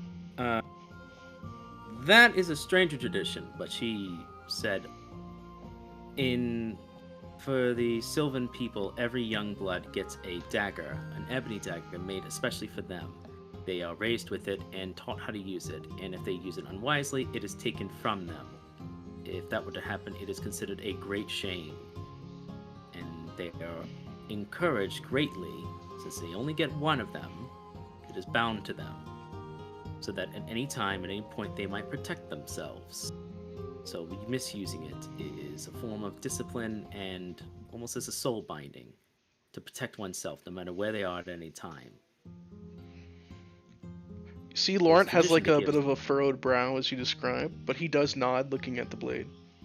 Mhm. Strange custom. Understand They're a giving very- a young boy a blade, but so young. They are a very interesting people. They are very self-sufficient, and they view age as more as a construct, not a denizen of responsibility. Regardless of how old you are, you should be responsible for all your actions, lest you, in their words, fall. The equivalent of shame, where we are. Nonetheless, she seemed very happy to give you this ebony dagger, as she felt that your child should always be protected. That was her feeling on the matter. I see. I'll be sure to give it to him when he's old enough. Of course. For his mother, he's gonna approach his mother and he's gonna grab what appears to be a satchel. For you, I know how much you love your books, so here are some books recommended by the King of Asterium himself. They came from the College of Asterium and some local bookshops. There's like 20 books. She seems she takes the crate from you, kind of a thing, and begins looking at the different titles, kind of pulling them out and looking at them briefly before putting them back. This should last me quite a while. Should keep me occupied in the coming days. Thank you. Of course. And I'll be sure to send a letter to the King of Styrium as well, and thanks. Of course. I made sure to add a few ones that I thought you'd personally like, so. She The gives ones you I a bit know of in the collection a... are hard to get by. Oh, yeah. Sorry that I keep interrupting you. No, it's okay. She gives you a small nod with a smile. Yes, that is much more to my personal liking. Strange if the Lord of Asterium knew my personal tastes. Of course. I'd have questions if that were the case.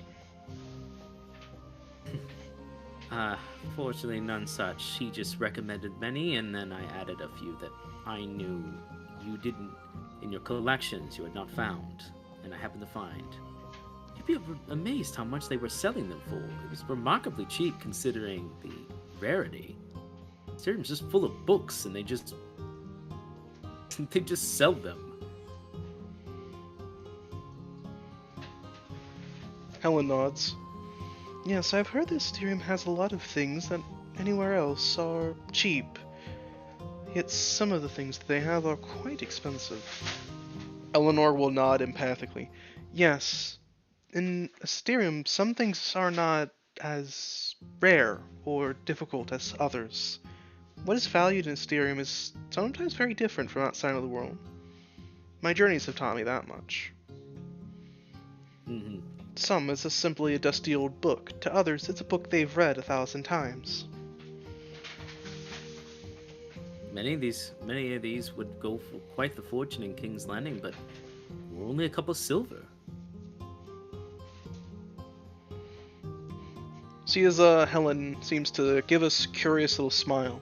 Perhaps someday I'll have to go on a small pilgrimage to Asterium, peruse some of those shops. I'm sure you and Father would have a wonderful time. There's a couple places I'd recommend. I'm sure Lady Eleanor could recommend even more. Eleanor will nod empathically. Oh yes, there's plenty of wonderful stops in Asterium. Let's see. Father, with him, Dewan is gonna then go race. And for you, Father, I have something very interesting.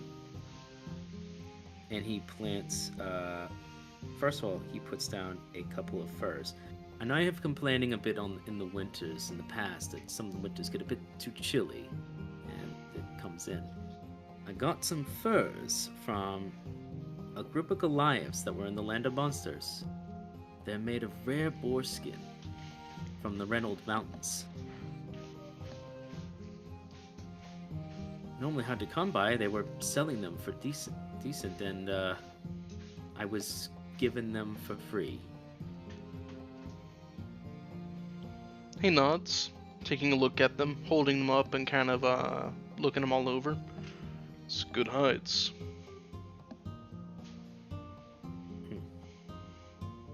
And not just that, I know you have an interest in rarer metals, so he places down a lump of star metal and moon steel. This was the gift from the drow. So as your father holds the two pieces of metal up, looking at them. From the lady? Yes. She felt it was an appropriate gift for the aid I had done. We had done, honestly. See your father nod, and he kind of tosses them up in the air, testing their weight and catching them before putting them back down on the table. He looks you dead in the eyes, Talon, and he says, I hope to meet this girl someday. He kind of, Delon just smiles and shrugs and says, perhaps. I have no idea where she is right now. If she's worth chasing, you should find her. Yes. And he nods. In any case, and delicately he moves a chest, picks one up, and just places it at Jillian. And all of this is for you. Let's take a look at what's inside. He visibly rubs his hands together and wiggles his fingers before opening the chest. Inside, he can find a bone instrument similar to a xylophone. Dylan, what you say it? That bony instrument was from the Goliaths, from the tribes in the Land of Monsters. Made it themselves. Marvelous. Very fine quality. Supposed to Don't lay quite it down. have one. Supposedly, you're supposed to. She showed me how to play it. You lay it down, and the bones create a resonance of sound that you tap very gently with the bone sticks that she added. Really? See as he noticeably puts it down and does a few tests with it. Oh, interesting. So it's like that. That is an interesting sound. Oh, I'm gonna be having fun with this for weeks. Delon then picks out a fine, elegant piccolo and says, "This was another recommended item from Lady Eleanor. This is a fine, elegant piccolo from the High Elves in the Savage Lands." You see as Julian raises an eyebrow, looks almost conspiratorially in Eleanor's direction before taking the piccolo and looking at it. It's really high quality. This is an high elven piccolo. Yes, it is. His face reveals nothing. As he rolls it like one would roll a cigar. He even brings it under his nose like one would sniff a cigar. And then simply goes to play a small little tune on it. And you just see him smile rather large and go, "Marvelous!"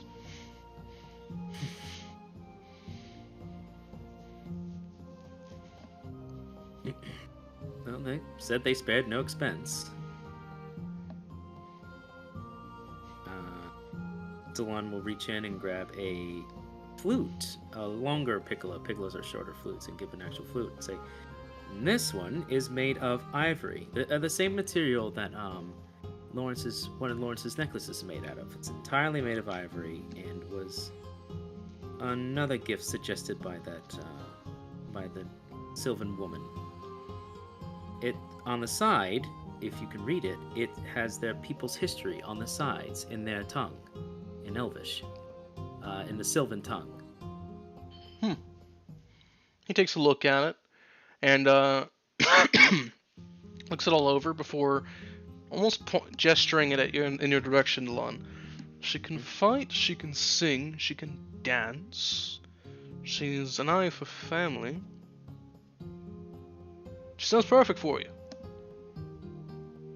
Come now. We're talking about your gifts.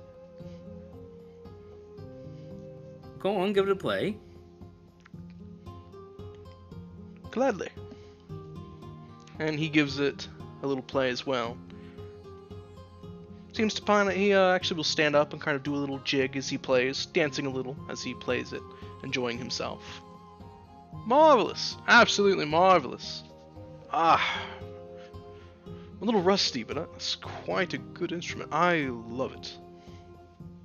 Each one sounds different. That's the thing. Some may not hear it, but each sound different. What say you? I've been told. And he points at Talina.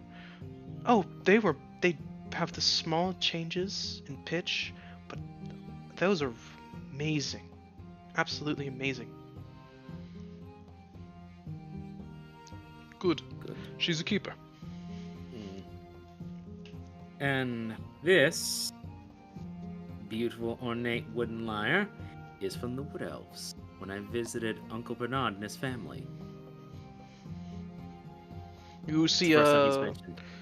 Julian sit down and take the lyre from you. Uncle Bernard, how is he doing? That old vagabond here of ours. How's he doing? Uncle Bernard is in love with a beautiful woman, has 2 sons, and is living the dream of every man. And he has a sister-in-law who occasionally bugs and teases him, but also cares for him. He's doing quite fine, I assure you. Excellent. Good to hear it. Been worried about him. But honestly, Delon, all these wonderfully, beautifully crafted instruments. If I didn't know any better, it was my birthday. I haven't seen you, so you can consider one in each for the years I missed. You did remember the interest, of course. I did, which is why this and this is for you. Additionally for you. He places a bottle in front of him and some exotic flowers that surprisingly have not degraded. He actually raises both eyebrows up as he takes them from you. Delon, I was only jesting. I was not. This, once more from the Sylvan lady, is, as she described, the most violent glass of wasp honey ale they had. Sounds absolutely putrid. Perhaps it'll put hair on my chest. It's the only place of it that's Indeed. missing. Ew! Son of a bitch. As for the flowers, he says, as for the flowers, that's for the Wood Elves. There was a vendor who sold these flowers and assured me that they were made in a particular way that the flower would never age. So these bundles, despite being separated from the plant, were made so that they were eternally healthy as long as they're treated to the sun and occasionally given water.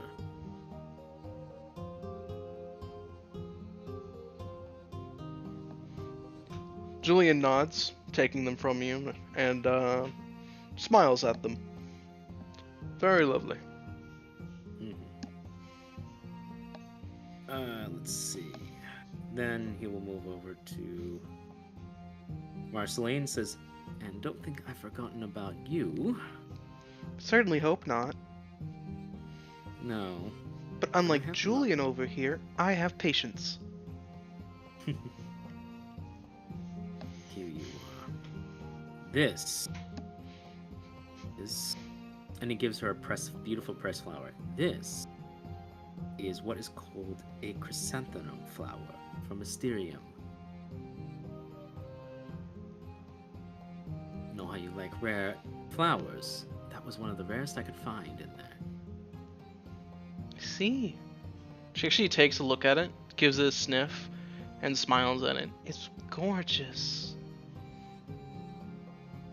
Made sure to press it. They unfortunately don't allow live flowers, but they had a process where you can press it. It was quite the effort to get it, but I thought it was more than worth the mile for the beauty of it. I see. Thank you very much, Dylan. A shame that I can't And- plant these. I would have a special place in our garden just for those. They're absolutely gorgeous. I know. So in that case, because I know you've been a bit disappointed, I was able to get something else from the chrysanthemum family. And he produces a silk pouch with a flowered embroidery on it. What's this? This. Remember I said how I was able to get the pressed flower?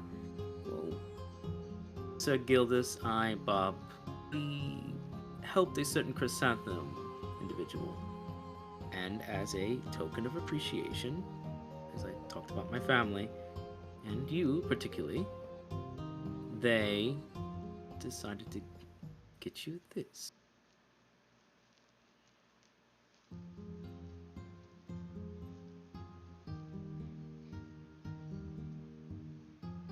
She nods, looking at it. What exactly is it, though? If I recall, it's like a silk pouch that can hold a bunch of stuff. Satchel full of seeds. Well, why don't you open it up? She'll do so and look into it. Inside, she'll find a small satchel full of what appears to be separated from fertilizer and seeds of rare flowers and other exotic plants to plant as she sees fit. Like she can see, they're all separated into little bags and varieties. Wow. I could plant the entire state and more with all of these. Can. And after you're done using this fertilizer and all this, if you flatten it, you can strap it around the front, and you can, as he flips it like with the embroidery, add little tassels, little bottles and the like, as a sort of satchel over your shoulder and through your torso. She smiles at this. It's lovely, I love it. Ooh, I can't wait to plant all these. I'm glad. I hope they'll be blooming by the time you show up again. I hope so too. As for everyone else, if there's one more person I have a gift for, well, two more. Mother, do you know where Nan is? Helen will not. Yes. She's in the cottage. You know how she enjoys the cottage that she has as her space. I do. Suppose then, at the meantime, this is for you, for mother and father. And he goes and opens another trunk. There we go. And he places a whole bunch of alcohol down with the trunk. It's just full of it. Let's see. This is about 3 bottles Dwarven Ale, finest that I found. Uncle Dirk said his sent me that I never opened. Thank you, Uncle Dirk. This is 4 bottles of I believe what they called absinthe, found in the Wood Elf Village. This is might want to be careful with these 2 bottles, Mother. These are over 1,000-year-old vintage wine from the High Elves. Extremely potent. Will knock your socks off. Quite literally. Like your garters, I should say. Let's see. And he just, like, mentions a bunch of alcohol. She just seems more and more surprised as you list them all off, before kind of shaking her head with a small little chuckle. Goodness, Delon. This should last the family estate quite a long time. Perhaps longer than even Lawrence's time. Wanted to make sure about it. I tried to get as much sampling of all the different cuisine and drinks from everywhere I visited. They're all wonderful in their own way. With the absinthe in particular, there's a certain technique that you think you can ask Nan about, and it should be able to be much tastier. Poor Lady Eleanor tried to have a sip, was tricked into having a sip of it as its own, and it wasn't to her liking. I'm a bit of a lightweight. Well, still ended up finishing the glass. Was that? That she did. Let's see if I open. Okay, all that, and he has a few others, and he goes, but this last drunk aside, puts it down. This is for the staff.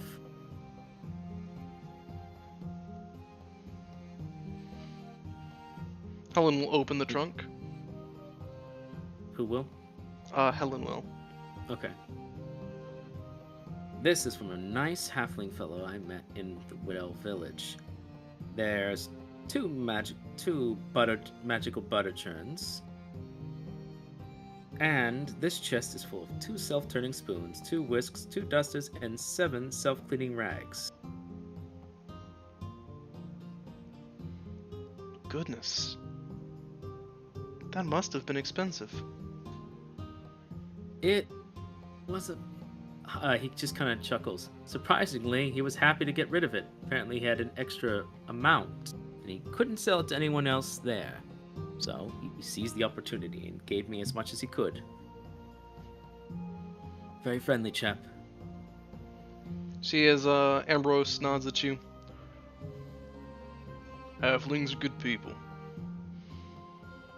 Staff will make Indeed. good use of them.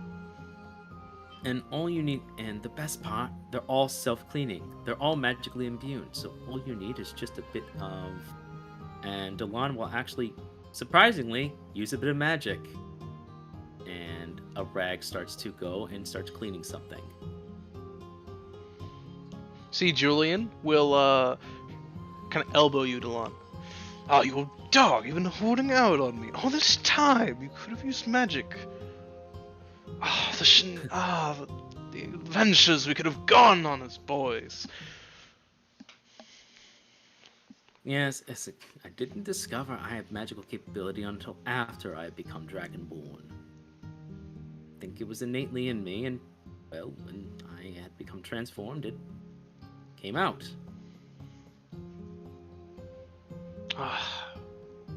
Well, in due time, I will show you all of the best places in King's Landing where we can have some real fun with some magic. I'm sure you will. Just 2 bachelors knocking about in the hovels of King's Landing. Yes. Yes. You just see Laurent give Julian a stern look, and eating into the family bank account, no doubt. Never too badly, of course, but you should expect it to double if I take Delon out. Delon just rolls his eyes. All you have to do is recharge it in the morning with just a bit of magic, and it'll be good to go. This should save the staff quite a bit of time, and should allow to make it easier for everyone. Marceline will nod. I'll make sure to recharge it for them. That way they don't have to. The staff do so much for us already anyway. Having them be able to use all of these for us, and then all I need to do is put a little magic in them to clean them. Feel like I more than enough to give back to them, you know? That's wonderful. And I'm happy to hear it. And with that, aside from my Nan, I believe that's all the gifts I have. Sorry I couldn't bring more. I was hoping to stop by Reynolds to pick up something for Grandfather and Robert, but, well, with the circumstances right now, it'll be quite a bit before I return with that in hand. Pish posh, brother. Don't worry about it. Honestly, it's the best birthday I've ever had. Lauren's excess aside, yes. This is more than I could have asked for. Thank you. Hey, the best gift has already been given. It was given at the front when you got back. Thank you. But I did want to come back empty-handed. And I hope these gifts will suffice. Helen nods at you with a smile, kind of reaching a hand out across the table to touch your hand. It more than suffices, Delon. Glad. Well, let's see, things. If you don't mind, I know we've already extended our welcome. If you don't mind, could we perhaps stay the night over and maybe the next day before we take our leave? Lawrence will give you an immediate nod. Of course. Honestly, Delon, I'm thinking you need to ask to stay in the family estate. All of you make yourselves at home. Wonderful. Then I suppose I can show them to their quarters, so where they can set up for the night. Snacks. Come with me. Okay. Snacks just leaps off his chair rocking and like nearly falling over as he does so. And he's gonna walk over to his father, Ambrose. Father, with your permission, I'd like Snacks to do a little bit of hunting on our grounds. Get us a feast. Ambrose will look down at Snacks with a bit of a firm gaze. You hunt? Yes, Snacks is good hunter. We'll see about that. I was in the middle of hunting. Tracking a boar. Think you can hunt a boar? Yes, Snacks is good at hunting boar. Really? You'll have to show me how you hunt while being so loud. Oh, Snacks isn't always loud. Snacks just speaks when spoken to.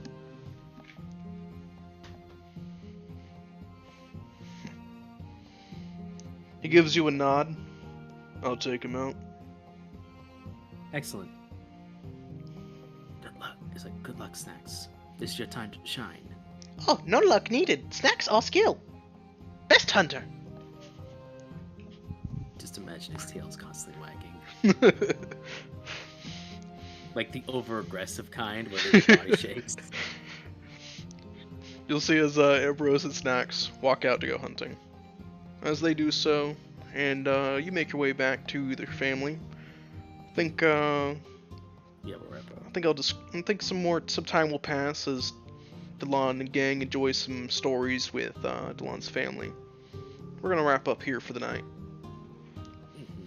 Thank you all for tuning in, and hope you have a good evening. Bye bye.